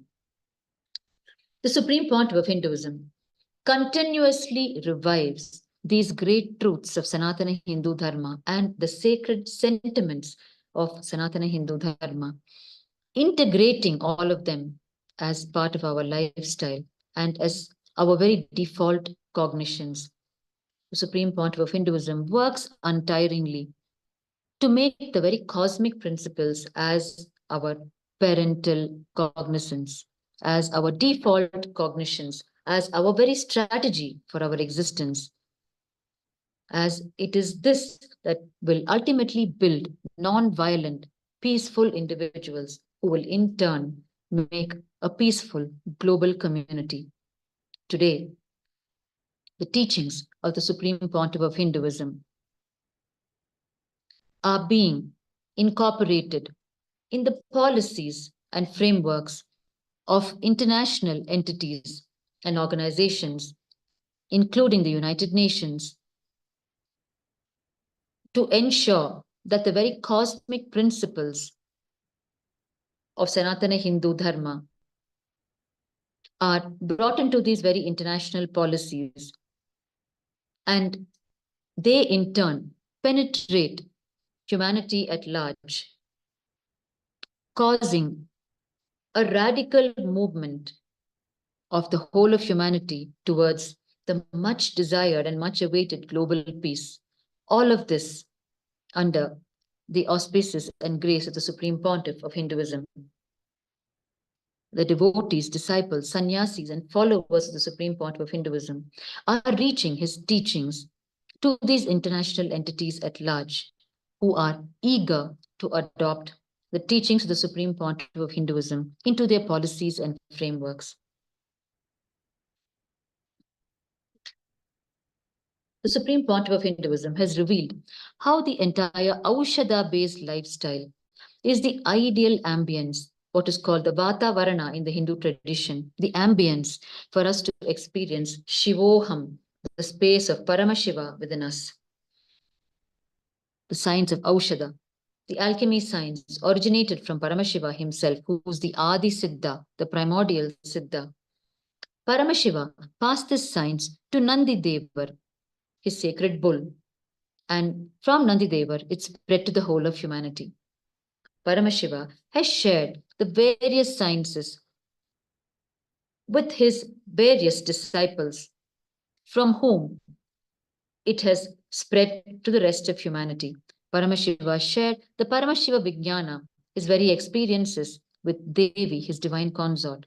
He shared the knowledge of creating a civilization through Subramanya, his own son, who created a civilization in the south with this knowledge. Paramashiva shared the alchemy science of Aushadha with Nandi Bhagavan, his sacred bull. Because Nandi, as the sacred bull, knows all the herbs, as he is all the time roaming in Kailasa. He knows simply where all the natural products and herbs are available. All the esoteric mystical components of knowledge Paramashiva shared with the world through the 7 great sages known as the Sapta Rishis. And Paramashiva shared his logical thinking, the science of thinking, Sankhya, with the world through sage Kapila Muni. And the entire enlightenment science, the 4 Vedas, Paramashiva shared with the world through the 4 sons of Lord Brahma, the Sanaka Rishis. Such is the beautiful method of dissemination of knowledge from Paramashiva to humanity. Each disciple of his specialized in that branch of knowledge and spread it to humanity.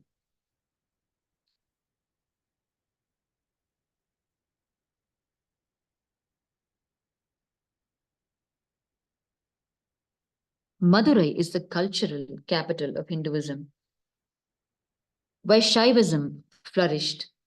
And it is Adi Shaivism that is being revived today by the Supreme Pontiff of Hinduism, which is the original organic indigenous lifestyle given to us by Bhagwan Paramashiva and Devi Paramashiva Shakti. The Supreme Pontiff of Hinduism explored these 2 great sciences of Aushadha and Shaiva Siddhanta right from his childhood. He explored the science of Aushadha with his guru, Sri Narayana Swami Pillai. Sri Narayana Swami Pillai of Tiruvannamalai, the birthplace of the Supreme Pontiff of Hinduism. Sri Narayana Swami Pillai was affectionately called Totakara Tata, meaning gardener grandfather, because of 2 main reasons. One, he used to tie flower garlands every day for the temple. And second, he was completely familiar with where these sacred herbs grew in Tiruvannamalai and its forest areas. He would simply walk around, pick the herbs, and grind medicines, which were unfailing formula for the people who came to him with the most severe disorders. Sri Narayana Swami Pillai's eldest grandson, Parthibanaya, has shared how the Supreme Pontiff of Hinduism would come to their house every day at number 1 VOC Street and sit for hours together with his grandfather, studying the science of Aushadha and grinding the medicines with him in the 3 large stone vessels that Sri Narayana Swami Pillai had. Sri Narayana Swami Pillai had extremely scientific and mystical ways of preparing these Aushadha medicines. As an example, he would simply feed a goat with a certain herb, collect the goat's droppings and pat it as round shapes, dry it and burn it and use the ash as medicine.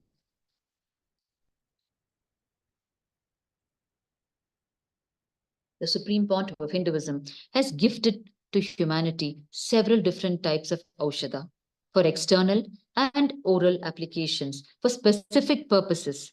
And he's continuing to revive more and more types of Aushadha to give to humanity.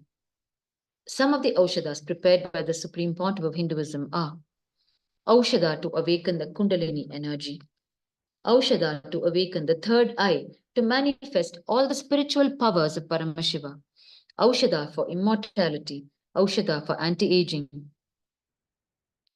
On the 23rd of October 2017, the Supreme Pontiff of Hinduism conducted the first groundbreaking Putra Kameshti Yajna, employing Aushadha, sacred energy herbs, to enable couples to conceive divine children, carrying the energy of Lord Subramanya.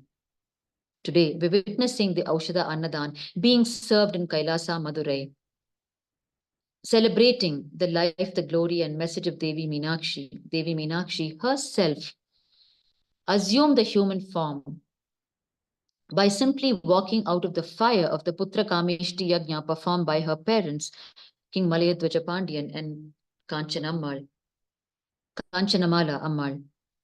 the Supreme Pontiff of Hinduism, conducted the first groundbreaking Putrakameshti Yajna employing Aushadha, sacred energy herbs, on the 23rd of October 2017 and blessed that the couples who participated in this yajna would conceive divine children carrying the energy of Lord Subramanya. The Supreme Pontiff of Hinduism explained that the babies born from this process will carry any one of the three birthmarks of Lord Muruga, Subramanya, a clear mole in the shape of his spear, the veil, or they would carry an extra finger or an extra toe, or they will have a clear dip in the third eye spot between the eyebrows. The Supreme Pontiff of Hinduism defined these three as Lord Subramania's Anga Lakshana that could be found on these babies. On the 5th of November 2017, the Supreme Pontiff of Hinduism unleashed the Dhanakarshana Bhairava Aushadha, infused with the highest wealth-based conscious thought currents. The Aushadha merely needs to be applied on ourselves when going to sleep. It is a pure gift from the Supreme Pontiff of Hinduism with a blessing in his own words. You will sleep your way to wealth with this Aushadha.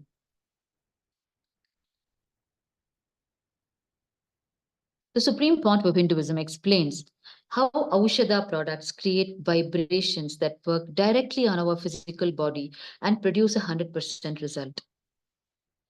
The Supreme Pontiff of Hinduism has also gifted Aushadha for manifesting the space of Nirvikalpa Samadhi inside us, where the fundamental thought shaft ceases to exist and we rest in oneness with the whole cosmos, the space of Shivoham, I am Paramashiva, oneness with Paramashiva.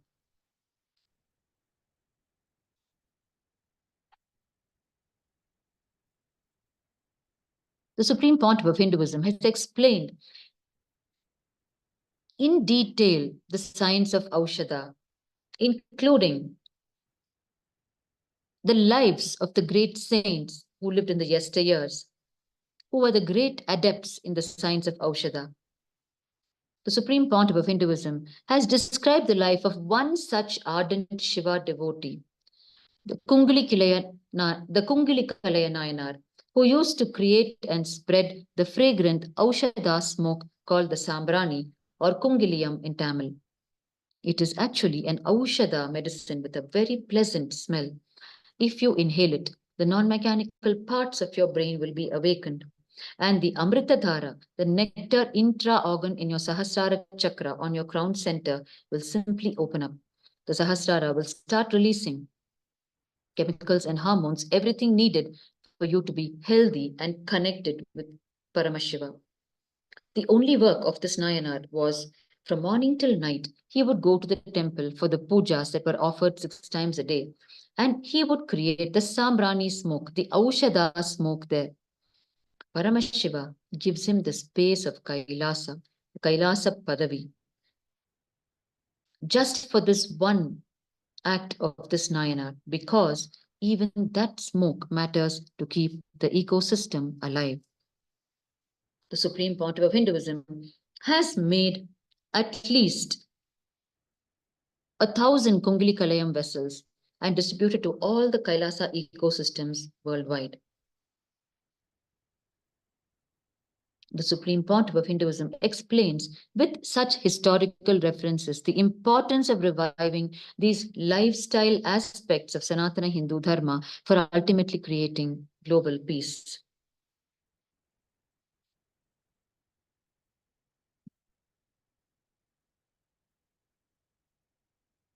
The Supreme Pontiff of Hinduism further explains how to keep our third eye pure and awakened. The third eye has nerves just like the normal 2 eyes that get calcified by the neurotoxins that develop because of the quality of the food that we eat. Therefore, the detoxification of these toxins need to happen, and this can be achieved by one of the remedies revealed by the Supreme Pontiff of Hinduism, which is rubbing pure organic turmeric, an Aushadha item, on the third eye every day before going to sleep.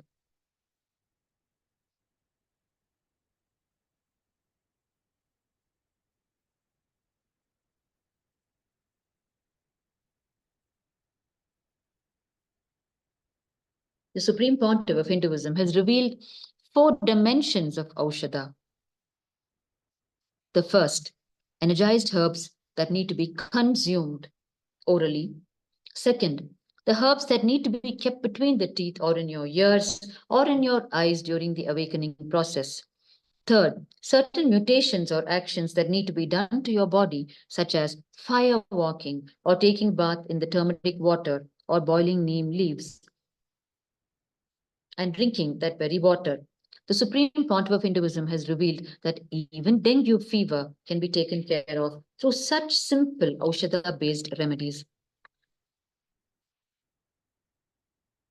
The Supreme Pontiff of Hinduism has revealed the science behind fire walking in temples, which is one of the Aushadha-based methodologies and lifestyle. The science behind the fire walking is, as revealed by the Supreme Pontiff of Hinduism, the depth with which you feel violence and violated, with that same depth, if you feel sacrifice, commitment, and devotion, then that violence in you will be muted.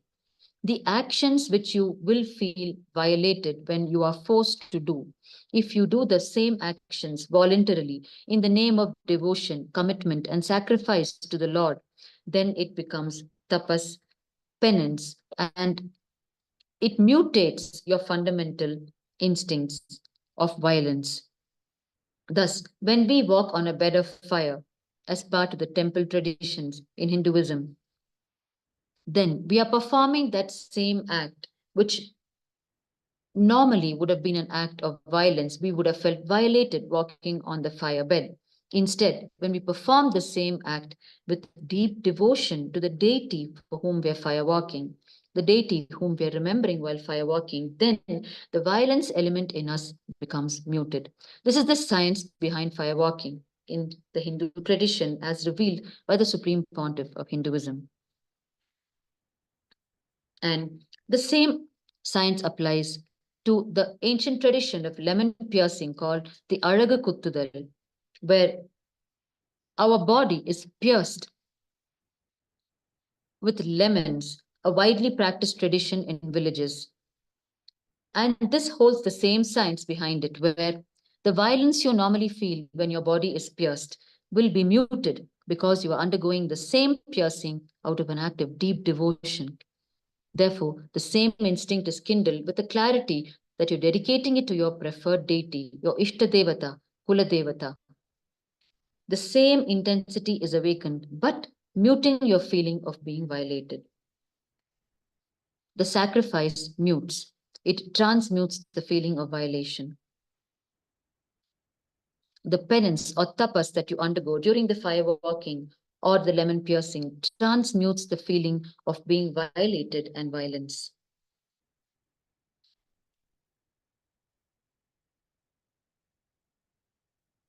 Therefore, all these acts, such as the fire walking, the body piercing, are all the third dimension of Aushadha.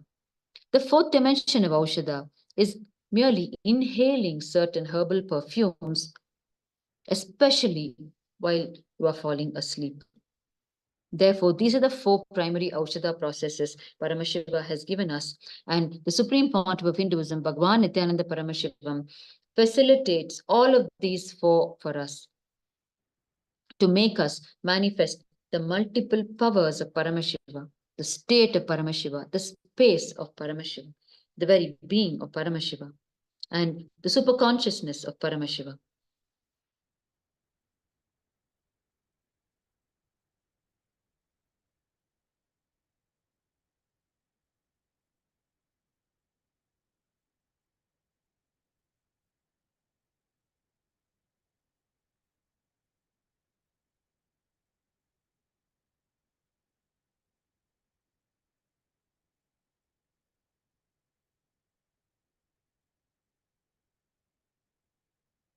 Aushadha Annadan is continuing to be served at Kailasa Madurai on this auspicious second day of the Chittirai Peruvizha Brahmotsavam here in Madurai at the Meenakshi Somasundareshwara temple, which commemorates the life the glory and the message of Devi Meenakshi and Bhagwan Somasundareshwara.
The Supreme Pontiff of Hinduism explored Adi Shaivism right from his childhood with his Acharya in Tiruvannamalai, Vidwan Sri Panduranganar, a great Tamil Shaivite scholar and Tamil teacher who established the Tirumurai Kalagam in Tiruvannamalai purely to revive Adi Shaivism.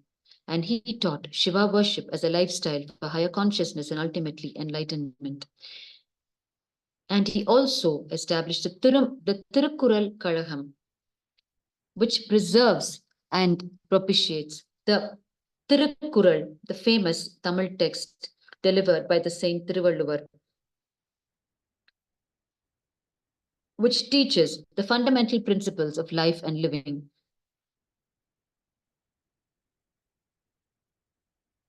With Vidwan Sri Panduranganar, the Supreme Pontiff of Hinduism, Bhagwan Nityananda Paramashivam, explored Shaiva Siddhanta, the truths of Adi Shaivism,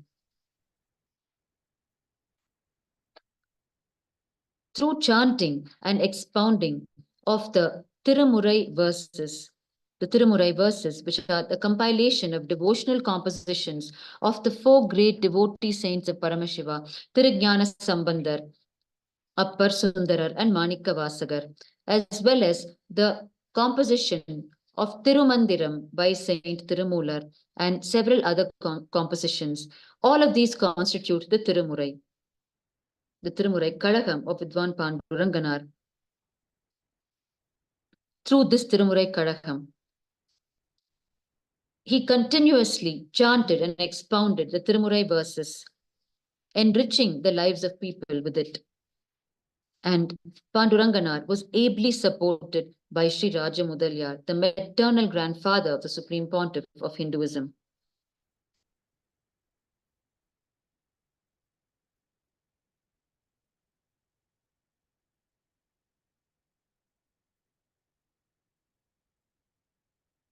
During his golden childhood in Tiruvannamalai, the Supreme Pontiff of Hinduism explored each science and tradition of Hinduism with a different guru in Tiruvannamalai. He explored, therefore, the science of Aushadha with Sri Narayana Swami Pillai, who was a great adept in the science, and he explored the science of the Shaiva Siddhanta with his Acharya Vidwan Sri Panduranganar. Thus, the revival of Kailasa, the Supreme Pontiff of Hinduism, commenced right in his childhood in Tiruvannamalai. From day one, the only activity, entertainment, and life, everything that constituted his life for the Supreme Pontiff of Hinduism was the revival of Kailasa. Every single activity of his in his golden childhood days, as witnessed by the townspeople of Tiruvannamalai, indicates that he was completely immersed in the pure revival of Kailasa. It is just that today, the size and scale and proportion has assumed cosmic proportions in the mission of Kailasa. But the consistency with which the Supreme Pontiff of Hinduism the consistency with which he has revived Kailasa right from his childhood days is witnessed by the townspeople of Tiruvannamalai and thereafter by his worldwide devotees, disciples, and followers.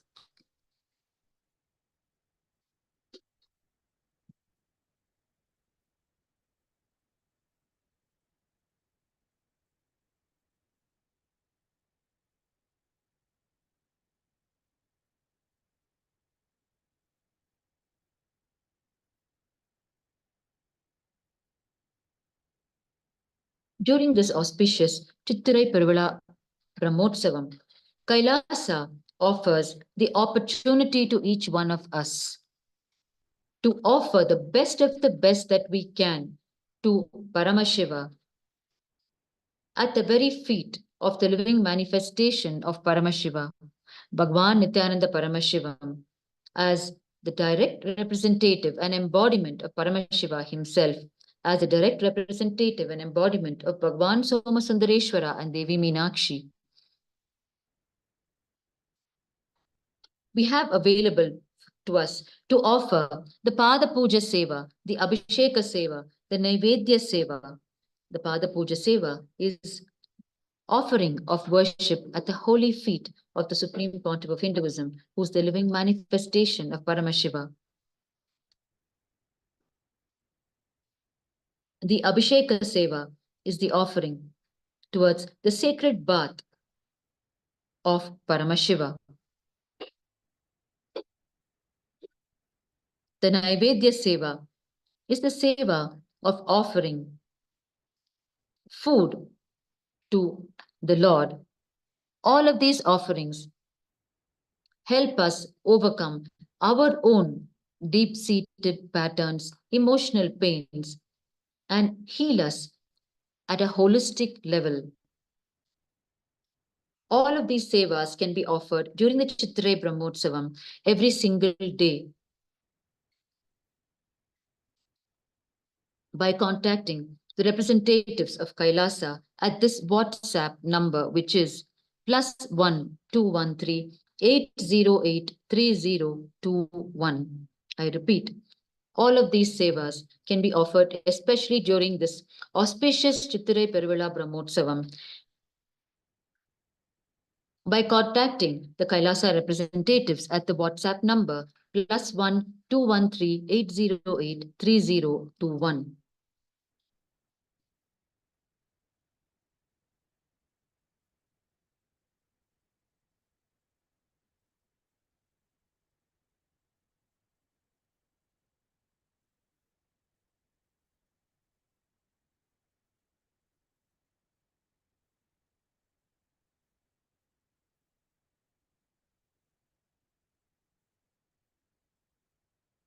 As we are nearing the Pattabhishekam celebrations and the celebrations of the Digvijayam of Devi Meenakshi, during this Chittirai Peruvizha Brahmotsavam, Kailasa gives us the tremendous opportunity to offer directly to Bhagwan Paramashiva, embodied by the living manifestation of Paramashiva, Bhagwan Nityananda Paramashivam, the best of the best offerings that we can. On the two auspicious occasions of the Meenakshi Pattabhishekam that falls on the 19th of April, just a few days ahead of us, and on the 21st of April, the Digvijayam celebrations. On both of these occasions, we may offer the best of the best that we wish to at the feet of Paramashiva. And to do so, we may contact the Kailasa representatives at this WhatsApp number, which is +1 213 808 3021. The Meenakshi Pattabhishekam is a grand ritual celebrating the coronation of Devi Paramashiva Shakti Meenakshi as the Parabhattarika, the royal queen of the whole cosmos. And the Meenakshi Tirukalyanam is a traditional ritual that vividly reenacts the celestial wedding ceremony of Devi Meenakshi and Bhagwan Sundareshwara, as it originally unfolded in the cosmos eons ago. This sacred ceremony brings to life the divine union that marks a significant moment in cosmic history.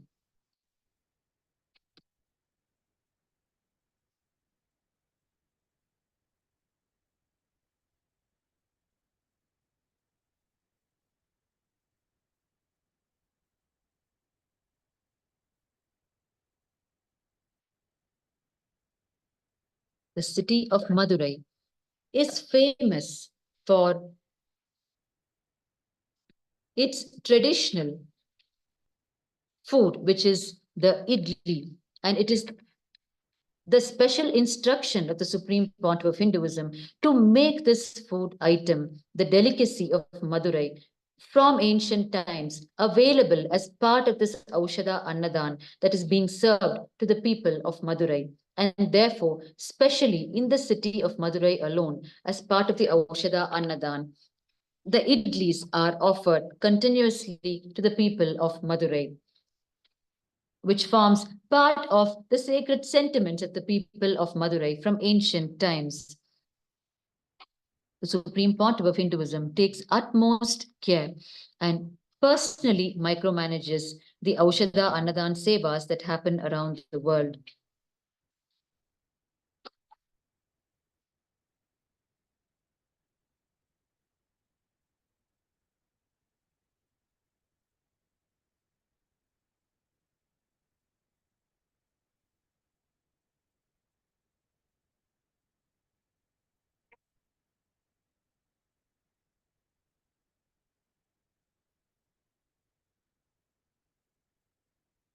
The Kailasavasis, the sannyasis, devotees, and disciples of the Supreme Pontiff of Hinduism at Kailasa Madurai are untiringly preparing and serving the Aushadha Annadan to the people of Madurai.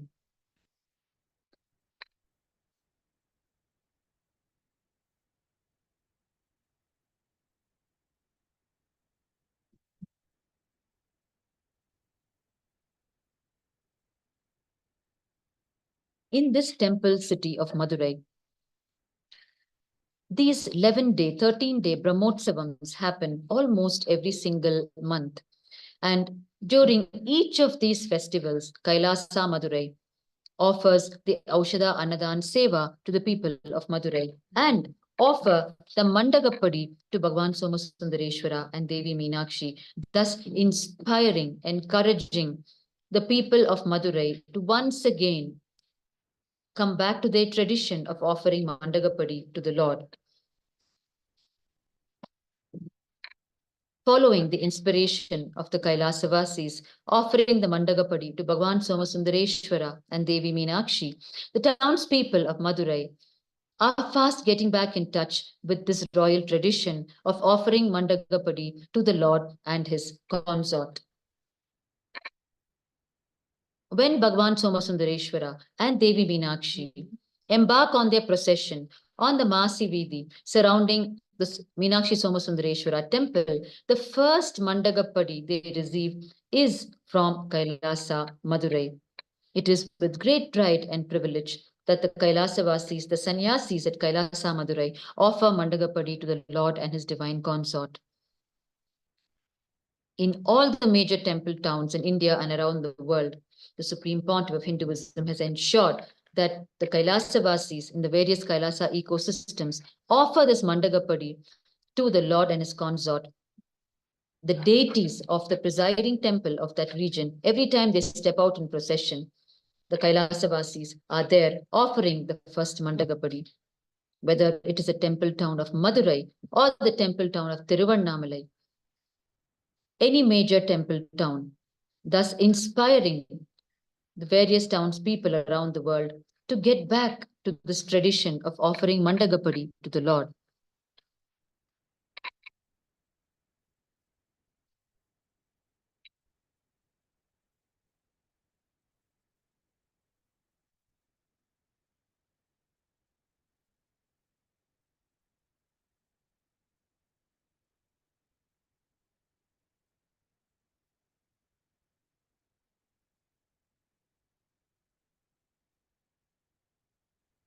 Just over 2 weeks ago, on the auspicious occasion of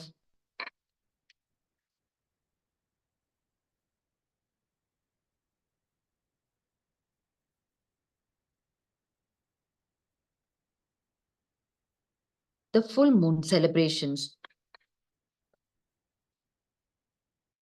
Kailasa Tiruvannamalai served its customary Aushadha Annadan to the devotees of Annamalayar. serving to over 2 lakh people. Every month on the auspicious full moon night, Kailasa Tiruvannamalai serves this Aushadha Annadan to almost 2 lakh people who circumambulate the Arunachala hill on the auspicious full moon night.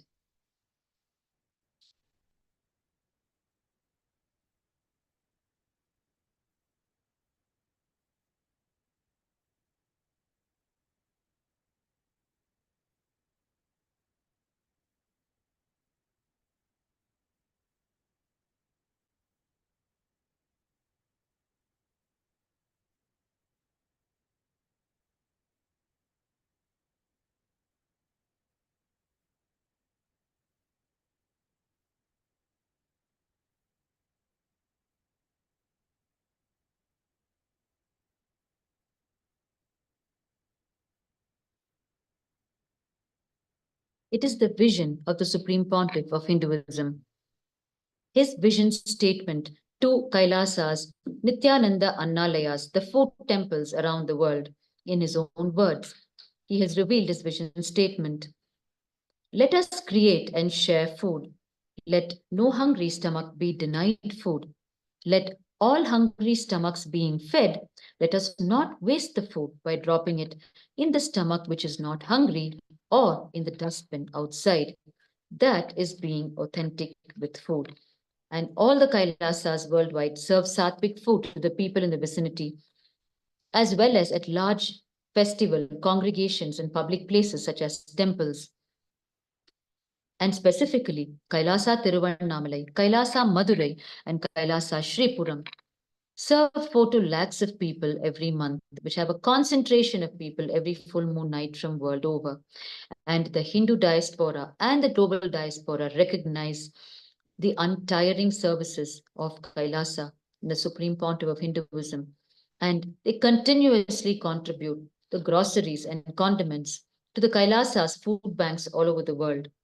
The annual global aid of Kailasa for the service of food security and assistance alone is $20 billion. The food distribution is called the Aushadha Annadan because it is food infused with conscious energy and special herbs for healing and enlightenment. And the entire Aushadha Annadan happens under the direct guidance and micromanagement of the Supreme Pontiff of Hinduism himself. You are now having the darshan of the temple towers of the Meenakshi Somasundareshwara temple of this kingdom of Madurai, gloriously lit in celebration of the Chittirai Peruvizha festival, the Brahmotsavam, the 13-day festival, celebrating Devi Meenakshi and Bhagwan Sundareshwara. This is the flagship festival of the kingdom of Madurai, although there are the Brahmotsavams happening almost every single month. This Chittirai Peruvizha Brahmotsavam is the grandest festival of Madurai and its flagship festival because it celebrates the very coronation, the Pattabhishekam of Devi Meenakshi and her Digvijayam, which is her victory over all the cardinal directions, bringing 56 nations under her rule during her time period, and also celebrates the grand marriage ceremony of Devi Meenakshi with Bhagwan Sundareshwara. As you can see, the fragrance of festival is in the air in the city of Madurai and will continue to be during this 13-day festival.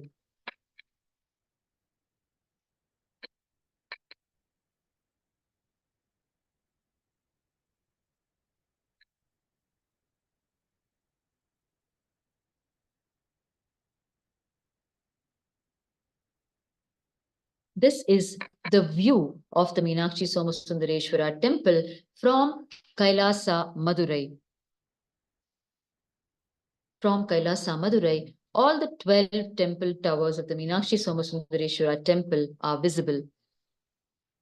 In the Hindu tradition, merely having the darshan of the temple tower of these major temples is considered a spiritual practice and a fortune by itself. where merely by having darshan of these temple towers, we acquire spiritual benefit in our lives. And these lofty temple towers have been built by the great kings who were devotees of Paramashiva during their various periods of rule, where they inspired an entire civilization of artisans to build these architectural wonders who stand unrivaled until today and who defy even the most modern technology with the precision with which they have been built.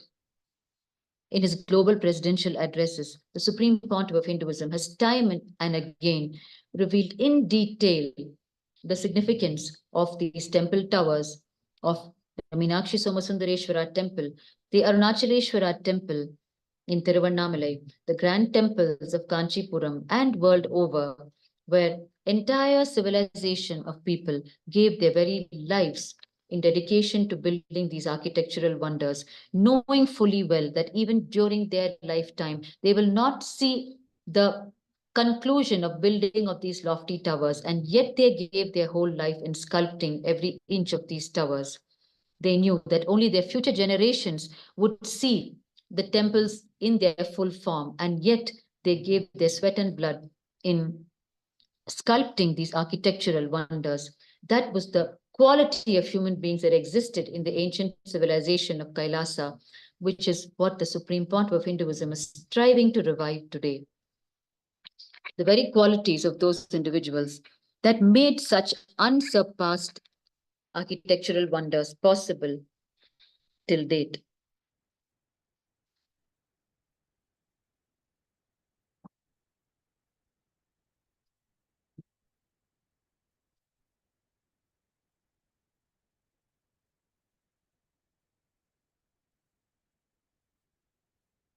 We are nearing the conclusion of today's Aushadha Annadan. The Lord and his consort, Bhagwan Somasundareshwara and Devi Meenakshi, would be in the night ritual, the last ritual of the day, the Palliyarai ritual that happens in all the Hindu temples worldwide, the last ritual of the day, where the Lord and his consort are ceremoniously put to rest in the Palliyarai chamber.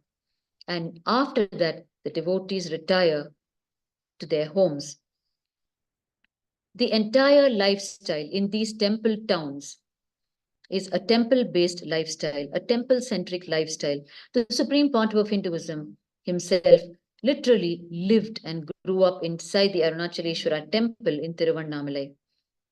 The Supreme Pontiff of Hinduism describes how in the ancient times each human settlement was a simple settlement around the main temple in that area, where in Tiruvannamalai, the Supreme Pontiff of Hinduism describes Tiruvannamalai is just a settlement around Arunagiri Yogishwara, the presiding deity and god of Tiruvannamalai. And in Madurai, the human settlement is just a settlement around Bhagwan Somasundareshwara and Devi Meenakshi. And in Kashi, the human civilization is just a settlement around Mahadeva. That is the Kailasa culture and lifestyle, a temple-centric lifestyle, where the temple bell that rang during every offering to the Lord told the time of the day to the people. There were no clocks in each home at that time. Merely by hearing the temple bells, the people of the town could tell the time of the day. Such was the temple-centric lifestyle, which is what the Supreme Pontiff of Hinduism is striving to revive today, as it is the temple-centric lifestyle that helped build a conscious civilization.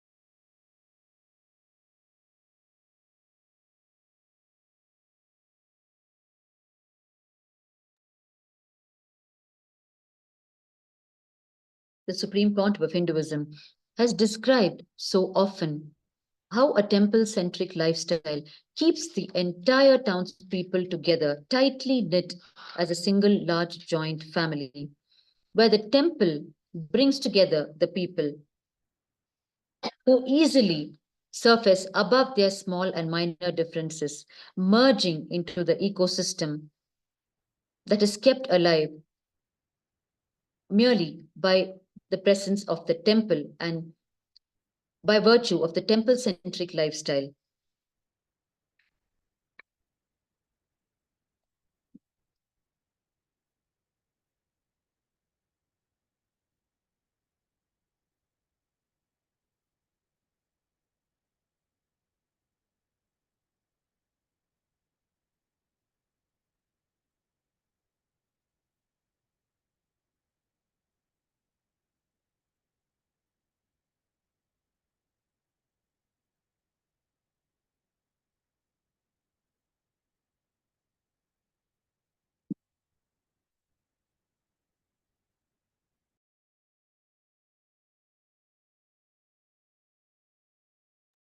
The people of Madurai are continuing to walk in to Shamala Pita Sarvagnya Pitam Kailasa Madurai to have their last meal of the day.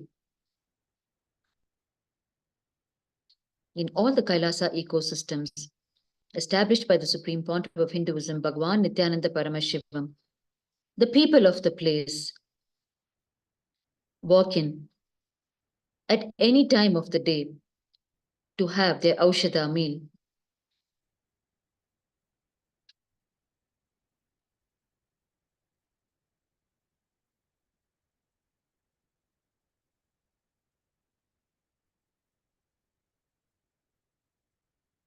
The Supreme Pontiff of Hinduism, Bhagwan Nityananda Paramashivam, has described ever so often during his global presidential addresses the functioning of these temple towns of Sanatana Hindu Dharma, the temple towns such as Madurai, Tiruvannamalai, Kanchipuram, how the temple-centric lifestyle made it possible for the people of that civilization to remain centered in their consciousness, to remain connected to Paramashiva, to live an innocent life and lifestyle, which revolved around the temple and its festivities, where their personal agenda was seamlessly interwoven with the festivities of the temple, where the temple assumed the primary importance in their lives.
The Supreme Pontiff of Hinduism continuously urges his devotees, disciples, and followers to not only serve the Aushadha Annadan, but to practice organic farming and caring for cows and other animals through the goshalas, the cow shelters. In the words of the Supreme Pontiff of Hinduism, he reveals to his followers, devotees, and disciples, start growing organic agricultural products, food, vegetables, grains, rice, everything organically in a natural way as per the Veda Agamic tradition, and start making it freely available on a first come, first served basis. All my sannyasis, Kailasavasis, should take this as priority. Do agriculture and Goshala, and whatever is produced should be shared freely on a first come, first served basis. The Supreme Pontiff of Hinduism urges his followers with these words. In his own words, he reveals, you set a trend, model, inspire the governments, bigger organizations to follow this. And second, start educating the whole world about the right food. Let us take responsibility in educating the whole world to teach the right knowledge about food and growing food organically, sattvically, as per the Veda Agamic tradition, sharing it freely with the whole world. Further, the Supreme Pontiff of Hinduism reveals, anything which can suffer should not be killed for your food. Even milk, the cows should be treated with a lot of respect, devotion. Drink milk only from those kind of goshalas. I'm trying to achieve that agamic perfection in our goshalas. I wanted all our goshala in charges all over the world to read the agamas and understand the spirit with which cows need to be treated. These are the words of the Supreme Pontiff of Hinduism in continuously urging his followers to start organic farming and caring for cows. The Adi Shaiva Vedalar community, the biological community of the Supreme Pontiff of Hinduism, is an agriculture-based community with its vocation primarily related to farming or the trade of amenities. This lifestyle is important in the tradition of Shaivism and holds a profound spiritual context. And it is this that the Supreme Pontiff of Hinduism is reviving as Kailasa today. In his own words, he has revealed, just like the Goshala, if you work physically on the earth, prepare the soil, grow things, the most subtle parts of your brain will awaken. Every Adinavasi should spend at least 1 or 2 hours in agriculture, and while you do that, keep your inner space in oneness with Paramashiva. Let your inner space be with Shiva, and body do the agriculture. In Tamil, the Supreme Pontiff of Hinduism beautifully reveals, Unarvil Shaivamum, Udalal Velanmayum, Shaiva Velanmaitvam, meaning when our inner space is with Paramashiva and our body does the agriculture, that is the authentic Shaivite way of agriculture. The Adi Shaivites are traditionally known as people of the land. As per this tradition, the Supreme Pontiff of Hinduism has made organic agriculture the standard of every Kailasa ecosystem, whether in a small scale home garden or vertical garden or as a full-fledged organic farm. The Kailasa ecosystems worldwide are attached to various organic farmlands where organic agriculture happens in alignment with the cosmic vision of the Supreme Pontiff of Hinduism. And the produce from these organic farms are fed into this divine Aushada Annadan Seva to the people of the respective regions where the Kailasa ecosystems are located.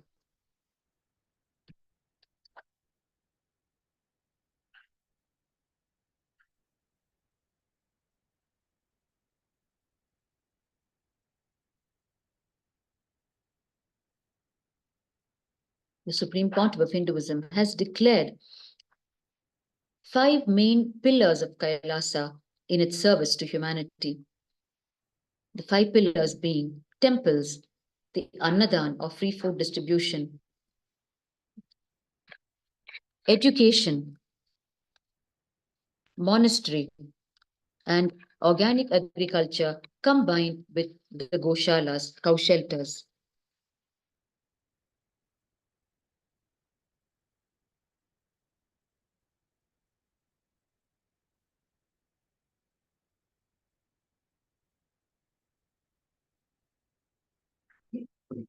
to even start understanding the colossal work of the Supreme Pontiff of Hinduism, we need to understand Sanatana Hindu Dharma itself and its original purpose.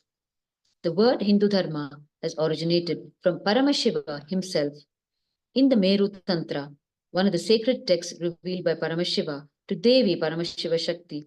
Paramashiva describes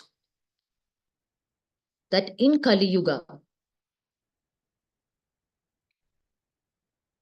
by chanting the Paschimamnaya mantra for 880,008 times, will manifest as power for the kings to fight 5 Kana, 7 Maura, and 9 Shaka who come to destroy the Hindu Dharma. O Devi, the word Hindu literally means those who defeat the evil. This is a revelation of Paramashiva in the Meru Tantra. Therefore, much before Hindu Dharma became a religion as we cognize it today, the word Hindu itself was a defining aspect of a person who was keenly intent on destroying evil, not just externally, but by breaking the bondage of Maya or delusion within, inside each being. Hindu is therefore the quality of a person who recognizes the internal spiritual quest for the experience of oneness with Paramashiva and powerfulness as a more tangible journey than what we are in the modern day ventures to achieve in our material life. As a philosophy, as a civilization, and as a lifestyle, Hindu Dharma emerged from Paramashiva. And over time, though it has undergone countless cycles of creation, destruction, revival, and expansion in all directions, it has never died, and therefore it has earned the title or prefix Sanatana, making it Sanatana Hindu Dharma, the eternal Hindu Dharma.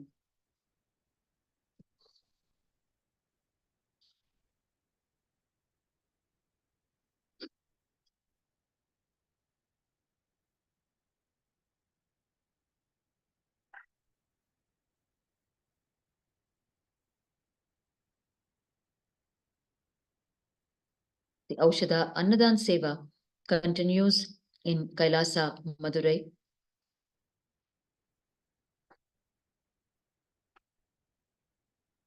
On this second day of the Chittirai Peruvizha Brahmotsavam,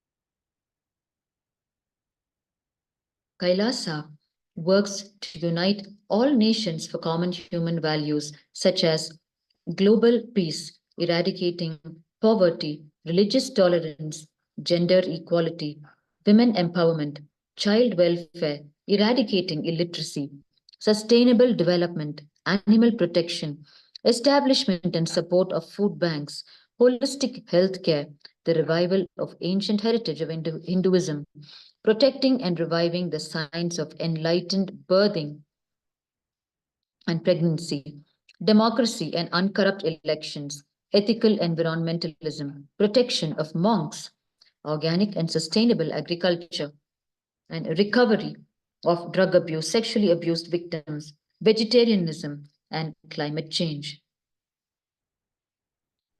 And towards this goal of uniting nations, Kailasa has established over 108 initiatives and entities around the world, such as Kailasa Uniting Nations for Non-Violence and Global Peace, Kailasa Uniting Nations for Feminine Empowerment and Gender Equality, Kailasa Uniting Nations for Mental Health and Development, Kailasa Uniting Nations for Nutritious Food and a Hunger-Free World. The United States of Kailasa is committed to global peace. and continuously builds bridges of understanding and deepens ties of friendship between nations through spiritual and cultural diplomacy under the direct guidance of the Supreme Pontiff of Hinduism, Bhagwan Nityananda Paramashivam. Kailasa achieves this by continuously supporting forums of discussion and representation over the years. Representatives continuously attend such forums on focused issues, and they voice out the concerns of the 2 billion Hindu diaspora and advocate for Hindu solutions to countries across the world to implement as part of their policies. As Hindu solutions are cosmic principles based solutions and are therefore universal and best. Over 50 cities around the world have declared the 3rd of January as the Supreme Pontiff of Hinduism Nityananda Day in recognition of the immense contributions of the Supreme Pontiff of Hinduism to the world, 3rd of January being the birth date as per the Gregorian calendar of the Supreme Pontiff of Hinduism, Bhagwan Nityananda Paramashivam.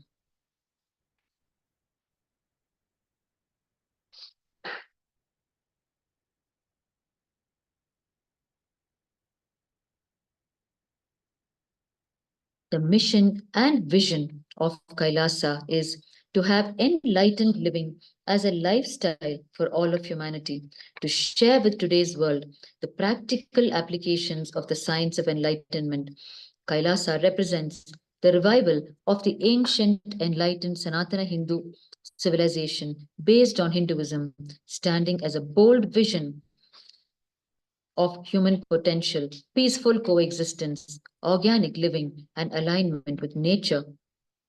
Kailasa offers the science of enlightenment as a master key that can solve society's major problems and wishes to share the practical applications of this science as a service for all of humanity.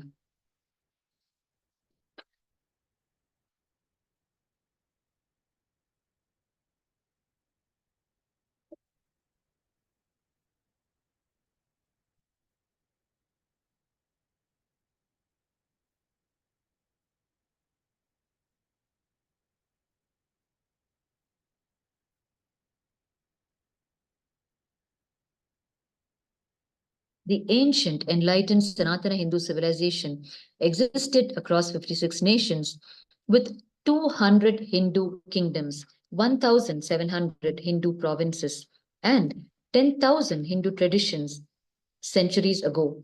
However, centuries of religious persecution has made Hindus orphaned with no country representing them. The last Hindu nation to fall was Nepal in 2007. The Supreme Pontiff of Hinduism, Bhagwan Nityananda Paramashivam, is today the head of 21 such ancient indigenous Hindu kingdoms. He's reviving Hinduism to its full glory through the United States of Kailasa, which stands for human rights and religious freedom for all Hindus worldwide, protecting Hindus from persecution in over 100 countries. Kailasa is the revival of the ancient enlightened Sanatana Hindu civilizational nation with its own sovereign territory.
During this auspicious Chittirai Peruvizha Brahmotsavam of Madurai, celebrating the life of Devi Meenakshi and Bhagwan Somasundareshwara, Kailasa facilitates for us to offer the best of the best that we can to Bhagwan Somasundareshwara and Devi Meenakshi through a list of special offerings. The special Abhisheka offering to the deity of the Supreme Pontiff of Hinduism as the living manifestation of Paramashiva. We have the special Abhisheka Seva, offering of the sacred bath to the deity of the Supreme Pontiff of Hinduism for receiving the boundless blessings in our life. Abhishekam is a sacred ritual where we offer the sacred bath to the Guru or to the deity, unlocking a stream of divine blessings. Engaging in this ritual honors the deity and channels auspiciousness into our life, helping us manifest health, wealth, blissful relationships, and manifestation of all our desires. And above all, experiencing the transformative power of offering such sevas and witnessing miracles that unfold in our personal and professional realms. We also have the Naivedya Seva,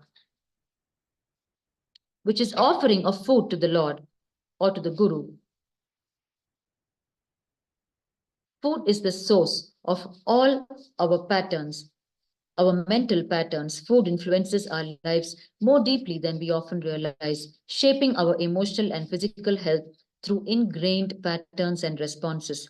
The Naivedya Seva involves offering food to the Guru, and this offering helps us overcome the root causes of these deep-seated patterns and emotional pains in us, facilitating deep emotional healing, spiritual liberation, thus bringing eternal bliss into our lives.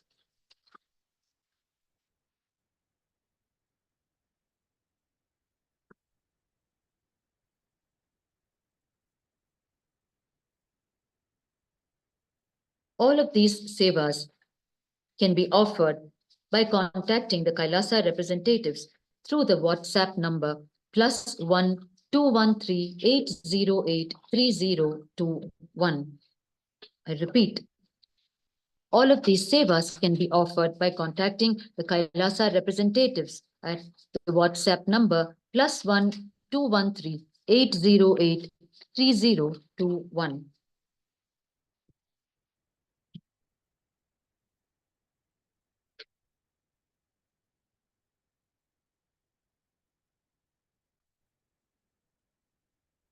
The doors of Kailasa, Madurai, continue to remain open into the late hours of the night.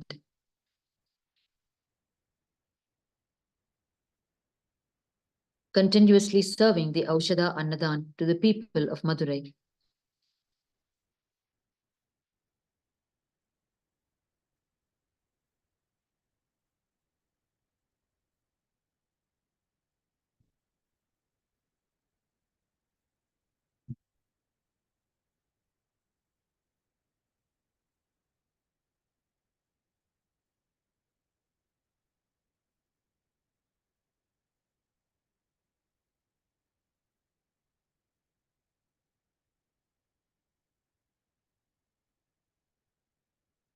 We are nearing the conclusion of today's second day of the 13-day festival, the celebrations of the Chittirai Peruvizha Brahmotsavam in Madurai, where we witnessed Bhagwan Somasundareshwara on the Bhuta Vahana and Devi Meenakshi on the Anna Vahana, the swan vehicle, and Lord Mahaganapati, Lord Subramanya, Lord Chandikeshwara, the 5 deities constituting the Panchamurti, gracing the people of Madurai on the Masi Vidhi, the street surrounding the temple of Meenakshi Somasundareshwara.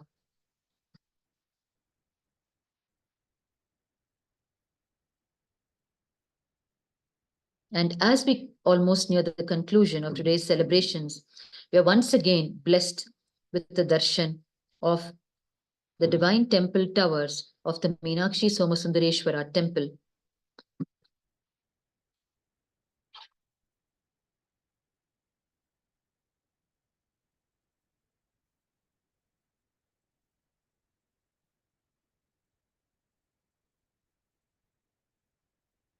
Each of these magnificent temples of Sanatana Hindu Dharma have been built by the great devotees of Paramashiva, the kings who ruled during their periods. And each of these temples were built in phases over hundreds of years. Unimaginable architectural wonders.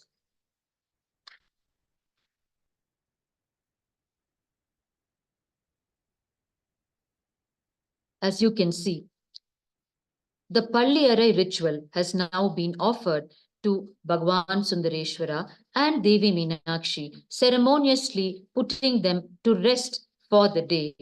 And following this Palliyarai ritual, the serial lights that we saw earlier on these lofty temple towers of the Meenakshi Somasundareshwara temple are now turned off, formally concluding the celebrations for today on this auspicious second day of the Chittirai Peruvizha Brahmotsavam, the flagship festival of the Kingdom of Madurai, celebrating the life, the glory and message of Devi Meenakshi and Bhagwan Sundareshwara. And we also formally conclude the Aushadha Annadan Seva of today with the grace and blessings of the Supreme Pontiff of Hinduism, Bhagwan Nityananda Paramashivam, from Kailasa, Madurai. We urge each and every one of you to continue to be tuned in to us every single day of this 13-day festival. Do join us tomorrow to witness the morning celebrations of the 3rd day of this Chittirai Tiruvizha Brahmotsavam. Until we meet again, with the grace and blessings of the Supreme Pontiff of Hinduism, Bhagwan Nityananda Paramashivam, we conclude the Seva for today. And in just a few hours from now, we will be witnessing live once again the celebrations marking the 14th of April, the commencement of the Vedic calendar. In just a few hours from now, we will be witnessing the celebrations marking the commencement of the Vedic calendar that falls on the 14th of April. The celebrations continue. Hinduism is the tradition of celebrations, everyday celebration. As we conclude the 2nd day celebrations of the Chittirai Peruvizha Brahmotsavam, we are getting ready to usher in the Vedic New Year, which causes huge transformation in each individual every time it happens. And we will be witnessing the live celebrations of ushering in of the Vedic New Year, the celebrations of Kailasa. We invite each and every one of you to join in the celebrations through the various social media platforms. We conclude today's celebrations in Madurai, Kailasa Madurai, with the Purna Mantra. Om Purnamadav Purnamidam Purnat Purnamudachyate Purnasya Purnamadaya Purnameva Vashishyate. Om Om Shanti Shanti Shanti. Harihi Om Tat Sat. Sarvam Bhagavat Shri Nityananda Paramashiva Padukarpanamastu. Om Nityanandam. Thank you, Nityanandam.